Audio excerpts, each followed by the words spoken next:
The Murder of Roger Ackroyd. Chapter 1. Dr. Shepherd at the breakfast table. Mrs. Ferrars died on the night of the 16th to 17th September, a Thursday. I was sent for at 8 o'clock on the morning of Friday the 17th. There was nothing to be done. She had been dead some hours. It was just a few minutes after 9 when I reached home once more. I opened the front door with my latchkey, and purposely delayed a few moments in the hall, hanging up my hat and the light overcoat that I had deemed a wise precaution against the chill of an early autumn morning. To tell the truth, I was considerably upset and worried. I am not going to pretend that at that moment I foresaw the events of the next few weeks. I emphatically did not do so. But my instinct told me that there were stirring times ahead. From the dining room on my left there came the rattle of teacups and the short, dry cough of my sister Caroline. "Is that you, James?" she called. An unnecessary question, since who else could it be?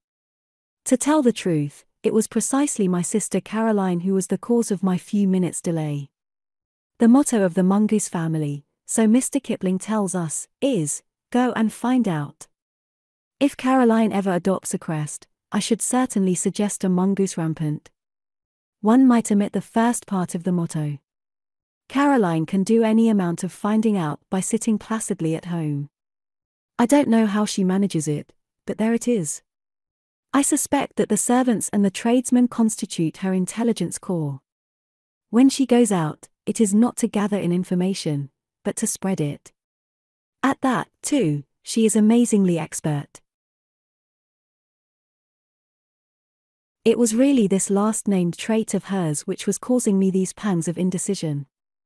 Whatever I told Caroline now concerning the demise of Mrs. Ferrars would be common knowledge all over the village within the space of an hour and a half. As a professional man, I naturally aim at discretion. Therefore I have got into the habit of continually withholding all information possible from my sister. She usually finds out just the same, but I have the moral satisfaction of knowing that I am in no way to blame. Mrs. Ferrars' husband died just over a year ago, and Caroline has constantly asserted, without the least foundation for the assertion, that his wife poisoned him. She scorns my invariable rejoinder that Mr. Ferrars died of acute gastritis, helped on by habitual overindulgence in alcoholic beverages. The symptoms of gastritis and arsenical poisoning are not, I agree, unlike, but Caroline bases her accusation on quite different lines. "You've only got to look at her," I have heard her say. Mrs. Ferrars, though not in her first youth, was a very attractive woman, and her clothes, though simple, always seemed to fit her very well, but all the same, lots of women buy their clothes in Paris and have not, on that account, necessarily poisoned their husbands.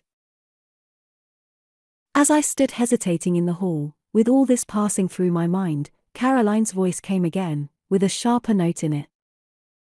"What on earth are you doing out there, James? Why don't you come and get your breakfast?" "Just coming, my dear," I said hastily. "I've been hanging up my overcoat."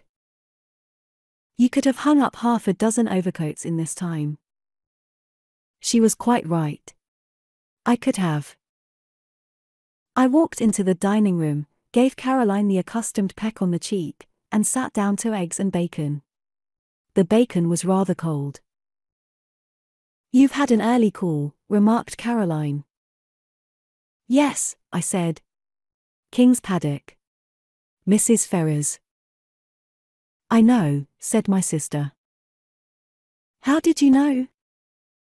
"Annie told me." Annie is the house parlour-maid. A nice girl, but an inveterate talker. There was a pause.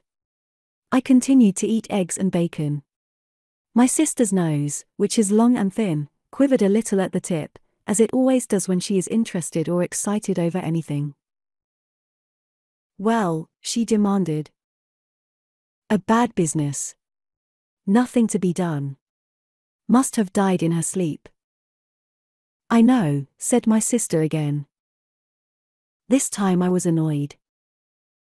"You can't know," I snapped. I didn't know myself until I got there, and I haven't mentioned it to a soul yet. If that girl Annie knows, she must be a clairvoyant.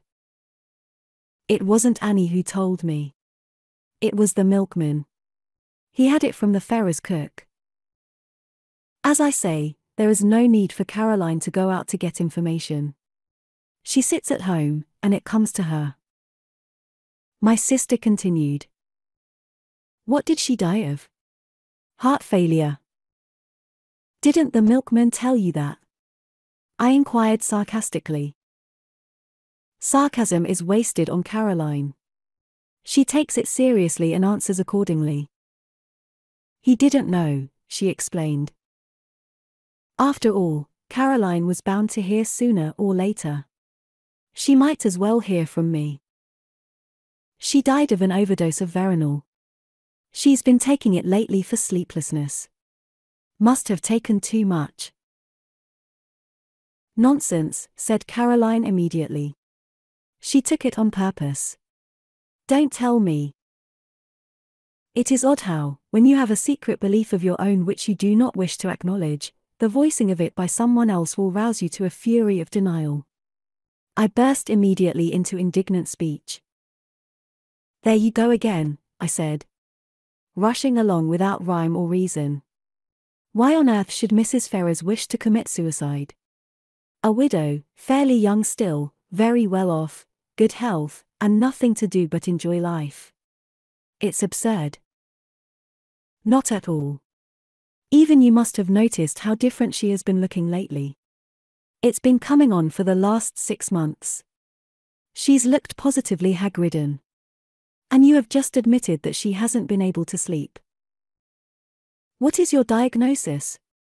I demanded coldly. An unfortunate love affair, I suppose. My sister shook her head. Remorse, she said, with great gusto. Remorse? Yes. You never would believe me when I told you she poisoned her husband. I'm more than ever convinced of it now. I don't think you're very logical, I objected.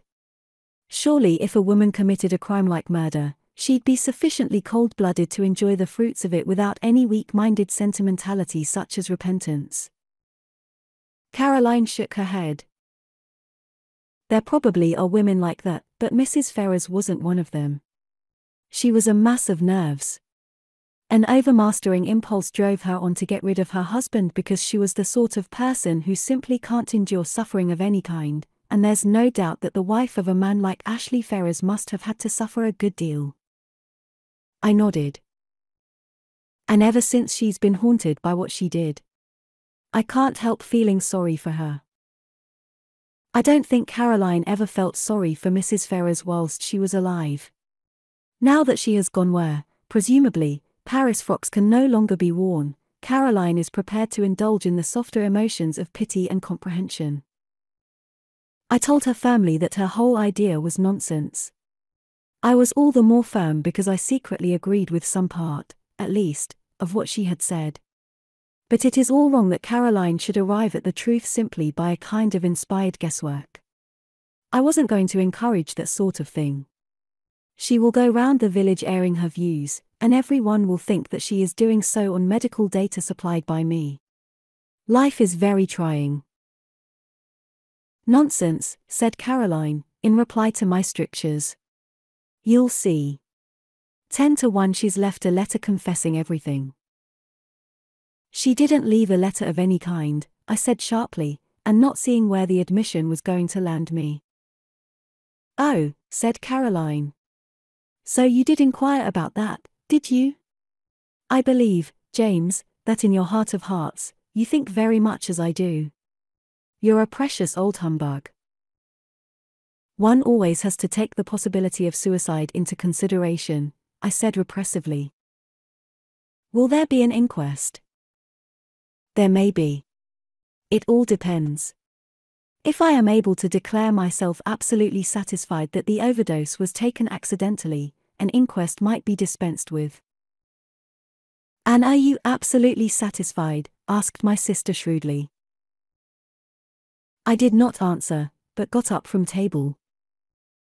Chapter 2. Who's Who in King's Abbot? Before I proceed further with what I said to Caroline and what Caroline said to me, it might be as well to give some idea of what I should describe as our local geography. Our village, King's Abbot, is, I imagine, very much like any other village. Our big town is Cranchester, 9 miles away.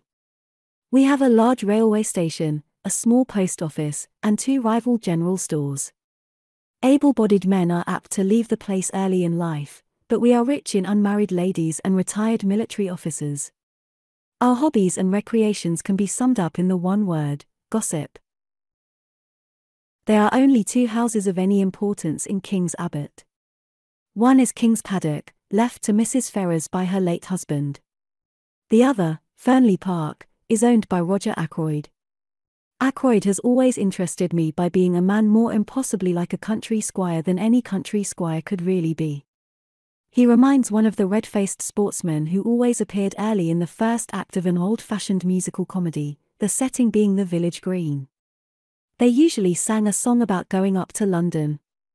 Nowadays we have revues, and the country squire has died out of musical fashion. Of course, Ackroyd is not really a country squire. He is an immensely successful manufacturer of, I think, wagon wheels. He is a man of nearly 50 years of age, rubicund of face and genial of manner. He is hand and glove with the vicar, subscribes liberally to parish funds, though rumour has it that he is extremely mean in personal expenditure, encourages cricket matches, lads' clubs, and disabled soldiers' institutes. He is, in fact, the life and soul of our peaceful village of King's Abbot. Now when Roger Ackroyd was a lad of 21, he fell in love with, and married, a beautiful woman some 5 or 6 years his senior. Her name was Pattern, and she was a widow with 1 child. The history of the marriage was short and painful. To put it bluntly, Mrs. Ackroyd was a dipsomaniac. She succeeded in drinking herself into her grave 4 years after her marriage. In the years that followed, Ackroyd showed no disposition to make a second matrimonial adventure. His wife's child by her first marriage was only 7 years old when his mother died. He is now 25. Ackroyd has always regarded him as his own son, and has brought him up accordingly, but he has been a wild lad and a continual source of worry and trouble to his stepfather. Nevertheless, we are all very fond of Ralph Pattern in King's Abbot.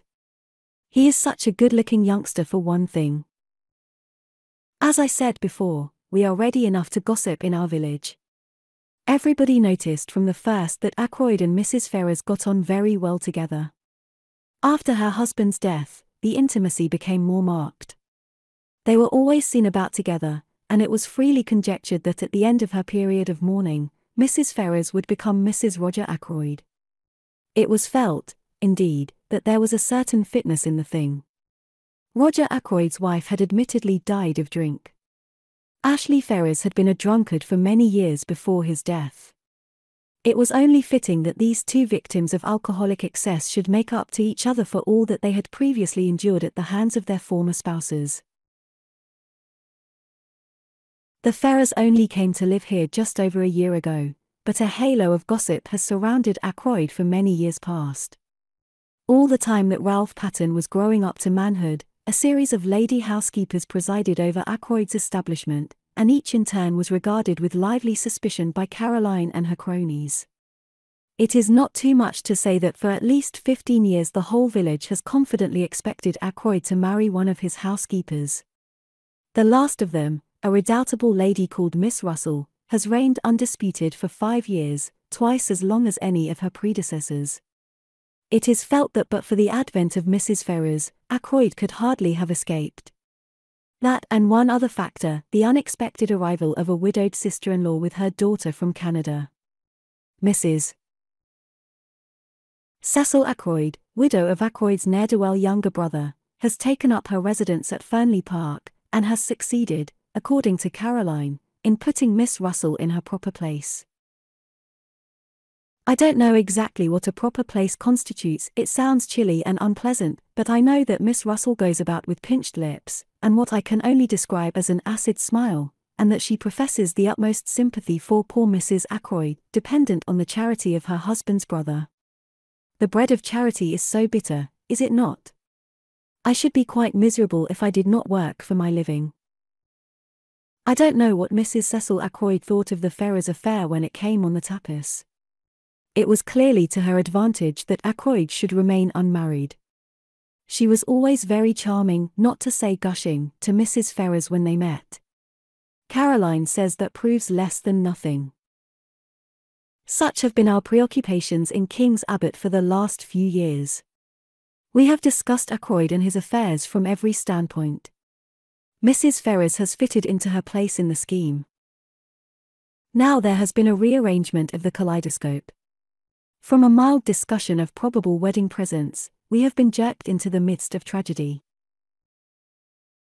Revolving these and sundry other matters in my mind, I went mechanically on my round. I had no cases of special interest to attend, which was, perhaps, as well, for my thoughts returned again and again to the mystery of Mrs. Ferrers's death. Had she taken her own life?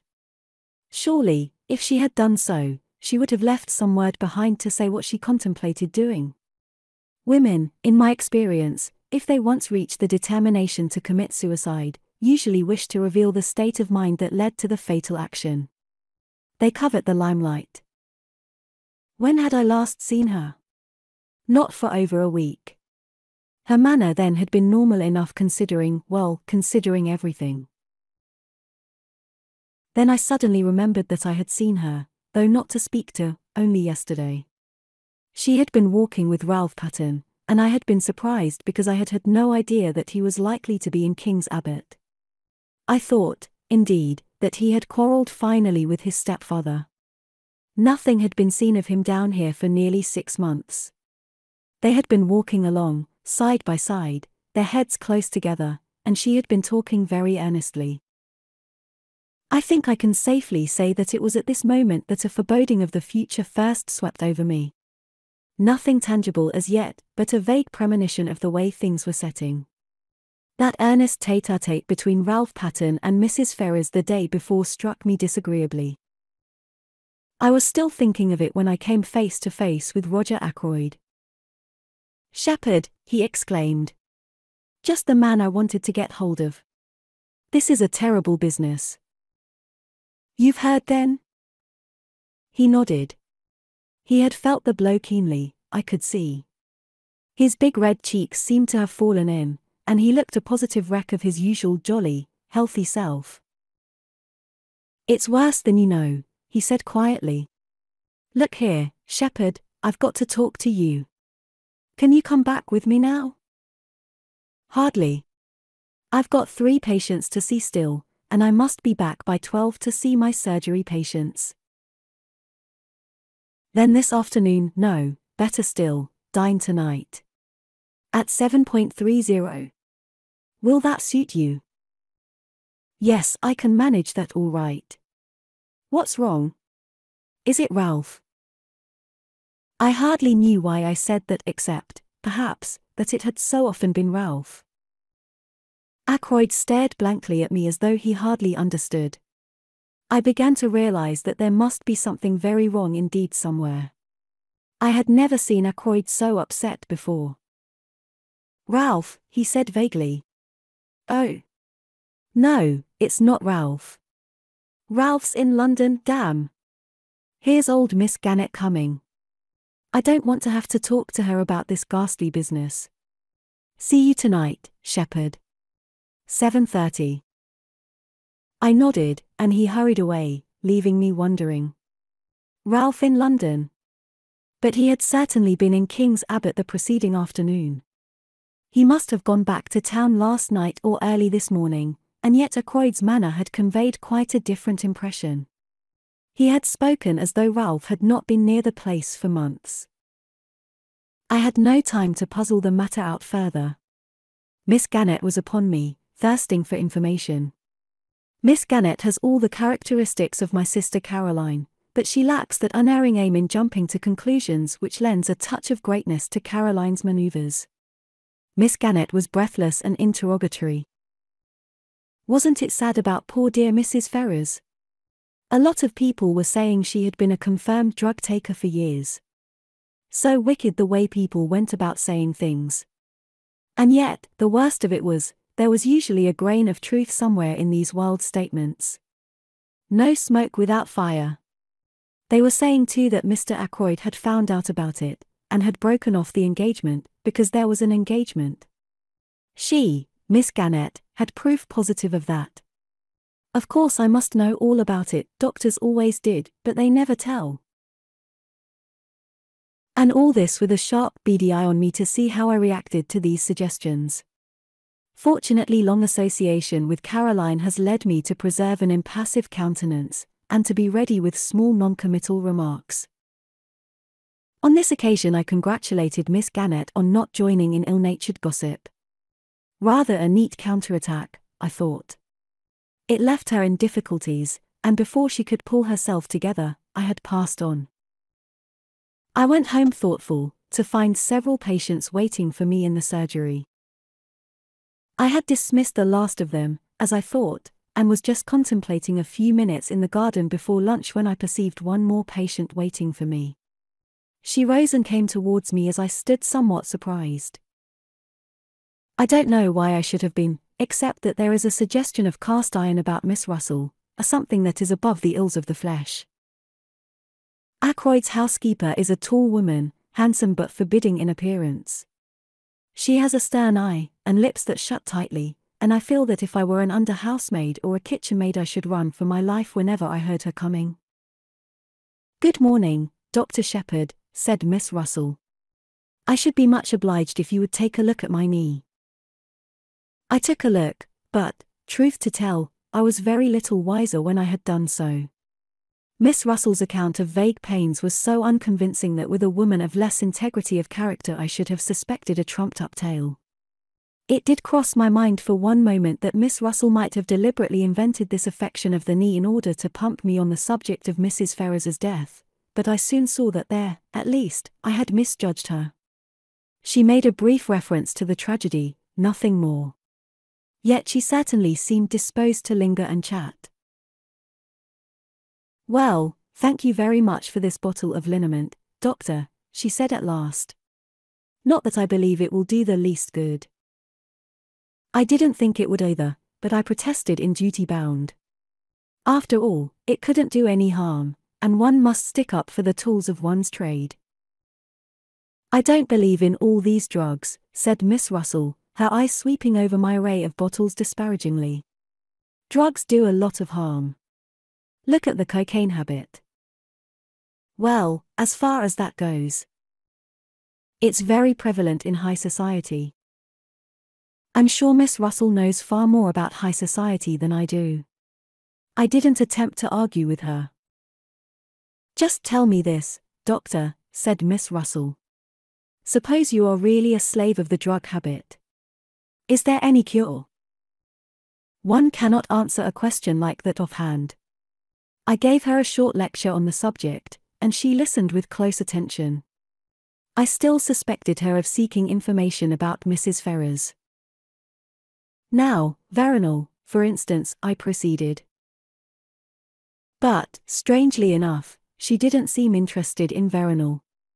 Instead she changed the subject, and asked me if it was true that there were certain poisons so rare as to baffle detection. "Ah," I said. "You've been reading detective stories." She admitted that she had.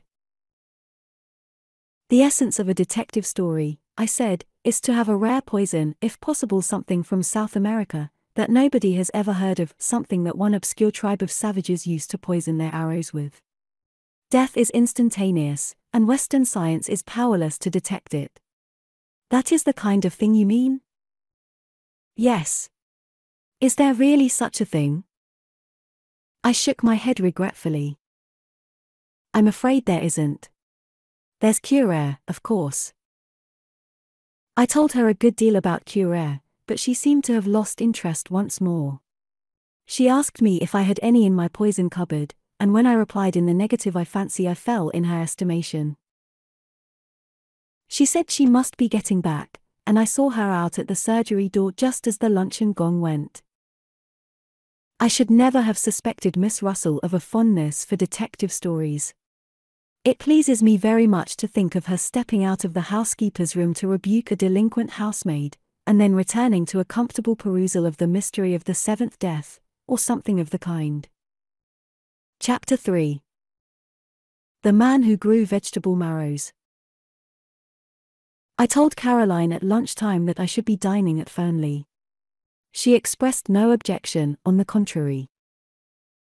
"Excellent," she said. "You'll hear all about it. By the way, what is the trouble with Ralph?" "With Ralph?" I said, surprised. "There isn't any." "Then why is he staying at the Three Boars instead of at Fernley Park?"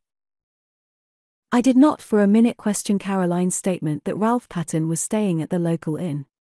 That Caroline said so was enough for me. "Ackroyd told me he was in London," I said.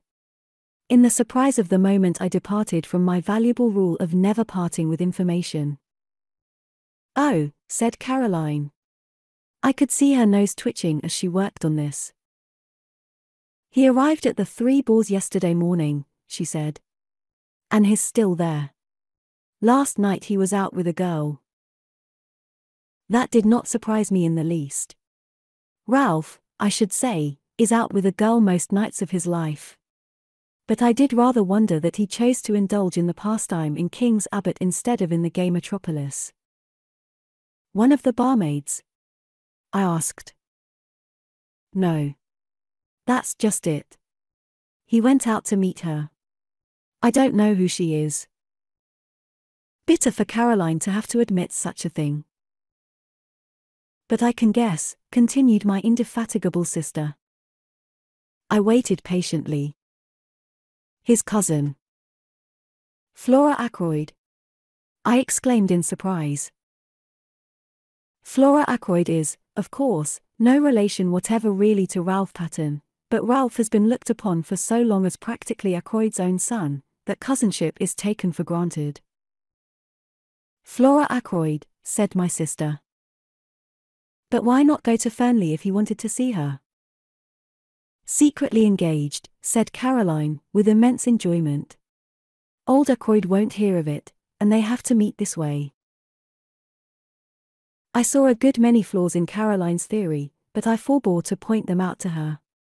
An innocent remark about our new neighbor created a diversion. The house next door, the Larches, has recently been taken by a stranger. To Caroline's extreme annoyance, she has not been able to find out anything about him, except that he is a foreigner. The intelligence corps has proved a broken reed. Presumably the man has milk and vegetables and joints of meat and occasional whitings just like everybody else, but none of the people who make it their business to supply these things seem to have acquired any information. His name, apparently, is Mr. Poirot, a name which conveys an odd feeling of unreality. The one thing we do know about him is that he is interested in the growing of vegetable marrows. But that is certainly not the sort of information that Caroline is after. She wants to know where he comes from, what he does, whether he is married, what his wife was, or is, like, whether he has children, what his mother's maiden name was, and so on. Somebody very like Caroline must have invented the questions on passports, I think. "My dear Caroline," I said. "There's no doubt at all about what the man's profession has been. He's a retired hairdresser. Look at that mustache of his." Caroline dissented. She said that if the man was a hairdresser, he would have wavy hair, not straight. All hairdressers did. I cited several hairdressers personally known to me who had straight hair, but Caroline refused to be convinced. "I can't make him out at all," she said in an aggrieved voice. "I borrowed some garden tools the other day, and he was most polite, but I couldn't get anything out of him. I asked him point blank at last whether he was a Frenchman, and he said he wasn't, and somehow I didn't like to ask him any more." I began to be more interested in our mysterious neighbor. A man who is capable of shutting up Caroline and sending her, like the Queen of Sheba, empty away must be something of a personality. "I believe," said Caroline, that he's got one of those new vacuum cleaners. I saw a meditated loan and the opportunity of further questioning gleaming from her eye. I seized the chance to escape into the garden. I am rather fond of gardening. I was busily exterminating dandelion roots when a shout of warning sounded from close by and a heavy body whizzed by my ear and fell at my feet with a repellent squelch. It was a vegetable marrow. I looked up angrily. Over the wall, to my left, there appeared a face. An egg-shaped head, partially covered with suspiciously black hair, 2 immense mustaches, and a pair of watchful eyes. It was our mysterious neighbor, Mr. Poirot. He broke at once into fluent apologies. "I demand of you 1,000 pardons, monsieur. I am without defense. For some months now I cultivate the marrows. This morning suddenly I enrage myself with these marrows. I send them to promenade themselves, alas! Not only mentally but physically. I seize the biggest. I hurl him over the wall. Monsieur, I am ashamed. I prostrate myself. Before such profuse apologies, my anger was forced to melt. After all, the wretched vegetable hadn't hit me. But I sincerely hope that throwing large vegetables over walls was not our new friend's hobby. Such a habit could hardly endear him to us as a neighbor. The strange little man seemed to read my thoughts. "Ah! No," he exclaimed. "Do not disquiet yourself. It is not with me a habit.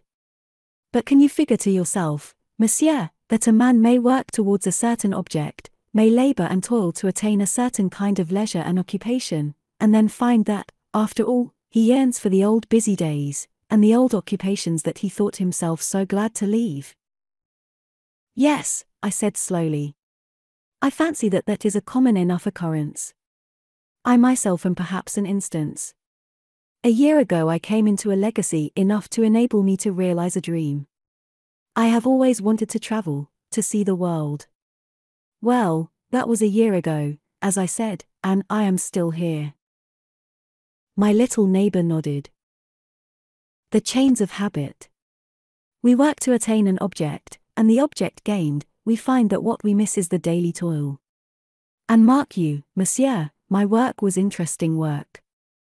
The most interesting work there is in the world. "Yes," I said encouragingly.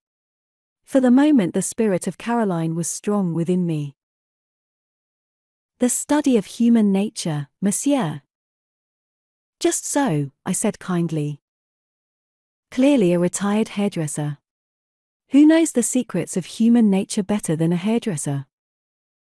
Also, I had a friend who for many years never left my side. Occasionally of an imbecility to make one afraid, nevertheless he was very dear to me. Figure to yourself that I miss even his stupidity. His naivete, his honest outlook, the pleasure of delighting and surprising him by my superior gifts, all these I miss more than I can tell you." "He died?" I asked sympathetically. "Not so. He lives and flourishes, but on the other side of the world. He is now in the Argentine." "In the Argentine," I said enviously. "I have always wanted to go to South America." I sighed, and then looked up to find Mr. Poirot eyeing me sympathetically. He seemed an understanding little man. "You will go there, yes?" he asked. I shook my head with a sigh. "I could have gone," I said, "a year ago. But I was foolish and worse than foolish, greedy. I risked the substance for the shadow." "I comprehend," said Mr. Poirot. "You speculated." I nodded mournfully, but in spite of myself I felt secretly entertained. This ridiculous little man was so portentously solemn. "Not the porcupine oil fields?" he asked suddenly. I stared. "I thought of them, as a matter of fact, but in the end I plumped for a gold mine in Western Australia." My neighbor was regarding me with a strange expression which I could not fathom. "It is fate," he said at last. "What is fate?" I asked irritably. That I should live next to a man who seriously considers porcupine oil fields, and also West Australian gold mines. Tell me, have you also a penchant for auburn hair? I stared at him open-mouthed, and he burst out laughing. No, no, it is not the insanity that I suffer from. Make your mind easy. It was a foolish question that I put to you there, for, see you, my friend of whom I spoke was a young man, a man who thought all women good, and most of them beautiful. But you are a man of middle age, a doctor, a man who knows the folly and the vanity of most things in this life of ours. Well, well, we are neighbors. I beg of you to accept and present to your excellent sister my best marrow. He stooped, and with a flourish produced an immense specimen of the tribe, which I duly accepted in the spirit in which it was offered. Indeed, said the little man cheerfully, this has not been a wasted morning. I have made the acquaintance of a man who in some ways resembles my far-off friend. By the way, I should like to ask you a question. You doubtless know everyone in this tiny village. Who is the young man with the very dark hair and eyes, and the handsome face? He walks with his head flung back, and an easy smile on his lips. The description left me in no doubt. That must be Captain Ralph Patten, I said slowly. I have not seen him about here before. No, he has not been here for some time. But he is the adopted son, rather, of Mr. Ackroyd of Fernley Park. My neighbour made a slight gesture of impatience. Of course, I should have guessed. Mr. Ackroyd spoke of him many times. You know Mr. Ackroyd? I said, slightly surprised. Mr. Ackroyd knew me in London when I was at work there. I have asked him to say nothing of my profession down here. I see, I said, rather amused by this patent snobbery, as I thought it. But the little man went on with an almost grandiloquent smirk. One prefers to remain incognito. I am not anxious for notoriety. I have not even troubled to correct the local version of my name. Indeed, I said, not knowing quite what to say. Captain Ralph Patten, mused Mr. Poirot. And so he is engaged to Mr. Ackroyd's niece, the charming Miss Flora. Who told you so? I asked, very much surprised. Mr. Ackroyd. About a week ago. He is very pleased about it, has long desired that such a thing should come to pass, or so I understood from him. I even believe that he brought some pressure to bear upon the young man. That is never wise. A young man should marry to please himself, not to please a stepfather from whom he has expectations. My ideas were completely upset. I could not see Ackroyd taking a hairdresser into his confidence, and discussing the marriage of his niece and stepson with him. Ackroyd extends a genial patronage to the lower orders, but he has a very great sense of his own dignity. I began to think that Poirot couldn't be a hairdresser after all. To hide my confusion, I said the first thing that came into my head. What made you notice Ralph Patten? His good looks. No, not that alone, though he is unusually good-looking for an Englishman, what your lady novelists would call a Greek god.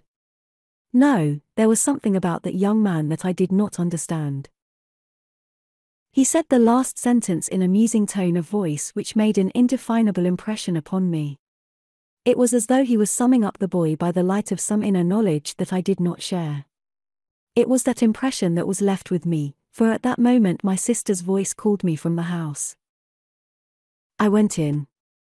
Caroline had her hat on, and had evidently just come in from the village. She began without preamble. I met Mr. Ackroyd. Yes, I said. I stopped him, of course, but he seemed in a great hurry, and anxious to get away. I have no doubt but that that was the case. He would feel towards Caroline much as he had felt towards Miss Gannett earlier in the day, perhaps more so. Caroline is less easy to shake off. I asked him at once about Ralph. He was absolutely astonished. Had no idea the boy was down here. He actually said he thought I must have made a mistake. A mistake? Ridiculous, I said. He ought to have known you better. Then he went on to tell me that Ralph and Flora are engaged. I know that too, I interrupted, with modest pride. Who told you? Our new neighbor. Caroline visibly wavered for a second or two, much as a roulette ball might coyly hover between two numbers. Then she declined the tempting red herring. I told Mr. Ackroyd that Ralph was staying at the Three Boars. Caroline, I said, do you never reflect that you might do a lot of harm with this habit of yours of repeating everything indiscriminately? Nonsense, said my sister. People ought to know things. I consider it my duty to tell them. Mr. Ackroyd was very grateful to me. Well, I said, for there was clearly more to come. I think he went straight off to the Three Boars, but if so he didn't find Ralph there. No? No. Because as I was coming back through the wood. Coming back through the wood. I interrupted. Caroline had the grace to blush. It was such a lovely day, she exclaimed. I thought I would make a little round. The woods with their autumnal tints are so perfect at this time of year. Caroline does not care a hang for woods at any time of year. Normally she regards them as places where you get your feet damp, and where all kinds of unpleasant things may drop on your head. No, it was good sound mongoose instinct which took her to our local wood. It is the only place adjacent to the village of King's Abbot where you can talk with a young woman unseen by the whole of the village. It adjoins the park of Fernley. Well, I said, go on. As I say, I was just coming back through the wood when I heard voices. Caroline paused. Yes. One was Ralph Patton's, I knew it at once. The other was a girl's. Of course I didn't mean to listen. Of course not, I interjected, with patent sarcasm, which was, however, wasted on Caroline. But I simply couldn't help overhearing. The girl said something I didn't quite catch what it was, and Ralph answered. He sounded very angry. My dear girl, he said. Don't you realize that it is quite on the cards the old man will cut me off with a shilling? He's been pretty fed up with me for the last few years. A little more would do it. And we need the dibs, my dear. I shall be a very rich man when the old fellow pops off. He's mean as they make 'em, but he's rolling in money really. I don't want him to go altering his wool. You leave it to me, and don't worry. Those were his exact words. I remember them perfectly. Unfortunately, just then I stepped on a dry twig or something, and they lowered their voices and moved away. I couldn't, of course, go rushing after them, so wasn't able to see who the girl was. That must have been most vexing, I said. I suppose, though, you hurried on to the Three Boars, felt faint, and went into the bar for a glass of brandy, and so were able to see if both the barmaids were on duty. It wasn't a barmaid, said Caroline unhesitatingly. In fact, I'm almost sure that it was Flora Ackroyd, only. Only it doesn't seem to make sense, I agreed. But if it wasn't Flora, who could it have been? Rapidly my sister ran over a list of maidens living in the neighborhood, with profuse reasons for and against. When she paused for breath, I murmured something about a patient, and slipped out. I proposed to make my way to the Three Boars. It seemed likely that Ralph Patton would have returned there by now. I knew Ralph very well, better, perhaps, than anyone else in King's Abbot, for I had known his mother before him, and therefore I understood much in him that puzzled others. He was, to a certain extent, the victim of heredity. He had not inherited his mother's fatal propensity for drink, but nevertheless he had in him a strain of weakness. As my new friend of this morning had declared, he was extraordinarily handsome. Just on 6 feet, perfectly proportioned, with the easy grace of an athlete, He was dark, like his mother, with a handsome, sunburnt face always ready to break into a smile. Ralph Patten was of those born to charm easily and without effort. He was self-indulgent and extravagant, with no veneration for anything on earth, but he was lovable nevertheless, and his friends were all devoted to him. Could I do anything with the boy? I thought I could. On inquiry at the Three Boars, I found that Captain Patten had just come in. I went up to his room and entered unannounced. For a moment, remembering what I had heard and seen, I was doubtful of my reception, but I need have had no misgivings. "Why, it's Shepherd. Glad to see you." He came forward to meet me, hand outstretched, a sunny smile lighting up his face. "The one person I am glad to see in this infernal place." I raised my eyebrows. "What's the place been doing?" He gave a vexed laugh. "It's a long story. Things haven't been going well with me, Doctor. But have a drink, won't you?" "Thanks," I said, "I will." He pressed the bell, then, coming back, threw himself into a chair. "Not to mince matters," he said gloomily, "I'm in the devil of a mess. In fact, I haven't the least idea what to do next." "What's the matter?" I asked sympathetically. "It's my confounded stepfather." "What has he done?"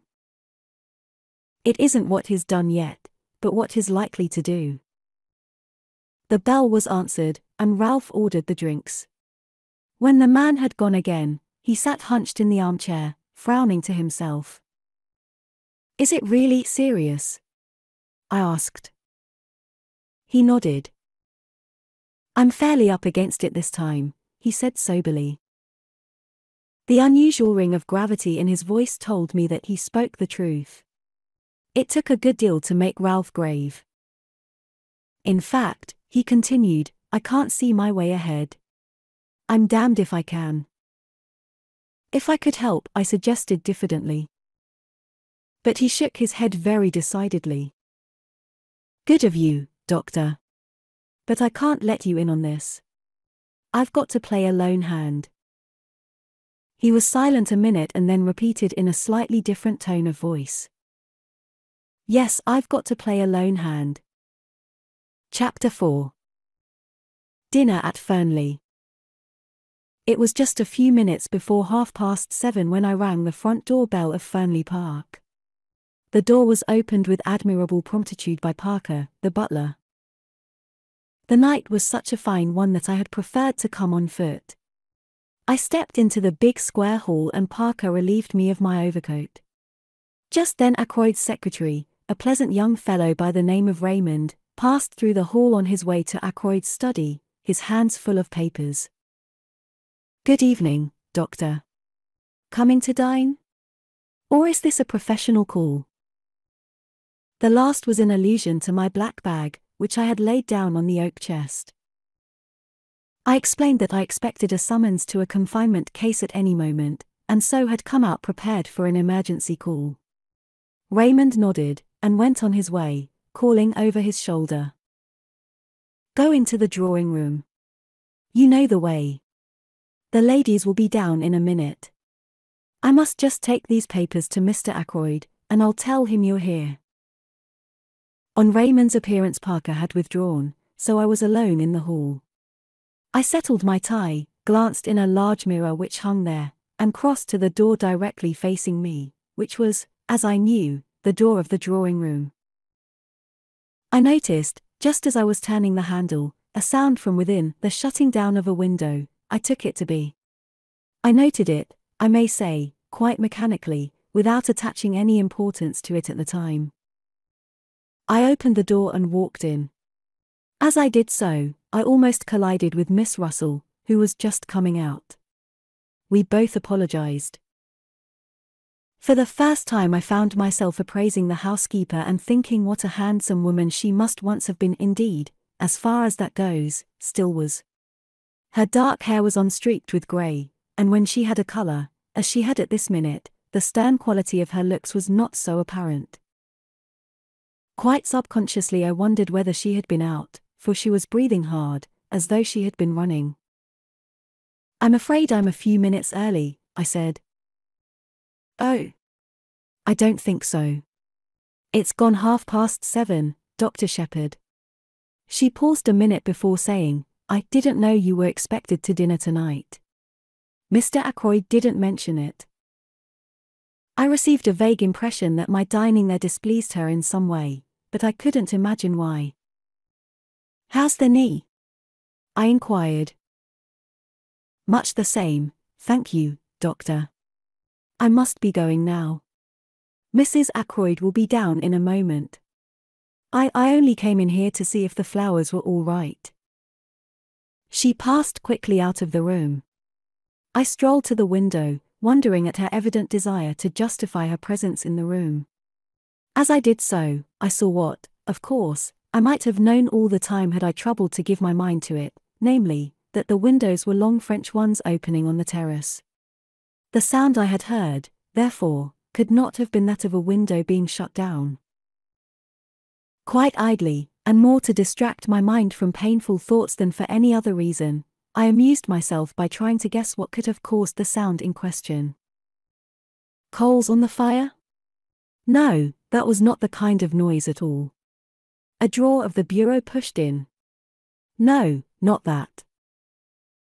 Then my eye was caught by what, I believe, is called a silver table, the lid of which lifts, and through the glass of which you can see the contents. I crossed over to it, studying the things. There were 1 or 2 pieces of old silver, a baby shoe belonging to King Charles I, some Chinese jade figures, and quite a number of African implements and curios. Wanting to examine one of the jade figures more closely, I lifted the lid. It slipped through my fingers and fell. At once I recognized the sound I had heard. It was this same table lid being shut down gently and carefully. I repeated the action once or twice for my own satisfaction. Then I lifted the lid to scrutinize the contents more closely. I was still bending over the open silver table when Flora Ackroyd came into the room.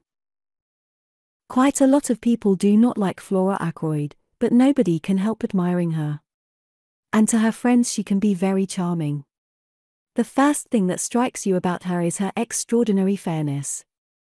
She has the real Scandinavian pale gold hair. Her eyes are blue as the waters of a Norwegian fjord, and her skin is cream and roses.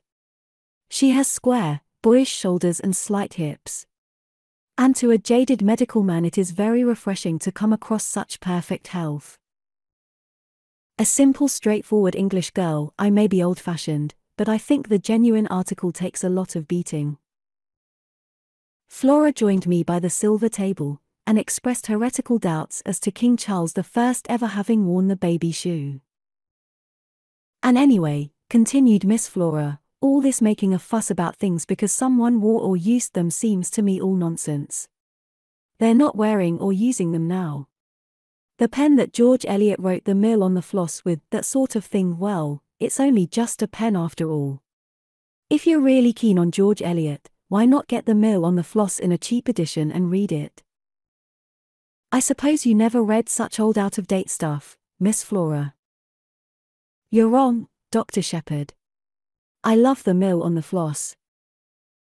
I was rather pleased to hear it. The things young women read nowadays and profess to enjoy positively frighten me. "You haven't congratulated me yet, Dr. Shepherd," said Flora. "Haven't you heard?" She held out her left hand. On the 3rd finger of it was an exquisitely set single pearl. "I'm going to marry Ralph, you know," she went on. "Uncle is very pleased. It keeps me in the family, you see." I took both her hands in mine.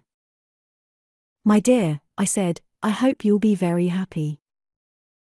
"We've been engaged for about a month," continued Flora in her cool voice, "but it was only announced yesterday.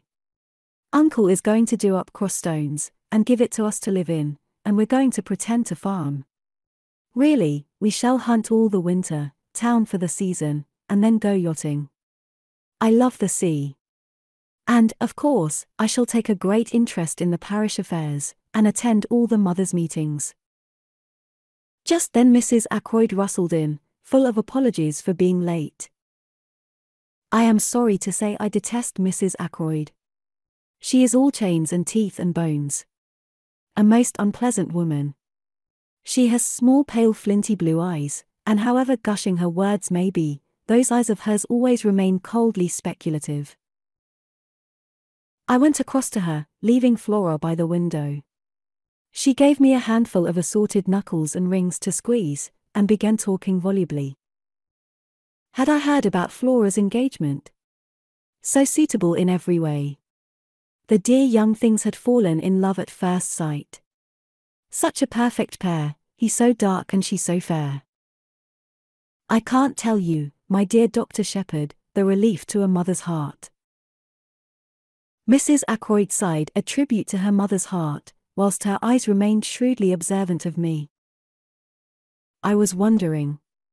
You are such an old friend of dear Roger's. We know how much he trusts to your judgment. So difficult for me in my position, as poor Cecil's widow. But there are so many tiresome things, settlements, you know all that. I fully believe that Roger intends to make settlements upon dear Flora, but, as you know, he is just a little peculiar about money.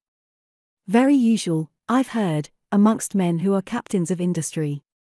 I wondered, you know, if you could just sound him on the subject. Flora is so fond of you. We feel you are quite an old friend, although we have only really known you just over 2 years. Mrs. Ackroyd's eloquence was cut short as the drawing-room door opened once more. I was pleased at the interruption. I hate interfering in other people's affairs, and I had not the least intention of tackling Ackroyd on the subject of Flora's settlements. In another moment I should have been forced to tell Mrs. Ackroyd as much. You know Major Blunt, don't you, Doctor? Yes, indeed, I said. A lot of people know Hector Blunt, at least by repute. He has shot more wild animals in unlikely places than any man living, I suppose. When you mention him, people say, Blunt, you don't mean the big game man, do you? His friendship with Ackroyd has always puzzled me a little. The two men are so totally dissimilar. Hector Blunt is perhaps 5 years Ackroyd's junior. They made friends early in life, and though their ways have diverged, the friendship still holds. About once in 2 years Blunt spends a fortnight at Fernley, and an immense animal's head, with an amazing number of horns which fixes you with a glazed stare as soon as you come inside the front door, is a permanent reminder of the friendship. Blunt had entered the room now with his own peculiar, deliberate, yet soft-footed tread. He is a man of medium height, sturdily and rather stockily built. His face is almost mahogany-colored, and is peculiarly expressionless. He has grey eyes that give the impression of always watching something that is happening very far away. He talks little, and what he does say is said jerkily, as though the words were forced out of him unwillingly. He said now, "How are you, Shepherd?" in his usual abrupt fashion, and then stood squarely in front of the fireplace looking over our heads as though he saw something very interesting happening in Timbuktu. "Major Blunt," said Flora, "I wish you'd tell me about these African things. I'm sure you know what they all are." I have heard Hector Blunt described as a woman-hater, but I noticed that he joined Flora at the silver table with what might be described as alacrity. They bent over it together. I was afraid Mrs. Ackroyd would begin talking about settlements again, so I made a few hurried remarks about the new sweet pea. I knew there was a new sweet pea because the Daily Mail had told me so that morning. Mrs. Ackroyd knows nothing about horticulture, but she is the kind of woman who likes to appear well informed about the topics of the day, and she, too, reads the Daily Mail. We were able to converse quite intelligently until Ackroyd and his secretary joined us, and immediately afterwards Parker announced dinner. My place at table was between Mrs. Ackroyd and Flora. Blunt was on Mrs. Ackroyd's other side, and Geoffrey Raymond next to him. Dinner was not a cheerful affair. Ackroyd was visibly preoccupied. He looked wretched, and ate next to nothing. Mrs. Ackroyd, Raymond, and I kept the conversation going. Flora seemed affected by her uncle's depression, and Blunt relapsed into his usual taciturnity. Immediately after dinner, Ackroyd slipped his arm through mine and led me off to his study. "Once we've had coffee, we shan't be disturbed again," he explained. "I told Raymond to see to it that we shouldn't be interrupted." I studied him quietly without appearing to do so. He was clearly under the influence of some strong excitement. For a minute or two he paced up and down the room, then, as Parker entered with the coffee tray, he sank into an armchair in front of the fire. The study was a comfortable apartment. Bookshelves lined one wall of it. The chairs were big and covered in dark blue leather. A large desk stood by the window and was covered with papers neatly docketed and filed. On a round table were various magazines and sporting papers. "I've had a return of that pain after food lately," remarked Ackroyd casually, as he helped himself to coffee. "You must give me some more of those tablets of yours." It struck me that he was anxious to convey the impression that our conference was a medical one. I played up accordingly. "I thought as much. I brought some up with me." "Good man. Hand them over now." "They're in my bag in the hall." "I'll get them." Ackroyd arrested me. "Don't you trouble. Parker will get them. Bring in the doctor's bag, will you, Parker?" "Very good, sir." Parker withdrew. As I was about to speak, Ackroyd threw up his hand. "Not yet. Wait. Don't you see I'm in such a state of nerves that I can hardly contain myself?" I saw that plainly enough. And I was very uneasy. All sorts of forebodings assailed me. Ackroyd spoke again almost immediately. "Make certain that window's closed, will you?" he asked. Somewhat surprised, I got up and went to it. It was not a French window, but one of the ordinary sash type. The heavy blue velvet curtains were drawn in front of it, but the window itself was open at the top. Parker re-entered the room with my bag while I was still at the window. "That's all right," I said, emerging again into the room. "You've put the latch across?" Yes. What's the matter with you, Ackroyd?" The door had just closed behind Parker, or I would not have put the question. Ackroyd waited just a minute before replying. "I'm in hell," he said slowly, after a minute. "No, don't bother with those damn tablets." I only said that for Parker. Servants are so curious. "Come here and sit down." "The door's closed too, isn't it?" "Yes. Nobody can overhear, don't be uneasy." "Shepherd, nobody knows what I've gone through in the last 24 hours. If a man's house ever fell in ruins about him, mine has about me. This business of Ralph's is the last straw. But we won't talk about that now. It's the other. I don't know what to do about it. And I've got to make up my mind soon." "What's the trouble?" Ackroyd remained silent for a minute or two. He seemed curiously averse to begin. When he did speak, the question he asked came as a complete surprise. It was the last thing I expected. "Shepherd, you attended Ashley Ferrers in his last illness, didn't you?" "Yes, I did." He seemed to find even greater difficulty in framing his next question. "Did you never suspect, did it ever enter your head, that he might have been poisoned?" I was silent for a minute or two. Then I made up my mind what to say. Roger Ackroyd was not Caroline. "I'll tell you the truth," I said. "At the time I had no suspicion whatever, but since, it was mere idle talk on my sister's part that first put the idea into my head. Since then I haven't been able to get it out again. But, mind you, I've no foundation whatever for that suspicion." "He was poisoned," said Ackroyd. He spoke in a dull, heavy voice. Who by? I asked sharply. His wife. How do you know that? She told me so herself. When? Yesterday. My God. Yesterday. It seems 10 years ago. I waited a minute, and then he went on. You understand, Shepherd, I'm telling you this in confidence. It's to go no further. I want your advice. I can't carry the whole weight by myself. As I said just now, I don't know what to do. Can you tell me the whole story? I said. I'm still in the dark. How did Mrs. Ferrars come to make this confession to you? It's like this. 3 months ago I asked Mrs. Ferrars to marry me. She refused. I asked her again and she consented, but she refused to allow me to make the engagement public until her year of mourning was up.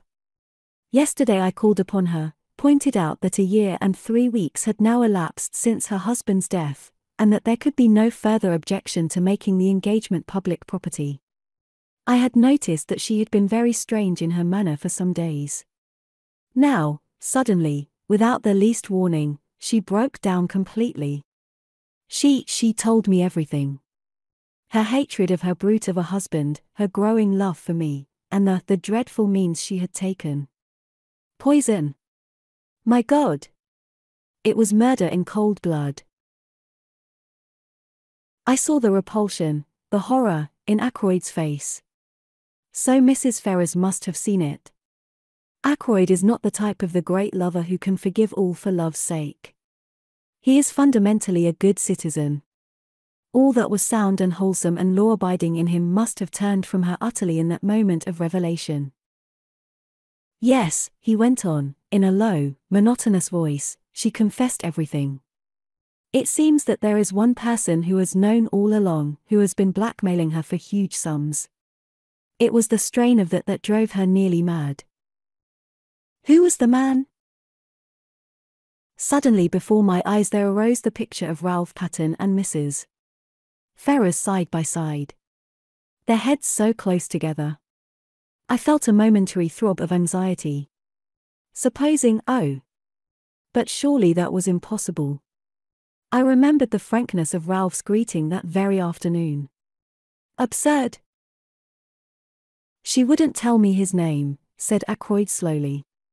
As a matter of fact, she didn't actually say that it was a man. But of course. Of course, I agreed. It must have been a man.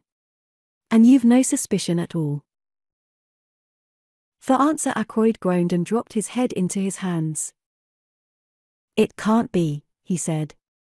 I'm mad even to think of such a thing. No, I won't even admit to you the wild suspicion that crossed my mind. I'll tell you this much, though. Something she said made me think that the person in question might be actually among my household, but that can't be so. I must have misunderstood her. What did you say to her? I asked. What could I say? She saw, of course, the awful shock it had been to me. And then there was the question, what was my duty in the matter? She had made me, you see, an accessory after the fact. She saw all that, I think, quicker than I did. I was stunned, you know. She asked me for 24 hours, made me promise to do nothing till the end of that time. And she steadfastly refused to give me the name of the scoundrel who had been blackmailing her. I suppose she was afraid that I might go straight off and hammer him, and then the fat would have been in the fire as far as she was concerned. She told me that I should hear from her before 24 hours had passed. My God! I swear to you, Shepherd, that it never entered my head what she meant to do. Suicide.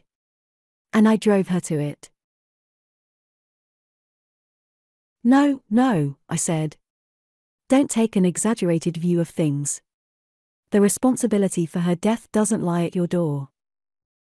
The question is, what am I to do now? The poor lady is dead. Why rake up past trouble? I rather agree with you, I said. But there's another point. How am I to get hold of that scoundrel who drove her to death as surely as if he'd killed her? He knew of the first crime, and he fastened onto it like some obscene vulture. She's paid the penalty. Is he to go scot-free? I see, I said slowly. You want to hunt him down? It will mean a lot of publicity, you know. Yes, I've thought of that. I've zigzagged to and fro in my mind. I agree with you that the villain ought to be punished, but the cost has got to be reckoned. Ackroyd rose and walked up and down. Presently he sank into the chair again. Look here, Shepherd, suppose we leave it like this. If no word comes from her, we'll let the dead things lie. What do you mean by word coming from her? I asked curiously. I have the strongest impression that somewhere or somehow she must have left a message for me before she went. I can't argue about it, but there it is. I shook my head. She left no letter or word of any kind. I asked. Shepherd, I'm convinced that she did. And more, I've a feeling that by deliberately choosing death, she wanted the whole thing to come out, if only to be revenged on the man who drove her to desperation. I believe that if I could have seen her then, she would have told me his name and bid me go for him for all I was worth. He looked at me. You don't believe in impressions? Oh, yes, I do, in a sense. If, as you put it, word should come from her. I broke off. The door opened noiselessly and Parker entered with a salver on which were some letters. The Evening Post, sir, he said, handing the salver to Ackroyd. Then he collected the coffee cups and withdrew. My attention, diverted for a moment, came back to Ackroyd. He was staring like a man turned to stone at a long blue envelope. The other letters he had let drop to the ground. Her writing, he said in a whisper. She must have gone out and posted it last night, just before. He ripped open the envelope and drew out a thick enclosure. Then he looked up sharply. You're sure you shut the window, he said. Quite sure, I said, surprised. Why? All this evening I've had a queer feeling of being watched, spied upon. What's that? He turned sharply. So did I. We both had the impression of hearing the latch of the door give ever so slightly. I went across to it and opened it. There was no one there. Nerves, murmured Ackroyd to himself. He unfolded the thick sheets of paper, and read aloud in a low voice. My dear, my very dear Roger, a life calls for a life. I see that, I saw it in your face this afternoon. So I am taking the only road open to me. I leave to you the punishment of the person who has made my life a hell upon earth for the last year. I would not tell you the name this afternoon, but I propose to write it to you now. I have no children or near relations to be spared, so do not fear publicity. If you can, Roger, my very dear Roger, forgive me the wrong I meant to do you, since when the time came, I could not do it after all. Ackroyd, his finger on the sheet to turn it over, paused. Shepherd, forgive me, but I must read this alone, he said unsteadily. It was meant for my eyes, and my eyes only. He put the letter in the envelope and laid it on the table. Later, when I am alone. No, I cried impulsively, read it now. Ackroyd stared at me in some surprise. I beg your pardon, I said, reddening. I do not mean read it aloud to me. But read it through whilst I am still here. Ackroyd shook his head. No, I'd rather wait. But for some reason, obscure to myself, I continued to urge him. At least, read the name of the man, I said. Now Ackroyd is essentially pig-headed. The more you urge him to do a thing, the more determined he is not to do it. All my arguments were in vain. The letter had been brought in at 20 minutes to 9. It was just on 10 minutes to 9 when I left him, the letter still unread. I hesitated with my hand on the door handle, looking back and wondering if there was anything I had left undone. I could think of nothing. With a shake of the head I passed out and closed the door behind me. I was startled by seeing the figure of Parker close at hand. He looked embarrassed, and it occurred to me that he might have been listening at the door. What a fat, smug, oily face the man had, and surely there was something decidedly shifty in his eye. "Mr. Ackroyd particularly does not want to be disturbed," I said coldly. "He told me to tell you so." "Quite so, sir." I fancied I heard the bell ring. This was such a palpable untruth that I did not trouble to reply. Preceding me to the hall, Parker helped me on with my overcoat, and I stepped out into the night. The moon was overcast and everything seemed very dark and still. The village church clock chimed 9 o'clock as I passed through the lodge gates. I turned to the left towards the village, and almost cannoned into a man coming in the opposite direction. "This the way to Fernley Park, mister?" asked the stranger in a hoarse voice. I looked at him. He was wearing a hat pulled down over his eyes, and his coat collar turned up. I could see little or nothing of his face, but he seemed a young fellow. The voice was rough and uneducated. "These are the lodge gates here," I said. "Thank you, mister." He paused, and then added, quite unnecessarily, "I'm a stranger in these parts, you see." He went on, passing through the gates as I turned to look after him. The odd thing was that his voice reminded me of someone's voice that I knew, but whose it was I could not think. 10 minutes later I was at home once more. Caroline was full of curiosity to know why I had returned so early. I had to make up a slightly fictitious account of the evening in order to satisfy her, and I had an uneasy feeling that she saw through the transparent device. At 10 o'clock I rose, yawned, and suggested bed. Caroline acquiesced. It was Friday night, and on Friday night I wind the clocks. I did it as usual, whilst Caroline satisfied herself that the servants had locked up the kitchen properly. It was 10:15 as we went up the stairs. I had just reached the top when the telephone rang in the hall below. "Mrs. Bates," said Caroline immediately. "I'm afraid so," I said ruefully. I ran down the stairs and took up the receiver. "What?" I said. "What?" "Certainly, I'll come at once."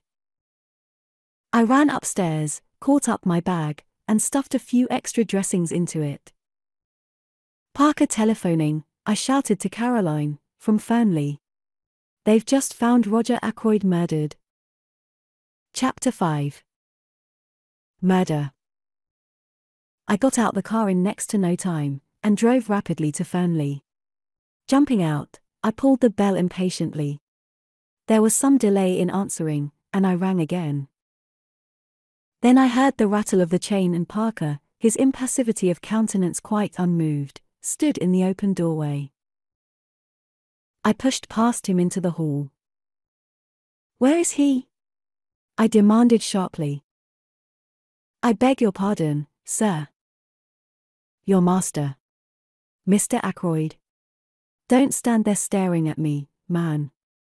Have you notified the police?" "The police, sir. Did you say the police?" Parker stared at me as though I were a ghost. "What's the matter with you, Parker? If, as you say, your master has been murdered." A gasp broke from Parker. "The master? Murdered? Impossible, sir." It was my turn to stare. "Didn't you telephone to me, not 5 minutes ago, and tell me that Mr. Ackroyd had been found murdered?" "Me, sir? Oh. No indeed, sir. I wouldn't dream of doing such a thing." "Do you mean to say it's all a hoax? That there's nothing the matter with Mr. Ackroyd?" "Excuse me, sir, did the person telephoning use my name?" "I'll give you the exact words I heard. Is that Dr. Shepherd?" Parker, the butler at Fernley, speaking. Will you please come at once, sir? Mr. Ackroyd has been murdered. Parker and I stared at each other blankly. A very wicked joke to play, sir, he said at last, in a shocked tone.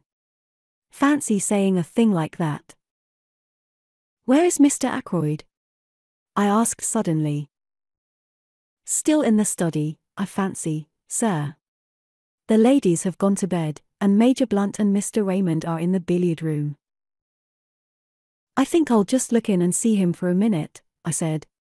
I know he didn't want to be disturbed again, but this odd practical joke has made me uneasy. I'd just like to satisfy myself that he's all right. Quite so, sir. It makes me feel quite uneasy myself. If you don't object to my accompanying you as far as the door, sir. Not at all, I said. Come along. I passed through the door on the right, Parker on my heels, traversed the little lobby where a small flight of stairs led upstairs to Ackroyd's bedroom, and tapped on the study door. There was no answer. I turned the handle, but the door was locked. Allow me, sir, said Parker. Very nimbly, for a man of his build, he dropped on one knee and applied his eye to the keyhole. Key is in the lock all right, sir, he said, rising. On the inside. Mr. Ackroyd must have locked himself in and possibly just dropped off to sleep. I bent down and verified Parker's statement. It seems all right, I said, but, all the same, Parker, I'm going to wake your master up. I shouldn't be satisfied to go home without hearing from his own lips that he's quite all right. So saying, I rattled the handle and called out, Ackroyd, Ackroyd, just a minute. But still there was no answer. I glanced over my shoulder.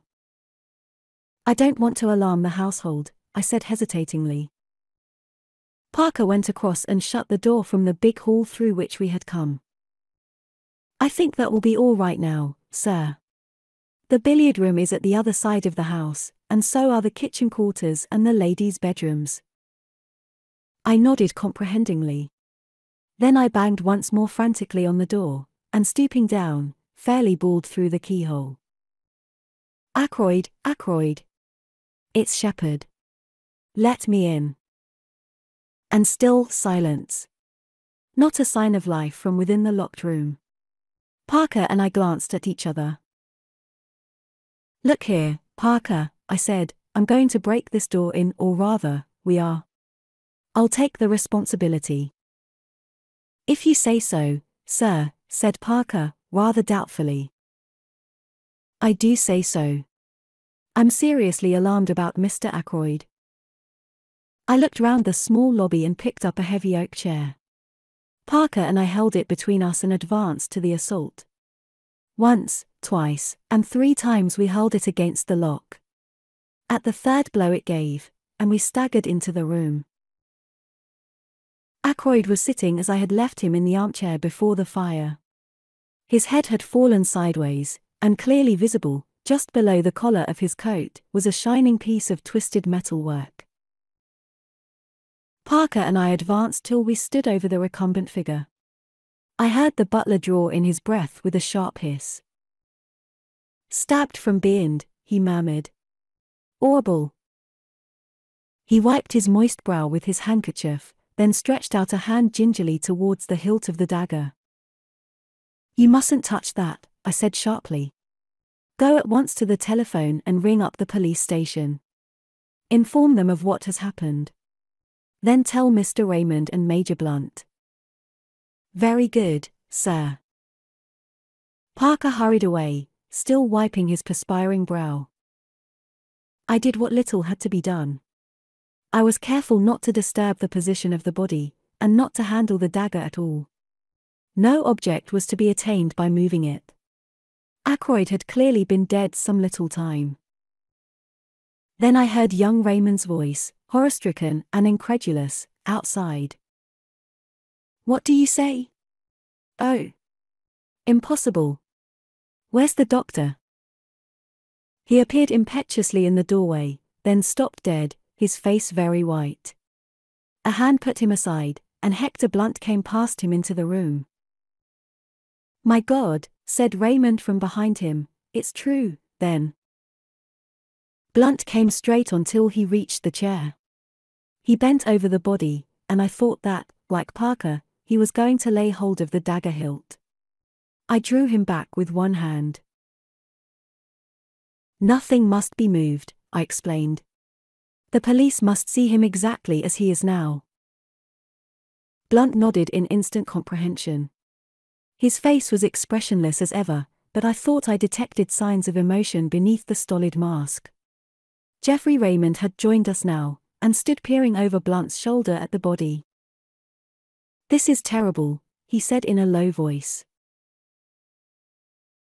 He had regained his composure, but as he took off the pince-nez he habitually wore and polished them I observed that his hand was shaking.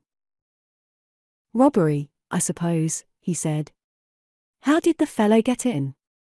"Through the window." "Has anything been taken?" He went towards the desk. "You think it's burglary?" I said slowly. "What else could it be? There's no question of suicide, I suppose." "No man could stab himself in such a way," I said confidently. "It's murder right enough." "But with what motive?" "Roger had an enemy in the world," said Blunt quietly. "Must have been burglars." "But what was the thief after?" "Nothing seems to be disarranged." He looked round the room. Raymond was still sorting the papers on the desk. "There seems nothing missing, and none of the drawers show signs of having been tampered with," the secretary observed at last. "It's very mysterious." Blunt made a slight motion with his head. "There are some letters on the floor here," he said. I looked down. 3 or 4 letters still lay where Ackroyd had dropped them earlier in the evening. But the blue envelope containing Mrs. Ferrars's letter had disappeared. I half opened my mouth to speak, but at that moment the sound of a bell pealed through the house. There was a confused murmur of voices in the hall, and then Parker appeared with our local inspector and a police constable. "Good evening, gentlemen," said the inspector. "I'm terribly sorry for this. A good kind gentleman like Mr. Ackroyd. The butler says it is murder. No possibility of accident or suicide, doctor?" "None whatever," I said. "Ah. A bad business." He came and stood over the body. "Been moved at all?" he asked sharply. "Beyond making certain that life was extinct, an easy matter, I have not disturbed the body in any way." "Ah. And everything points to the murderer having got clear away, for the moment, that is. Now then, let me hear all about it. Who found the body?" I explained the circumstances carefully. "A telephone message, you say? From the butler?" "A message that I never sent," declared Parker earnestly. "I've not been near the telephone the whole evening. The others can bear me out that I haven't." "Very odd, that. Did it sound like Parker's voice, doctor?" "Well, I can't say I noticed. I took it for granted, you see." "Naturally. Well, you got up here, broke in the door, and found poor Mr. Ackroyd like this. How long should you say he had been dead, doctor?" "Half an hour at least, perhaps longer," I said. "The door was locked on the inside, you say? What about the window?" "I myself closed and bolted it earlier in the evening at Mr. Ackroyd's request."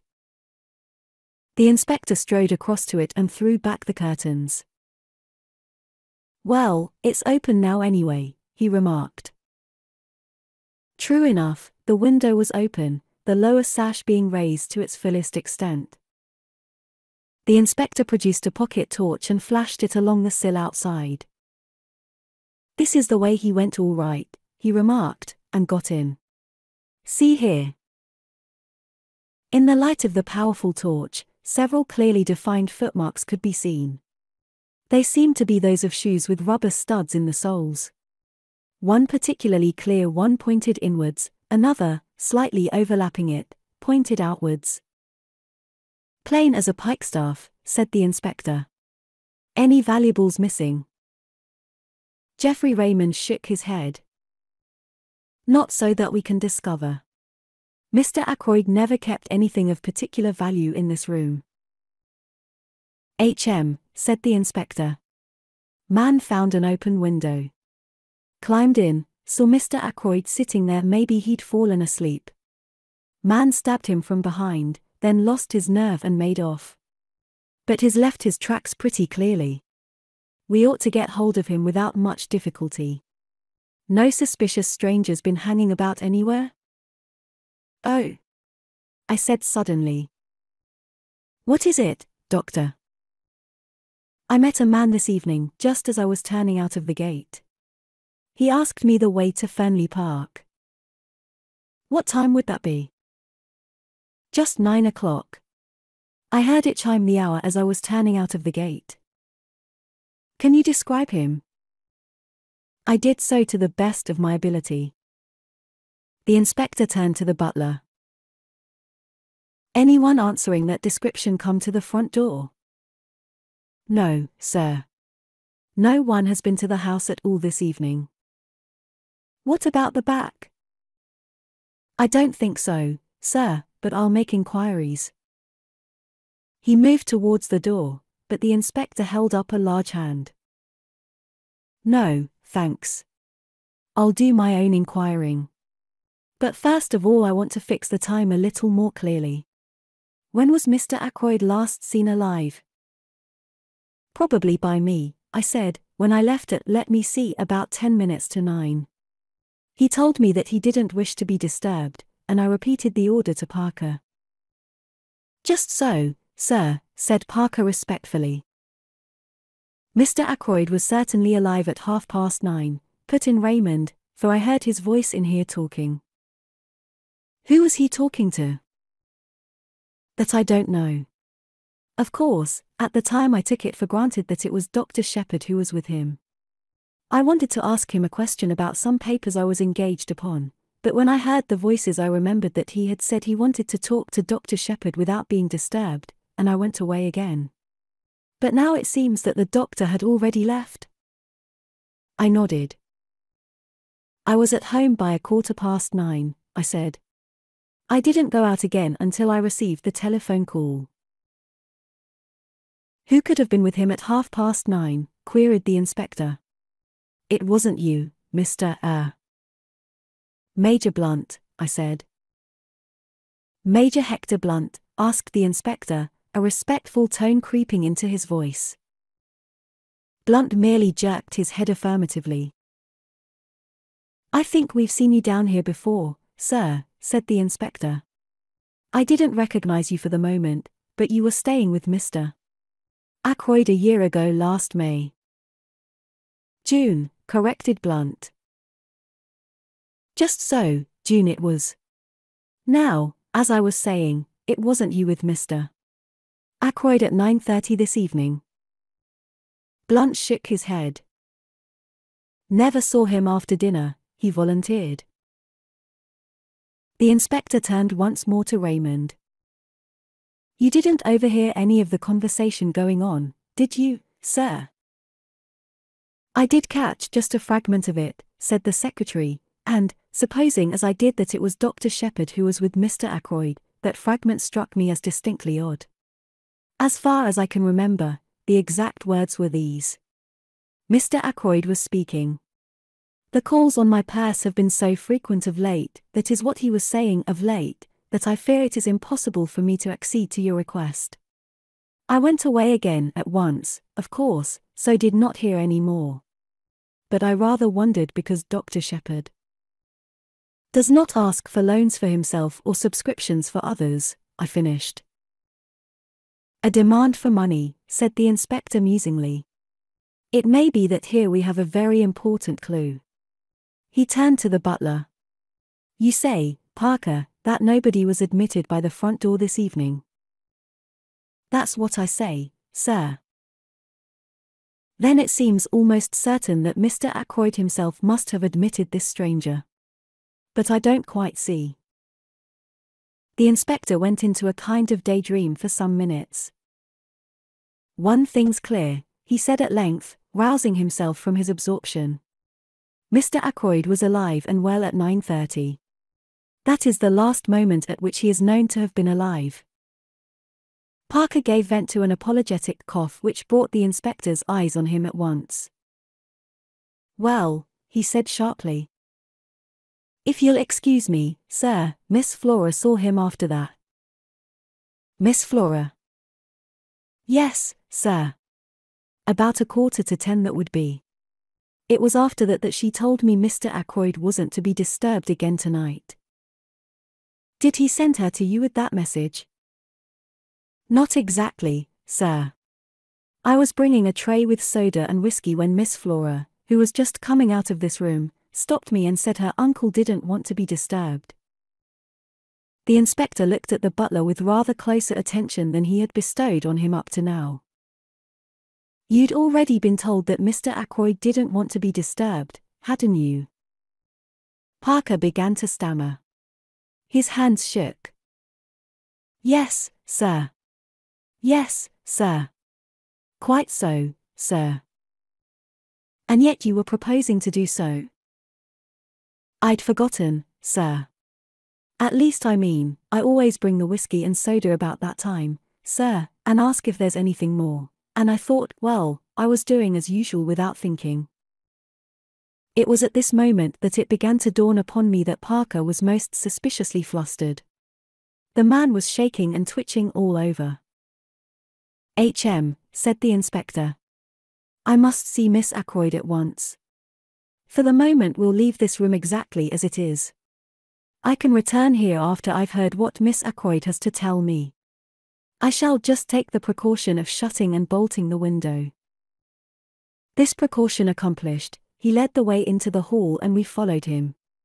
He paused a moment as he glanced up at the little staircase, then spoke over his shoulder to the constable. "Jones, you'd better stay here. Don't let anyone go into that room." Parker interposed deferentially. "If you'll excuse me, sir. If you were to lock the door into the main hall, nobody could gain access to this part. That staircase leads only to Mr. Ackroyd's bedroom and bathroom.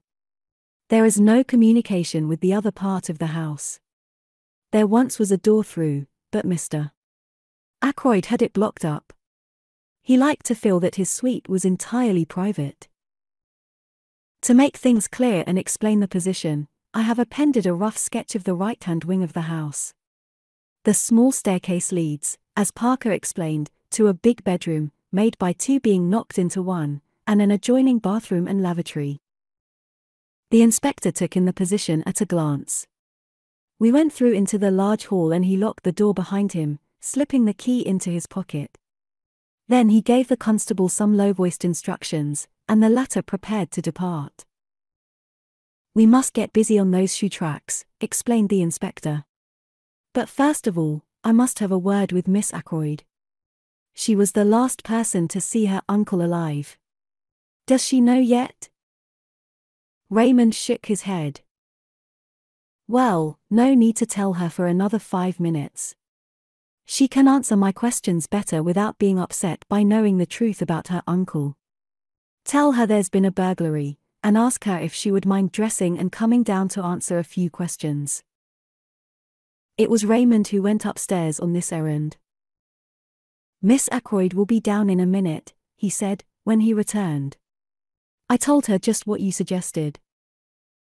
In less than 5 minutes Flora descended the staircase. She was wrapped in a pale pink silk kimono. She looked anxious and excited. The inspector stepped forward.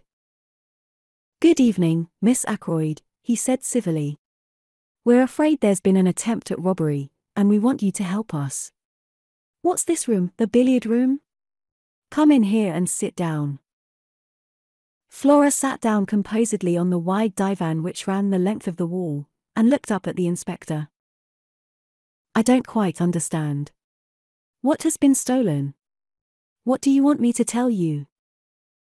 It's just this, Miss Ackroyd. Parker here says you came out of your uncle's study at about 9:45. Is that right? Quite right. I had been to say good night to him. And the time is correct? Well, it must have been about then. I can't say exactly. It might have been later. Was your uncle alone, or was there anyone with him? He was alone. Dr. Shepherd had gone. Did you happen to notice whether the window was open or shut? Flora shook her head. I can't say. The curtains were drawn. Exactly. And your uncle seemed quite as usual. I think so. Do you mind telling us exactly what passed between you? Flora paused a minute, as though to collect her recollections. I went in and said, "Good night, Uncle, I'm going to bed now. I'm tired tonight." He gave a sort of grunt, and I went over and kissed him, and he said something about my looking nice in the frock I had on, and then he told me to run away as he was busy. So I went. Did he ask specially not to be disturbed? Oh. Yes, I forgot. He said, "Tell Parker I don't want anything more tonight, and that he's not to disturb me." I met Parker just outside the door and gave him Uncle's message. Just so, said the inspector. Won't you tell me what it is that has been stolen? We're not quite certain, said the inspector hesitatingly. A wide look of alarm came into the girl's eyes. She started up. What is it? You're hiding something from me. Moving in his usual unobtrusive manner, Hector Blunt came between her and the inspector. She half stretched out her hand, and he took it in both of his, patting it as though she were a very small child, and she turned to him as though something in his stolid, rock-like demeanor promised comfort and safety. It's bad news, Flora, he said quietly. Bad news for all of us. Your Uncle Roger. Yes. It will be a shock to you. Bound to be. Poor Roger's dead. Flora drew away from him, her eyes dilating with horror. When? She whispered. When? Very soon after you left him, I'm afraid, said Blunt gravely. Flora raised her hand to her throat, gave a little cry, and I hurried to catch her as she fell. She had fainted, and Blunt and I carried her upstairs and laid her on her bed. Then I got him to wake Mrs. Ackroyd and tell her the news.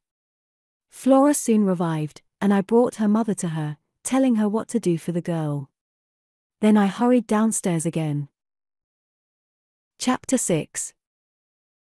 The Tunisian Dagger. I met the inspector just coming from the door which led into the kitchen quarters. How's the young lady, Doctor? Coming round nicely. Her mother's with her. That's good. I've been questioning the servants. They all declare that no one has been to the back door tonight. Your description of that stranger was rather vague. Can't you give us something more definite to go upon? I'm afraid not, I said regretfully. It was a dark night, you see, and the fellow had his coat collar well pulled up and his hat squashed down over his eyes. Said the inspector. Looked as though he wanted to conceal his face. Sure it was no one you know? I replied in the negative, but not as decidedly as I might have done. I remembered my impression that the stranger's voice was not unfamiliar to me. I explained this rather haltingly to the inspector. It was a rough, uneducated voice, you say? I agreed, but it occurred to me that the roughness had been of an almost exaggerated quality. If, as the inspector thought, the man had wished to hide his face, he might equally well have tried to disguise his voice. Do you mind coming into the study with me again, Doctor? There are 1 or 2 things I want to ask you. I acquiesced. Inspector Davis unlocked the door of the lobby, we passed through, and he locked the door again behind him. "We don't want to be disturbed," he said grimly. "And we don't want any eavesdropping either. What's all this about blackmail?" "Blackmail?" I exclaimed, very much startled. "Is it an effort of Parker's imagination? Or is there something in it?" "If Parker heard anything about blackmail," I said slowly, "he must have been listening outside this door with his ear glued against the keyhole." Davis nodded. "Nothing more likely. You see, I've been instituting a few inquiries as to what Parker has been doing with himself this evening. To tell the truth, I didn't like his manner. The man knows something. When I began to question him, he got the wind up and plumped out some garbled story of blackmail. I took an instant decision. "I'm rather glad you've brought the matter up," I said. "I've been trying to decide whether to make a clean breast of things or not. I'd already practically decided to tell you everything, but I was going to wait for a favorable opportunity. You might as well have it now." And there I narrated the whole events of the evening as I have set them down here. The inspector listened keenly, occasionally interjecting a question. "Most extraordinary story I ever heard," he said, when I had finished. "And you say that letter has completely disappeared? It looks bad, it looks very bad indeed. It gives us what we've been looking for, a motive for the murder." I nodded. "I realize that.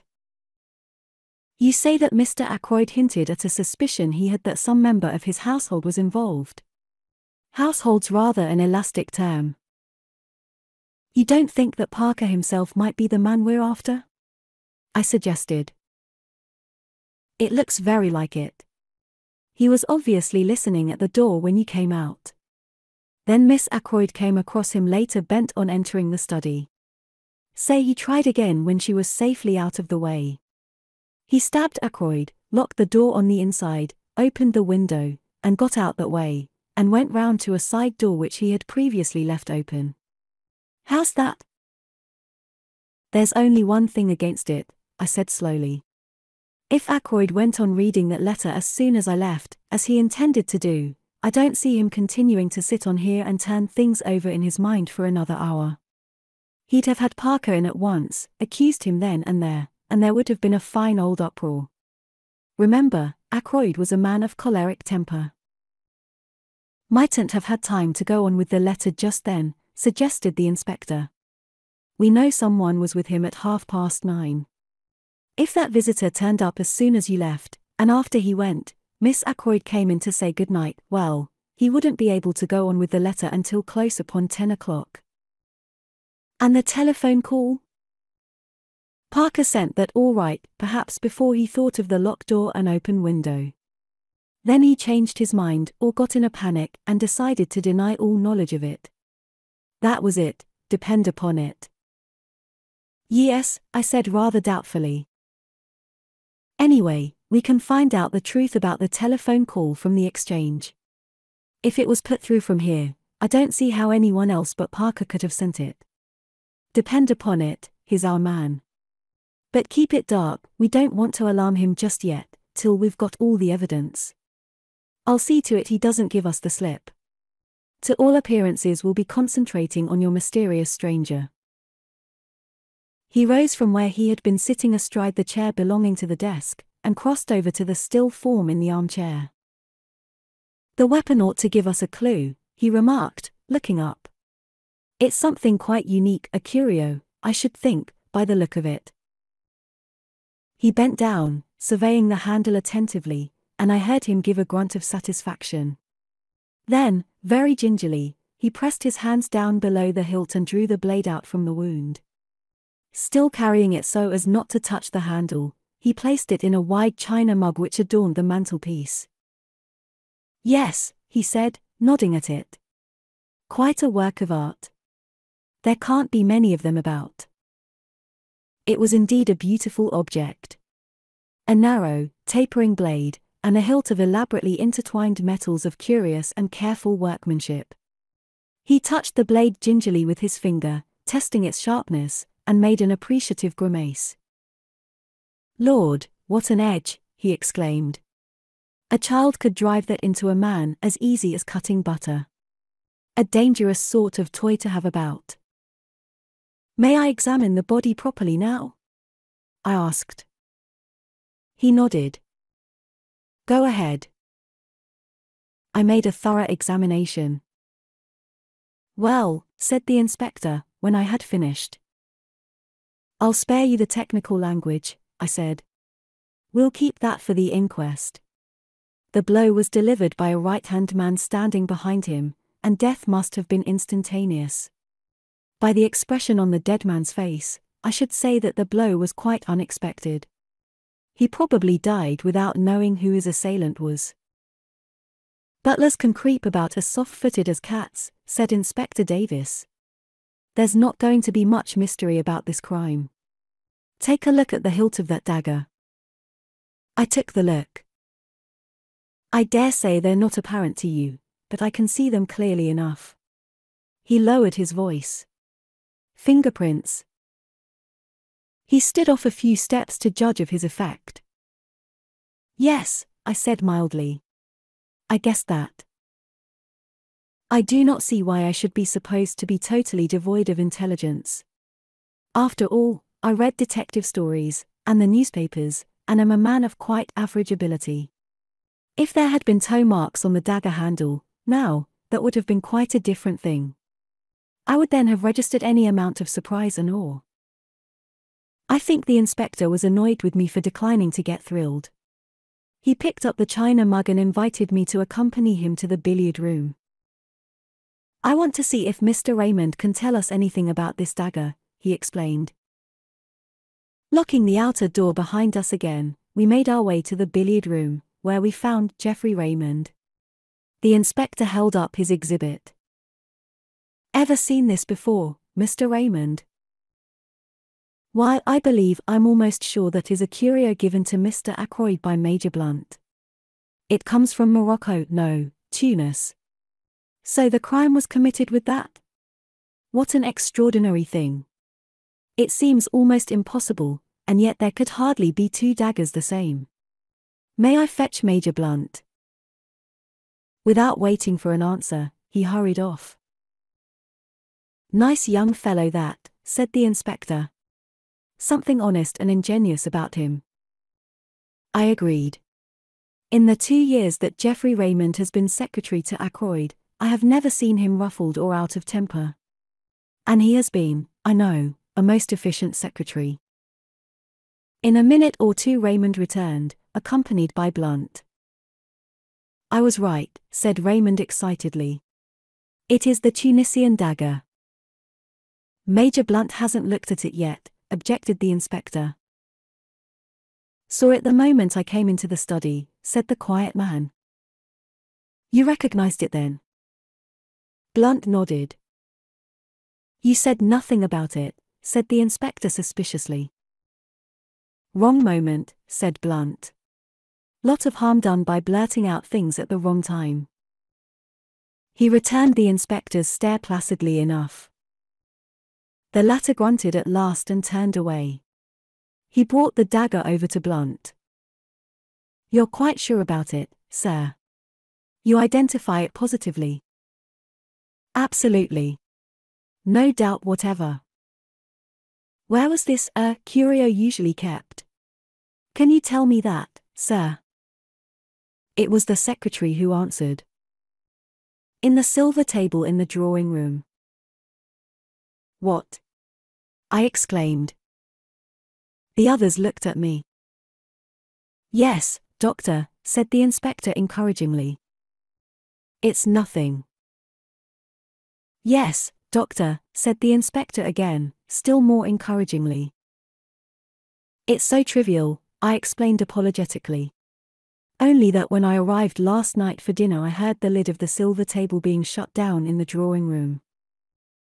I saw profound skepticism and a trace of suspicion on the inspector's countenance.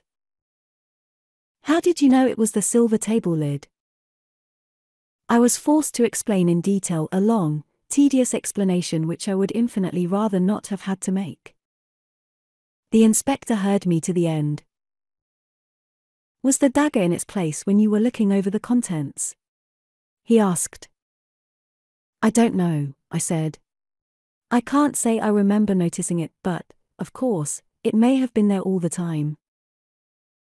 We'd better get hold of the housekeeper, remarked the inspector, and pulled the bell. A few minutes later Miss Russell, summoned by Parker, entered the room. I don't think I went near the silver table, she said, when the inspector had posed his question. I was looking to see that all the flowers were fresh. Oh. Yes, I remember now. The silver table was open, which it had no business to be, and I shut the lid down as I passed. She looked at him aggressively. I see, said the inspector. Can you tell me if this dagger was in its place then? Miss Russell looked at the weapon composedly. I can't say, I'm sure, she replied. I didn't stop to look. I knew the family would be down any minute, and I wanted to get away. Thank you, said the inspector.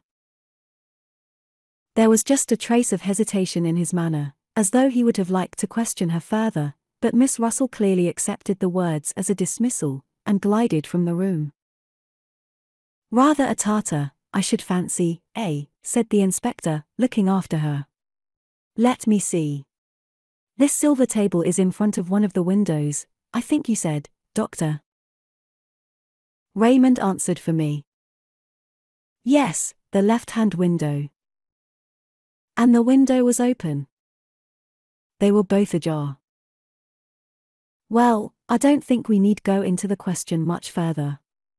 Somebody, I'll just say somebody, could get that dagger any time he liked, and exactly when he got it doesn't matter in the least. I'll be coming up in the morning with the chief constable, Mr. Raymond. Until then, I'll keep the key of that door. I want Colonel Melrose to see everything exactly as it is. I happen to know that he's dining out the other side of the county, and, I believe, staying the night. We watched the inspector take up the jar. I shall have to pack this carefully, he observed. It's going to be an important piece of evidence in more ways than one. A few minutes later, as I came out of the billiard room with Raymond, the latter gave a low chuckle of amusement. I felt the pressure of his hand on my arm, and followed the direction of his eyes. Inspector Davis seemed to be inviting Parker's opinion of a small pocket diary. A little obvious, murmured my companion. So Parker is the suspect, is he? Shall we oblige Inspector Davis with a set of our fingerprints also? He took 2 cards from the card tray, wiped them with his silk handkerchief, then handed one to me and took the other himself. Then, with a grin, he handed them to the police inspector. Souvenirs, he said. Number 1, Dr. Shepherd, number 2, my humble self. One from Major Blunt will be forthcoming in the morning. Youth is very buoyant. Even the brutal murder of his friend and employer could not dim Geoffrey Raymond's spirits for long. Perhaps that is as it should be. I do not know. I have lost the quality of resilience long since myself. It was very late when I got back, and I hoped that Caroline would have gone to bed. I might have known better. She had hot cocoa waiting for me, and whilst I drank it, she extracted the whole history of the evening from me. I said nothing of the blackmailing business, but contented myself with giving her the facts of the murder. The police suspect Parker, I said, as I rose to my feet and prepared to ascend to bed. There seems a fairly clear case against him. Parker, said my sister. Fiddlesticks. That inspector must be a perfect fool. Parker indeed. Don't tell me. With which obscure pronouncement we went up to bed. Chapter 7. I learn my neighbor's profession. On the following morning I hurried unforgivably over my round. My excuse can be that I had no very serious cases to attend.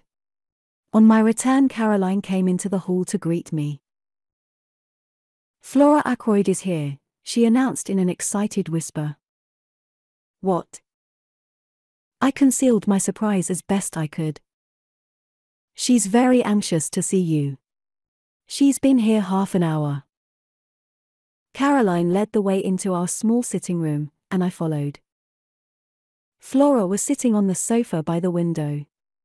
She was in black and she sat nervously twisting her hands together. I was shocked by the sight of her face. All the color had faded away from it. But when she spoke, her manner was as composed and resolute as possible. "Dr. Shepherd, I have come to ask you to help me." "Of course he'll help you, my dear," said Caroline. I don't think Flora really wished Caroline to be present at the interview. She would, I am sure, have infinitely preferred to speak to me privately. But she also wanted to waste no time, so she made the best of it. "I want you to come to the Larches with me." "The Larches?" I queried, surprised. "To see that funny little man," exclaimed Caroline. "Yes. You know who he is, don't you?" "We fancied," I said, "that he might be a retired hairdresser." Flora's blue eyes opened very wide. "Why, he's Hercule Poirot. You know who I mean, the private detective. They say he's done the most wonderful things, just like detectives do in books. A year ago he retired and came to live down here. Uncle knew who he was, but he promised not to tell anyone, because Poirot wanted to live quietly without being bothered by people." "So that's who he is," I said slowly. "You've heard of him, of course." "I'm rather an old fogey, as Caroline tells me," I said, "but I have just heard of him."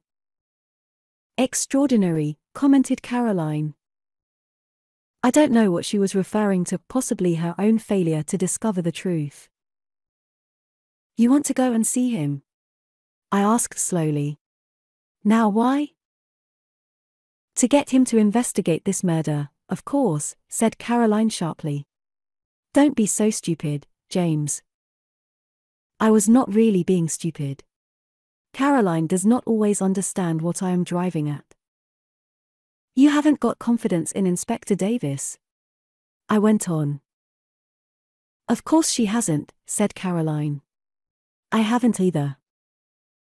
Anyone would have thought it was Caroline's uncle who had been murdered. "And how do you know he would take up the case?" I asked. "Remember, he is retired from active work." "That's just it," said Flora simply. "I've got to persuade him." "You are sure you are doing wisely?" I asked gravely. "Of course she is," said Caroline. "I'll go with her myself if she likes." "I'd rather the doctor came with me if you don't mind, Miss Shepherd," said Flora. She knows the value of being direct on certain occasions. Any hints would certainly have been wasted on Caroline. "You see," she explained, following directness with tact, "Dr. Shepherd being the doctor, and having found the body, he would be able to give all the details to Poirot." "Yes," said Caroline grudgingly, "I see that." I took a turn or two up and down the room. "Flora," I said gravely, "be guided by me. I advise you not to drag this detective into the case." Flora sprang to her feet. The color rushed into her cheeks. "I know why you say that," she cried. "But it's exactly for that reason I'm so anxious to go." "You're afraid?" "But I'm not. I know Ralph better than you do." "Ralph," said Caroline. "What has Ralph got to do with it?" Neither of us heeded her. "Ralph may be weak," continued Flora. "He may have done foolish things in the past, wicked things even, but he wouldn't murder anyone." "No, no," I exclaimed. "I never thought it of him." "Then why did you go to the Three Balls last night?" demanded Flora, "on your way home after Uncle's body was found?" I was momentarily silenced. I had hoped that that visit of mine would remain unnoticed. "How did you know about that?" I countered. "I went there this morning," said Flora. I heard from the servants that Ralph was staying there. I interrupted her. You had no idea that he was in King's Abbot? No. I was astounded. I couldn't understand it. I went there and asked for him. They told me, what I suppose they told you last night, that he went out at about 9 o'clock yesterday evening and never came back. Her eyes met mine defiantly, and as though answering something in my look, she burst out. Well, why shouldn't he? He might have gone anywhere. He may even have gone back to London, leaving his luggage behind. I asked gently. Flora stamped her foot. I don't care. There must be a simple explanation. And that's why you want to go to Hercule Poirot. Isn't it better to leave things as they are? The police don't suspect Ralph in the least, remember. They're working on quite another tack. But that's just it, cried the girl. They do suspect him.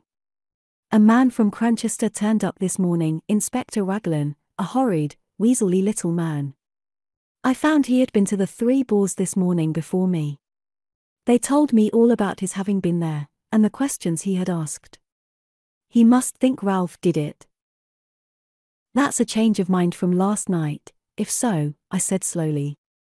He doesn't believe in Davis's theory that it was Parker then. Parker indeed, said my sister, and snorted.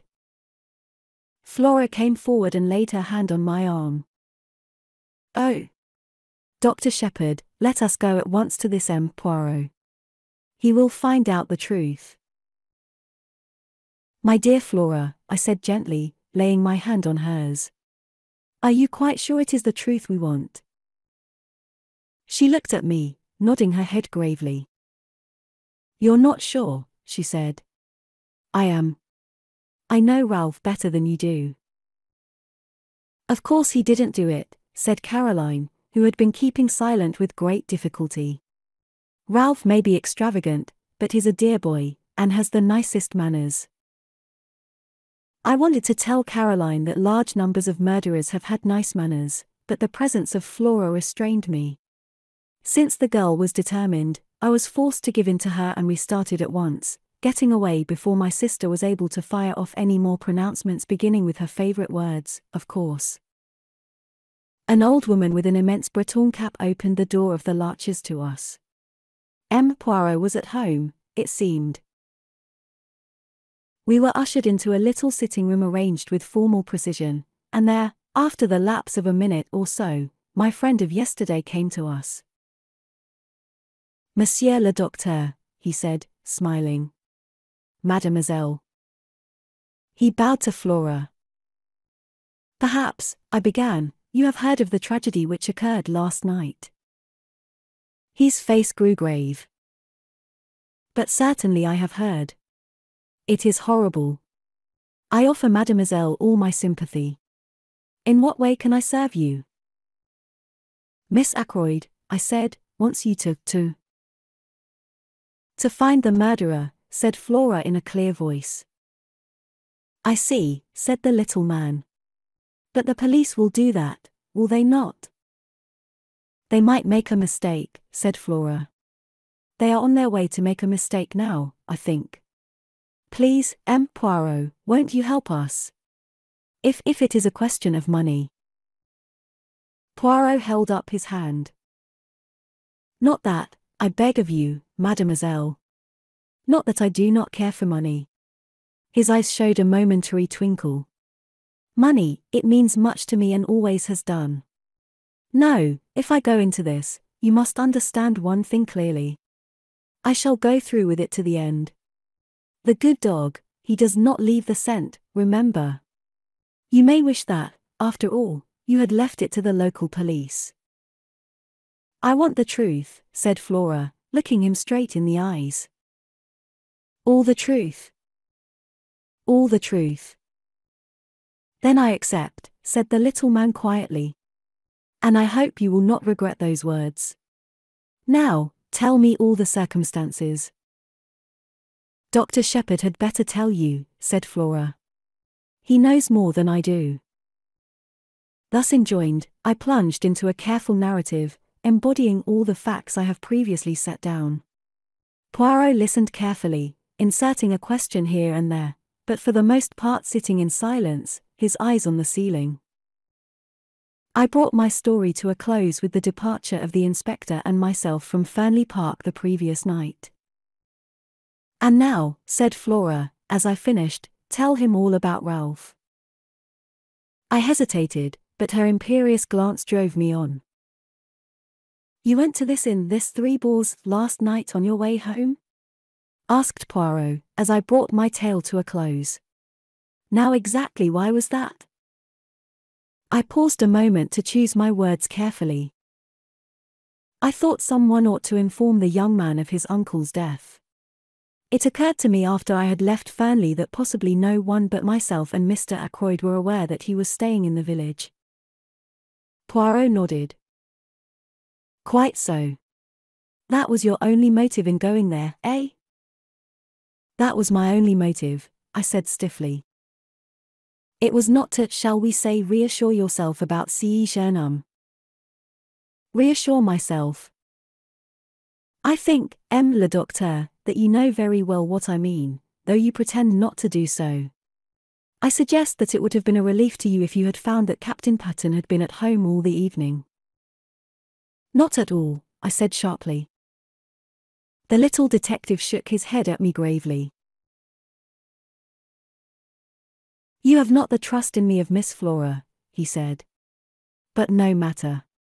What we have to look at is this: Captain Patten is missing, under circumstances which call for an explanation.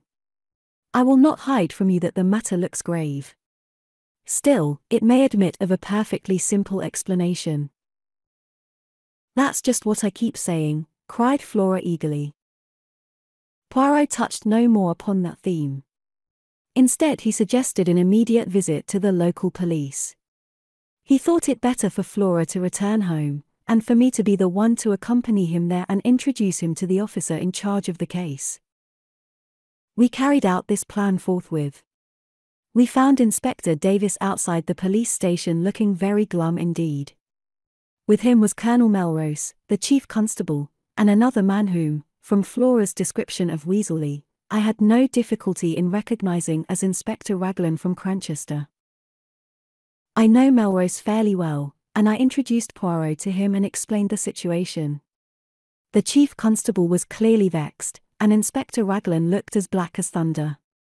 Davis, however, seemed slightly exhilarated by the sight of his superior officer's annoyance. "The case is going to be plain as a pikestaff," said Raglan. "Not the least need for amateurs to come butting in. You'd think any fool would have seen the way things were last night, and then we shouldn't have lost 12 hours. He directed a vengeful glance at poor Davis, who received it with perfect stolidity. "Mr. Ackroyd's family must, of course, do what they see fit," said Colonel Melrose. "But we cannot have the official investigation hampered in any way. I know Poirot's great reputation, of course," he added courteously. "The police can't advertise themselves, worse luck," said Raglan. It was Poirot who saved the situation. "It is true that I have retired from the world," he said.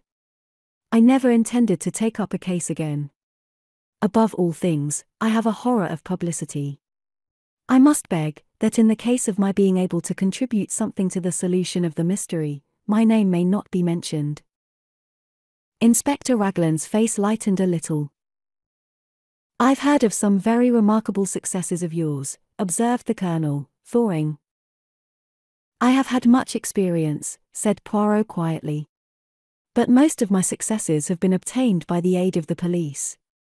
I admire enormously your English police. If Inspector Raglan permits me to assist him, I shall be both honored and flattered." The inspector's countenance became still more gracious. Colonel Melrose drew me aside. "From all I hear, this little fellow's done some really remarkable things," he murmured. "We're naturally anxious not to have to call in Scotland Yard. Raglan seems very sure of himself, but I'm not quite certain that I agree with him. You see, I know the parties concerned better than he does. This fellow doesn't seem out after kudos, does he? Would work in with us unobtrusively, eh? To the greater glory of Inspector Raglan, I said solemnly. Well, well, said Colonel Melrose breezily in a louder voice, we must put you wise to the latest developments, Poirot. I thank you, said Poirot. My friend, Dr. Shepherd, said something of the butler being suspected. That's all bunkum, said Raglan instantly. These high-class servants get in such a funk that they act suspiciously for nothing at all. The fingerprints, I hinted.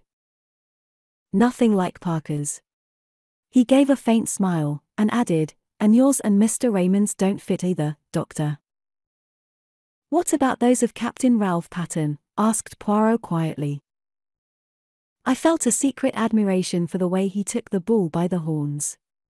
I saw a look of respect creep into the inspector's eye.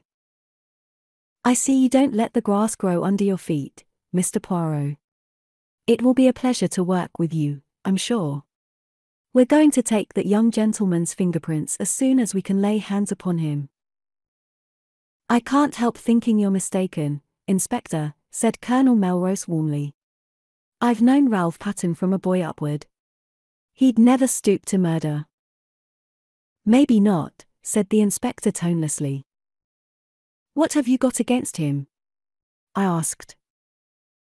Went out just on 9 o'clock last night. Was seen in neighborhood of Fernley Park somewhere about 9:30. Not been seen since. Believed to be in serious money difficulties. I've got a pair of his shoes here, shoes with rubber studs in them.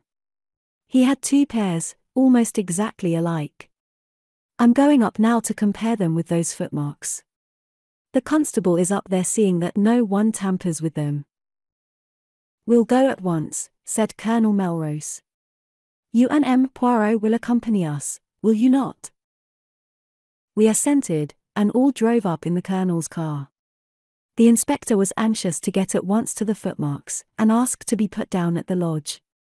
About halfway up the drive, on the right, a path branched off which led round to the terrace and the window of Ackroyd's study.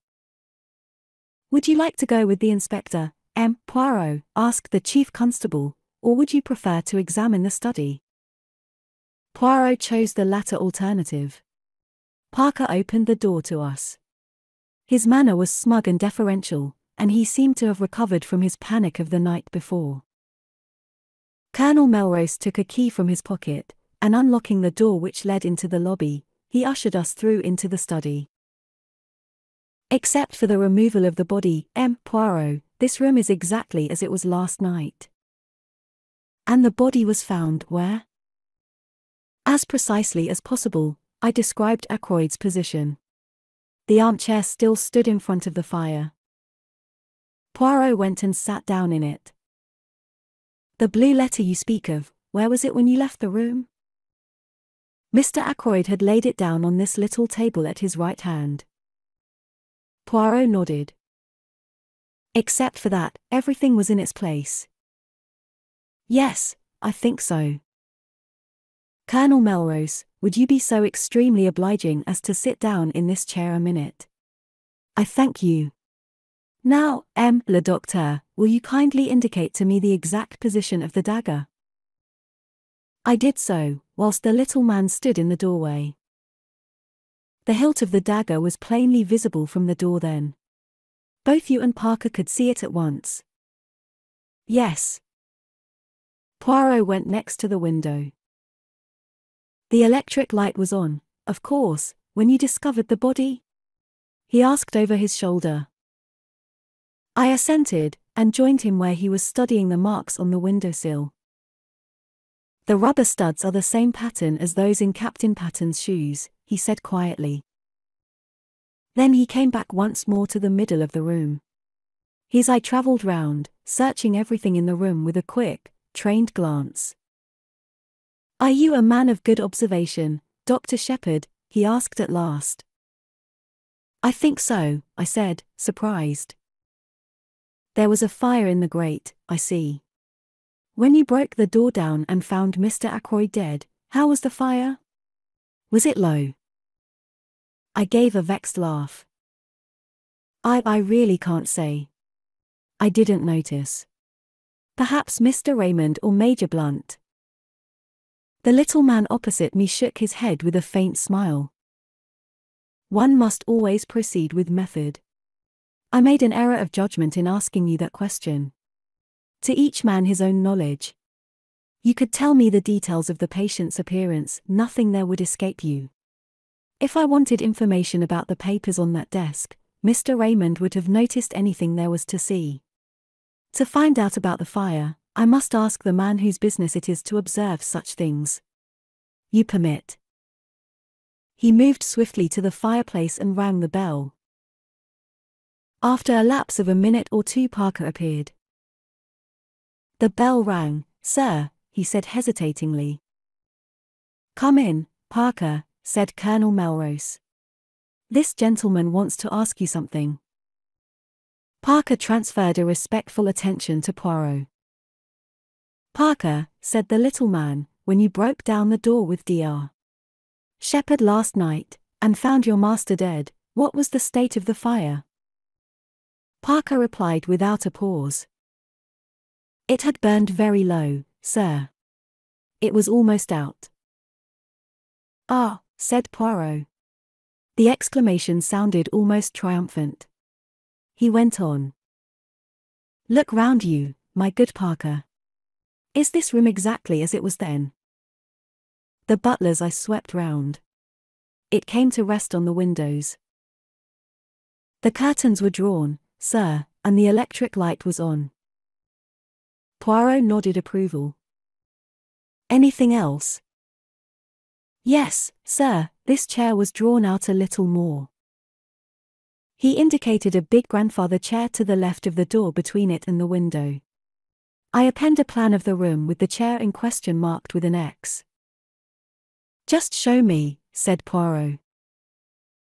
The butler drew the chair in question out a good 2 feet from the wall, turning it so that the seat faced the door. Voilà ce qui est curieux, murmured Poirot. No one would want to sit in a chair in such a position, I fancy. Now who pushed it back into place again, I wonder? Did you, my friend? No, sir, said Parker. I was too upset with seeing the master and all. Poirot looked across at me. Did you, doctor? I shook my head. It was back in position when I arrived with the police, sir, put in Parker. I'm sure of that. Curious, said Poirot again. Raymond or Blunt must have pushed it back, I suggested. Surely it isn't important. It is completely unimportant, said Poirot. That is why it is so interesting, he added softly. Excuse me a minute, said Colonel Melrose. He left the room with Parker. Do you think Parker is speaking the truth? I asked. About the chair, yes. Otherwise I do not know. You will find, le docteur, if you have much to do with cases of this kind, that they all resemble each other in one thing. What is that? I asked curiously. Everyone concerned in them has something to hide. Have I? I asked, smiling. Poirot looked at me attentively. I think you have, he said quietly. But have you told me everything known to you about this young man Patton? He smiled as I grew red. Oh. Do not fear. I will not press you. I shall learn it in good time. I wish you'd tell me something of your methods, I said hastily, to cover my confusion. The point about the fire, for instance. Oh. That was very simple. You leave Mr. Ackroyd at 9:10, was it not? Yes, exactly, I should say. The window is then closed and bolted and the door unlocked. At 10:15 when the body is discovered, the door is locked and the window is open. Who opened it? Clearly only Mr. Ackroyd himself could have done so, and for one of two reasons. Either because the room became unbearably hot, but since the fire was nearly out and there was a sharp drop in temperature last night, that cannot be the reason, or because he admitted someone that way. And if he admitted someone that way, it must have been someone well known to him, since he had previously shown himself uneasy on the subject of that same window. It sounds very simple, I said. Everything is simple, if you arrange the facts methodically. We are concerned now with the personality of the person who was with him at 9:30 last night. Everything goes to show that that was the individual admitted by the window, and though Mr. Ackroyd was seen alive later by Miss Flora, we cannot approach a solution of the mystery until we know who that visitor was. The window may have been left open after his departure and so afforded entrance to the murderer, or the same person may have returned a second time. Ah! Here is the Colonel who returns. Colonel Melrose entered with an animated manner. That telephone call has been traced at last, he said. It did not come from here. It was put through to Dr. Shepherd at 10:15 last night from a public call office at King's Abbot Station. And at 10:23 the night mail leaves for Liverpool. Chapter 8. Inspector Raglan is confident. We looked at each other. You'll have inquiries made at the station, of course, I said. Naturally, but I'm not over-sanguine as to the result. You know what that station is like. I did. King's Abbot is a mere village, but its station happens to be an important junction. Most of the big expresses stop there, and trains are shunted, resorted, and made up. It has 2 or 3 public telephone boxes. At that time of night 3 local trains coming close upon each other, to catch the connection with the express for the north which comes in at 10:19 and leaves at 10:23. The whole place is in a bustle, and the chances of one particular person being noticed telephoning or getting into the express are very small indeed. But why telephone at all? Demanded Melrose. That is what I find so extraordinary. There seems no rhyme or reason in the thing. Poirot carefully straightened a china ornament on one of the bookcases. Be sure there was a reason, he said over his shoulder. But what reason could it be? When we know that, we shall know everything. This case is very curious and very interesting. There was something almost indescribable in the way he said those last words. I felt that he was looking at the case from some peculiar angle of his own, and what he saw I could not tell. He went to the window and stood there, looking out. You say it was 9 o'clock, Dr. Shepherd, when you met this stranger outside the gate? He asked the question without turning round. Yes, I replied. I heard the church clock chime the hour. How long would it take him to reach the house, to reach this window, for instance? 5 minutes at the outside. 2 or 3 minutes only if he took the path at the right of the drive and came straight here. But to do that he would have to know the way. How can I explain myself? It would mean that he had been here before, that he knew his surroundings. That is true, replied Colonel Melrose.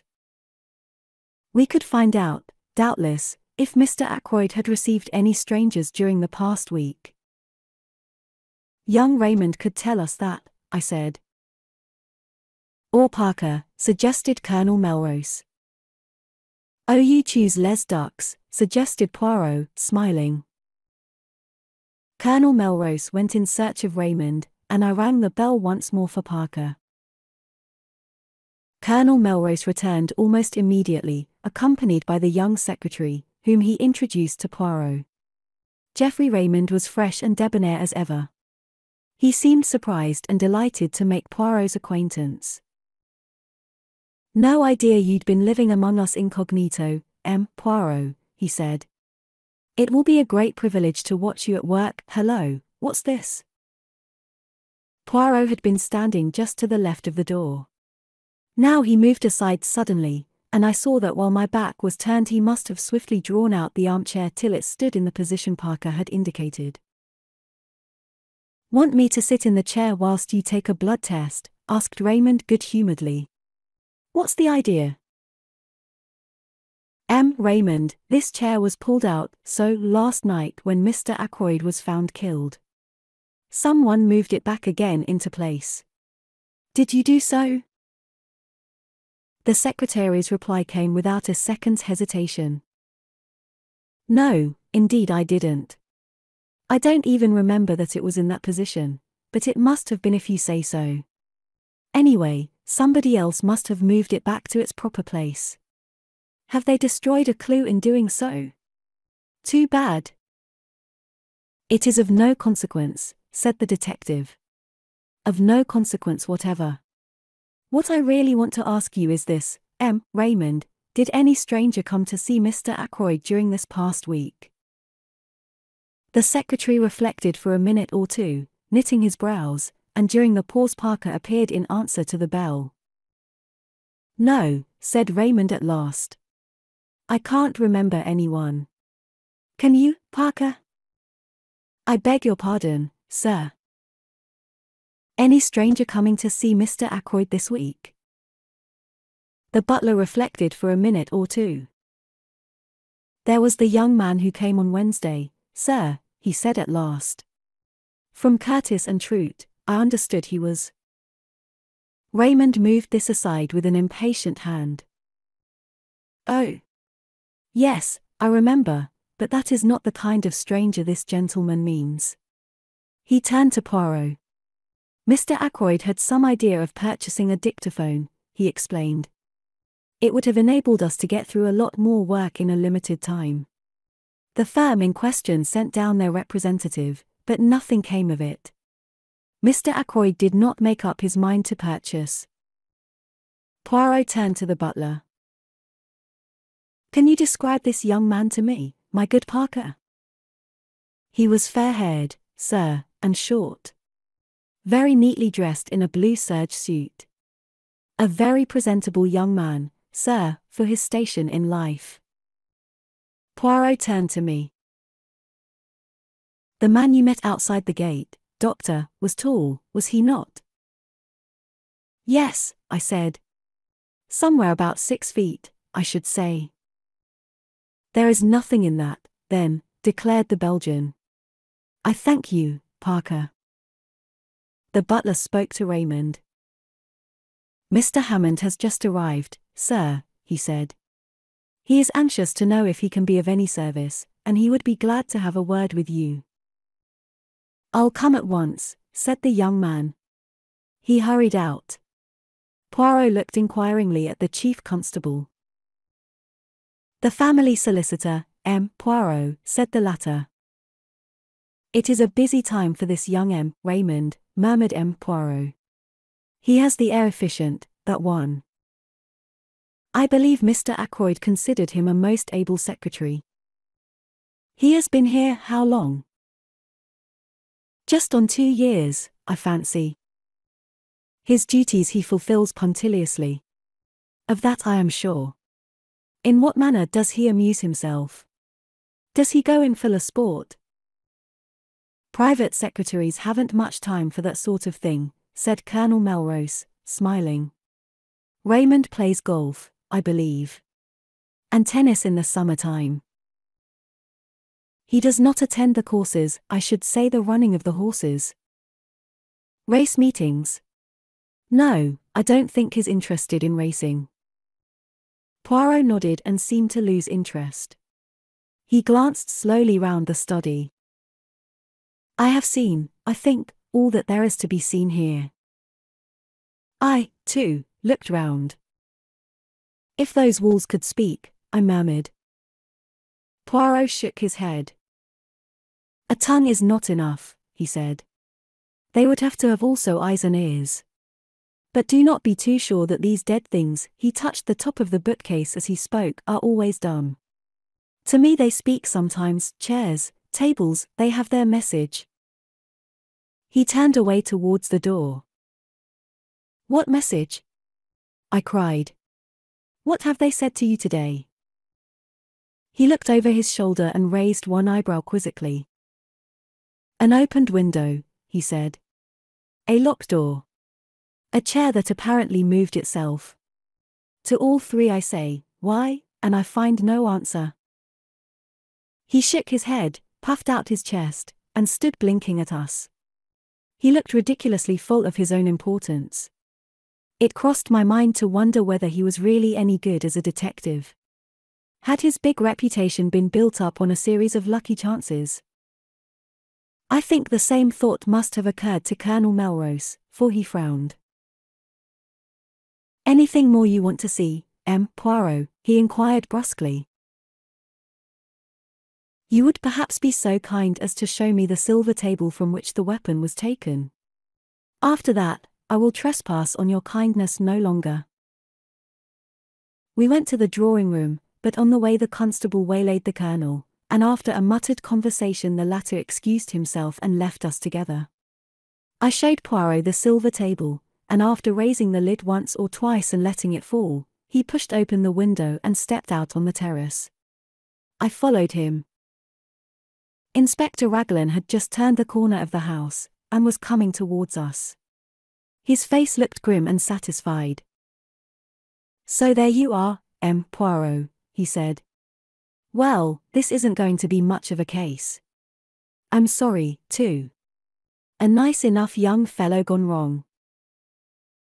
Poirot's face fell, and he spoke very mildly. I'm afraid I shall not be able to be of much aid to you, then. Next time, perhaps, said the inspector soothingly. Though we don't have murders every day in this quiet little corner of the world. Poirot's gaze took on an admiring quality. You have been of a marvellous promptness, he observed. How exactly did you go to work, if I may ask? Certainly, said the inspector. To begin with method. That's what I always say, method. Ah, cried the other. That, too, is my watchword. Method, order, and the little grey cells. The cells, said the inspector, staring. The little grey cells of the brain, explained the Belgian. Oh, of course, well, we all use them, I suppose. In a greater or lesser degree, murmured Poirot. And there are, too, differences in quality. Then there is the psychology of a crime. One must study that. Ah, said the inspector, you've been bitten with all this psychoanalysis stuff. Now, I'm a plain man. Mrs. Raglan would not agree, I am sure, to that, said Poirot, making him a little bow. Inspector Raglan, a little taken aback, bowed. You don't understand, he said, grinning broadly. Lord, what a lot of difference language makes. I'm telling you how I set to work. First of all, method. Mr. Ackroyd was last seen alive at 9:45 by his niece, Miss Flora Ackroyd. That's fact number one, isn't it? If you say so. Well, it is. At 10:30, the doctor here says that Mr. Ackroyd has been dead at least half an hour. You stick to that, doctor? Certainly, I said. Half an hour or longer. Very good. That gives us exactly 1/4 of an hour in which the crime must have been committed. I make a list of everyone in the house, and work through it, setting down opposite their names where they were and what they were doing between the hour of 9:45 and 10 p.m. He handed a sheet of paper to Poirot. I read it over his shoulder. It ran as follows, written in a neat script. Major Blunt. In billiard room with Mr. Raymond. Latter confirms. Mr. Raymond. Billiard room. See above. Mrs. Ackroyd. 9:45 watching billiard match. Went up to bed 9:55. Raymond and Blunt watched her up staircase. Miss Ackroyd. Went straight from her uncle's room upstairs. Confirmed by Parker, also housemaid, Elsie Dale. Servants. Parker went straight to butler's pantry. Confirmed by housekeeper, Miss Russell, who came down to speak to him about something at 9:47, and remained at least 10 minutes. Miss Russell. As above. Spoke to housemaid, Elsie Dale, upstairs at 9:45. Ursula Bourne, parlourmaid. In her own room until 9:55. Then in servants' hall. Mrs. Cooper, cook. In servants' hall.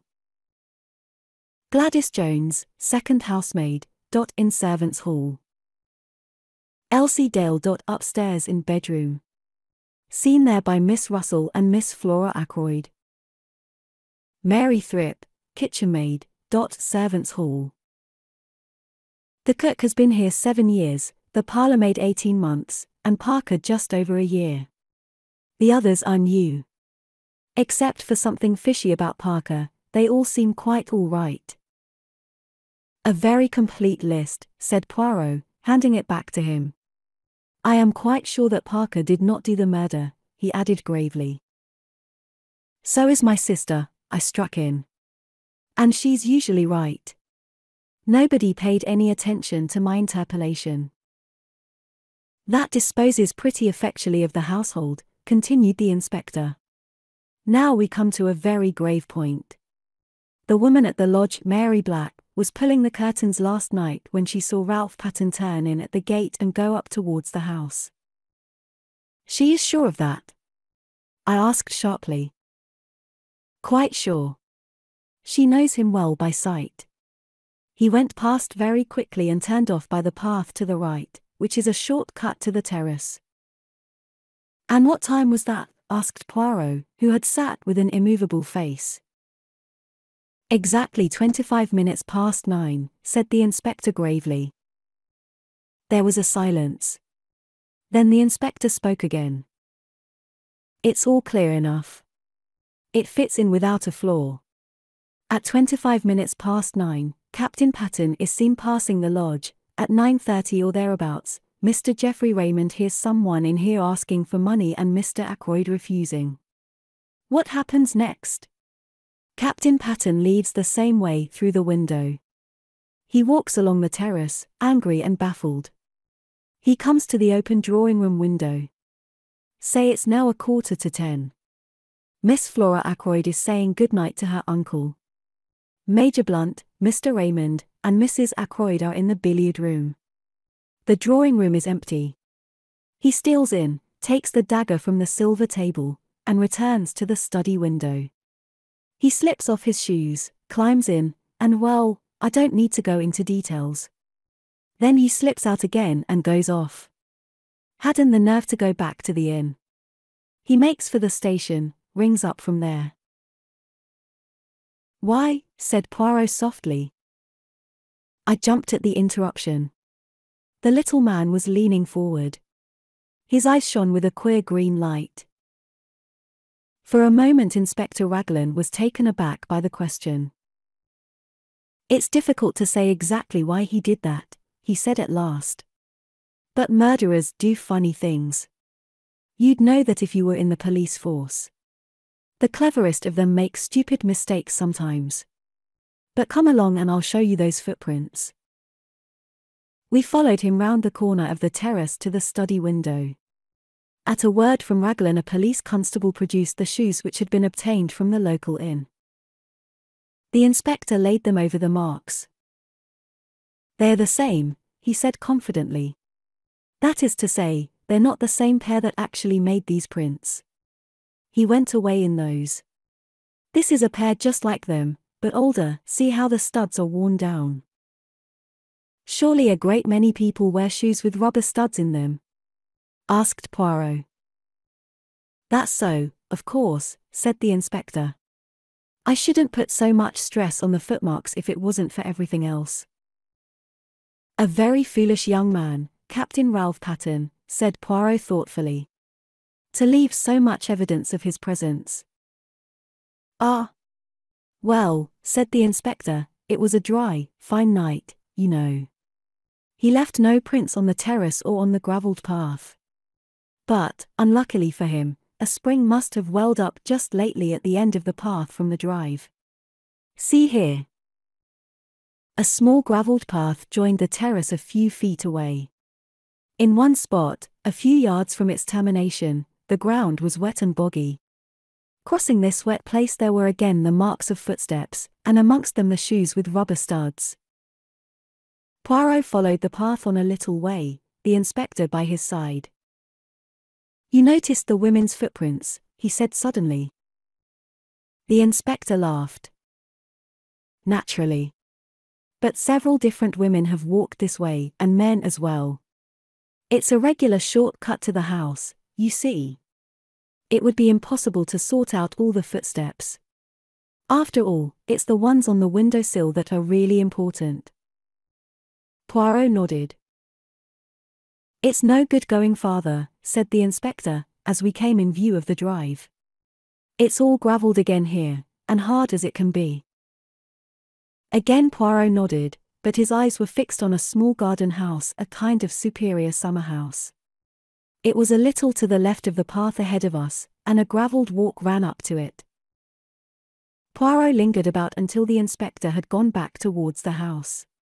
Then he looked at me. "You must have indeed been sent from the good God to replace my friend Hastings," he said, with a twinkle. "I observe that you do not quit my side. How say you, Dr. Shepherd, shall we investigate that summer house? It interests me." He went up to the door and opened it. Inside, the place was almost dark. There were 1 or 2 rustic seats, a croquet set, and some folded deck chairs. I was startled to observe my new friend. He had dropped to his hands and knees and was crawling about the floor. Every now and then he shook his head as though not satisfied. Finally, he sat back on his heels. "Nothing," he murmured. Well, perhaps it was not to be expected. But it would have meant so much. He broke off, stiffening all over. Then he stretched out his hand to one of the rustic chairs. He detached something from one side of it. "What is it?" I cried. "What have you found?" He smiled, unclosing his hand so that I should see what lay in the palm of it. A scrap of stiff white cambric. I took it from him, looked at it curiously, and then handed it back. "What do you make of it, my friend?" he asked, eyeing me keenly. "A scrap torn from a handkerchief," I suggested, shrugging my shoulders. He made another dart and picked up a small quill, a goose quill by the look of it. "And that," he cried triumphantly. "What do you make of that?" I only stared. He slipped the quill into his pocket, and looked again at the scrap of white stuff. "A fragment of a handkerchief," he mused. "Perhaps you are right. But remember this, a good laundry does not starch a handkerchief." He nodded at me triumphantly, then he put away the scrap carefully in his pocketbook. Chapter 9. The Goldfish Pond. We walked back to the house together. There was no sign of the inspector. Poirot paused on the terrace and stood with his back to the house, slowly turning his head from side to side. "One belle propriété," he said at last appreciatively. "Who inherits it?" His words gave me almost a shock. It is an odd thing, but until that moment the question of inheritance had never come into my head. Poirot watched me keenly. "It is a new idea to you, that," he said at last. "You had not thought of it before, eh?" "No," I said truthfully. "I wish I had." He looked at me again curiously. "I wonder just what you mean by that," he said thoughtfully. "Ah. No," as I was about to speak. "Inutile. You would not tell me your real thought." "Everyone has something to hide," I quoted, smiling. "Exactly. You still believe that?" "More than ever, my friend. But it is not easy to hide things from Hercule Poirot. He has a knack of finding out." He descended the steps of the Dutch garden as he spoke. "Let us walk a little," he said over his shoulder. "The air is pleasant today." I followed him. He led me down a path to the left enclosed in yew hedges. A walk led down the middle, bordered each side with formal flower beds, and at the end was a round paved recess with a seat and a pond of goldfish. Instead of pursuing the path to the end, Poirot took another which wound up the side of a wooded slope. In one spot the trees had been cleared away, and a seat had been put. Sitting there one had a splendid view over the countryside, and one looked right down on the paved recess and the goldfish pond. "England is very beautiful," said Poirot, his eyes straying over the prospect. Then he smiled. "And so are English girls," he said in a lower tone. "Hush, my friend, and look at the pretty picture below us." It was then that I saw Flora. She was moving along the path we had just left and she was humming a little snatch of song. Her step was more dancing than walking, and in spite of her black dress, there was nothing but joy in her whole attitude. She gave a sudden pirouette on her toes, and her black draperies swung out. At the same time she flung her head back and laughed outright. As she did so a man stepped out from the trees. It was Hector Blunt. The girl started. Her expression changed a little. "How you startled me, I didn't see you." Blunt said nothing, but stood looking at her for a minute or two in silence. "What I like about you," said Flora, with a touch of malice, "is your cheery conversation." I fancy that Blunt reddened under his tan. His voice, when he spoke, sounded different. It had a curious sort of humility in it. "Never was much of a fellow for talking. Not even when I was young." "That was a very long time ago, I suppose," said Flora gravely. I caught the undercurrent of laughter in her voice, but I don't think Blunt did. "Yes," he said simply, "it was." "How does it feel to be Methuselah?" asked Flora. This time the laughter was more apparent, but Blunt was following out an idea of his own. "Remember the Johnny who sold his soul to the devil? In return for being made young again? There's an opera about it." "Faust, you mean?" "That's the beggar. Rum story. Some of us would do it if we could." "Anyone would think you were creaking at the joints to hear you talk," cried Flora, half vexed, half amused. Blunt said nothing for a minute or two. Then he looked away from Flora into the middle distance and observed to an adjacent tree trunk that it was about time he got back to Africa. "Are you going on another expedition, shooting things?" "Expect so. Usually do, you know, shoot things, I mean." "You shot that head in the hall, didn't you?" Blunt nodded. Then he jerked out, going rather red, as he did so. "Care for some decent skins any time? If so, I could get 'em for you." "Oh, please do," cried Flora. "Will you really? You won't forget?" "I shan't forget," said Hector Blunt. He added, in a sudden burst of communicativeness, "Time I went. I'm no good in this sort of life. Haven't got the manners for it. I'm a rough fellow, no use in society. Never remember the things one's expected to say. Yes, time I went." "But you're not going at once," cried Flora. Not while we're in all this trouble." "Oh, please. If you go." She turned away a little. "You want me to stay?" asked Blunt.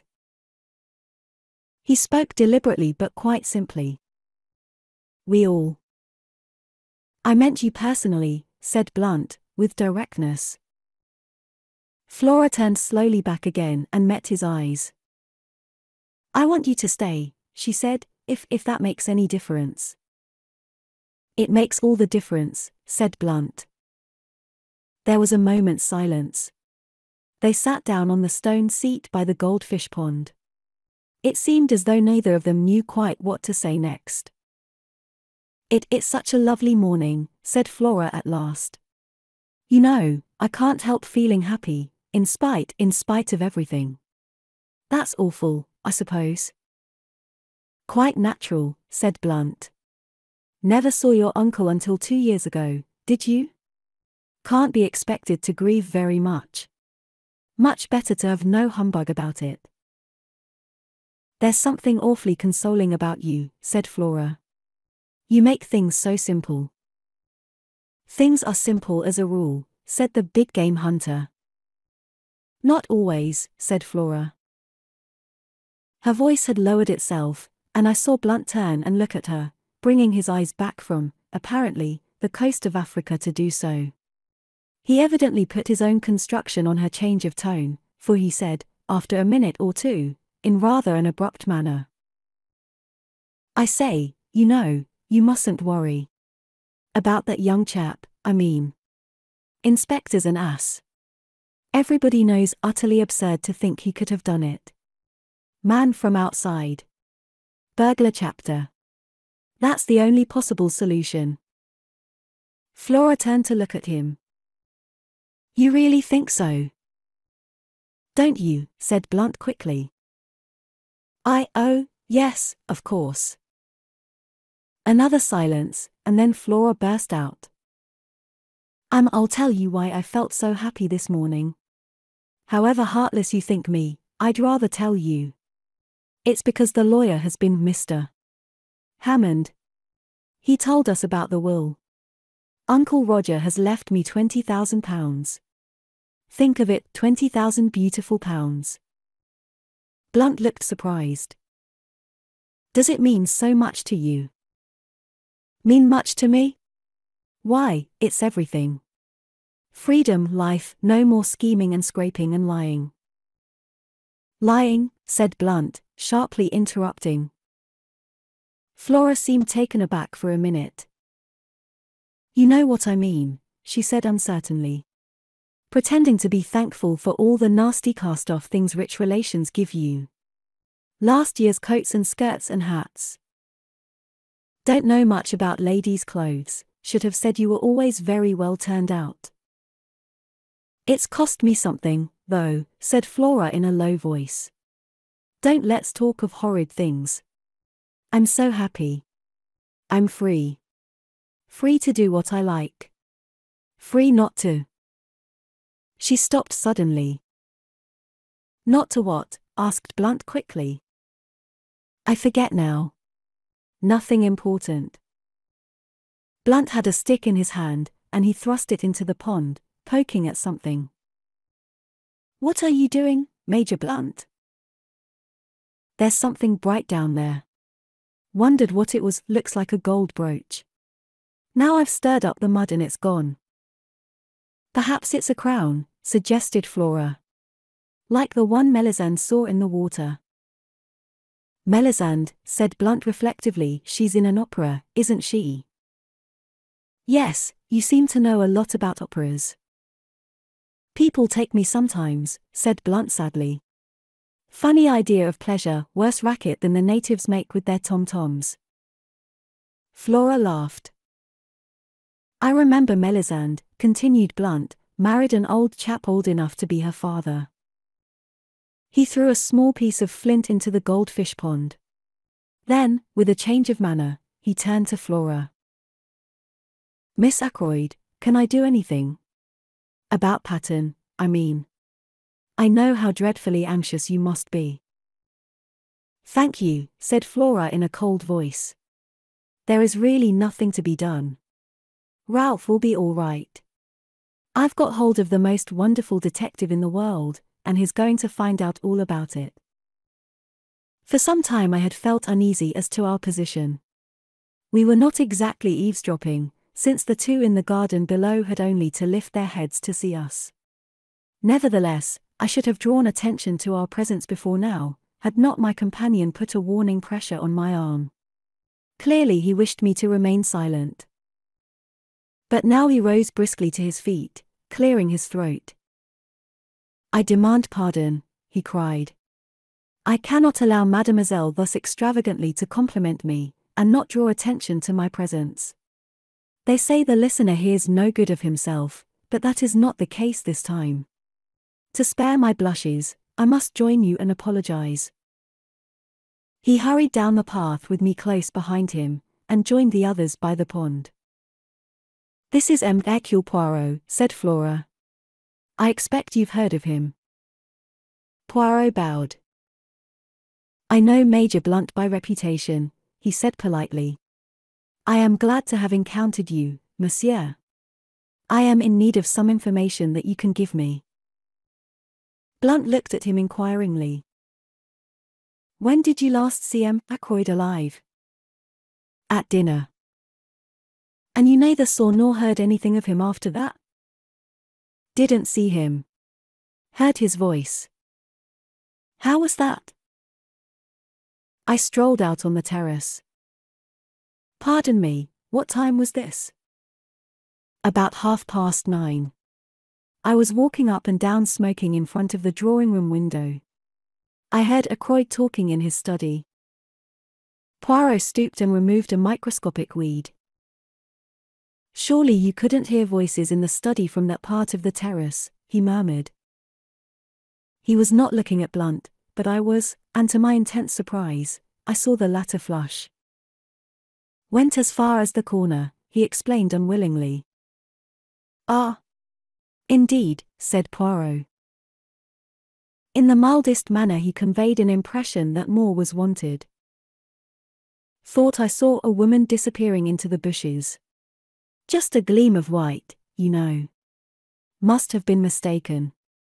It was while I was standing at the corner of the terrace that I heard Ackroyd's voice speaking to that secretary of his. Speaking to Mr. Geoffrey Raymond.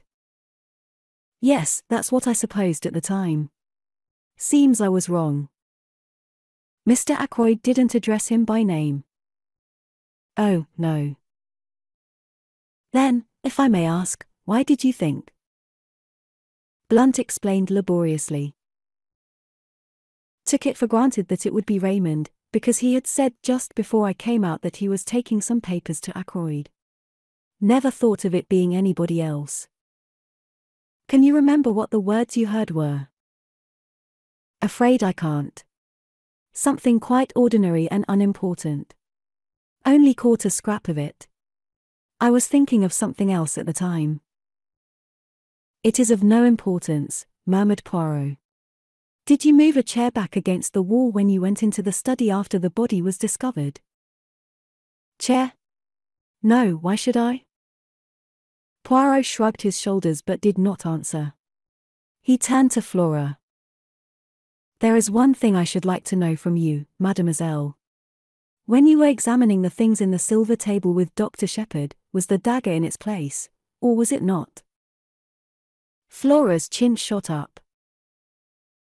Inspector Raglan has been asking me that, she said resentfully. I've told him, and I'll tell you. I'm perfectly certain the dagger was not there. He thinks it was and that Ralph sneaked it later in the evening. And he doesn't believe me. He thinks I'm saying it to shield Ralph. And aren't you? I asked gravely. Flora stamped her foot. You, too, Dr. Shepherd? Oh.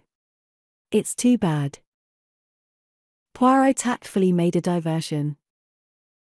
It is true what I heard you say, Major Blunt. There is something that glitters in this pond. Let us see if I can reach it.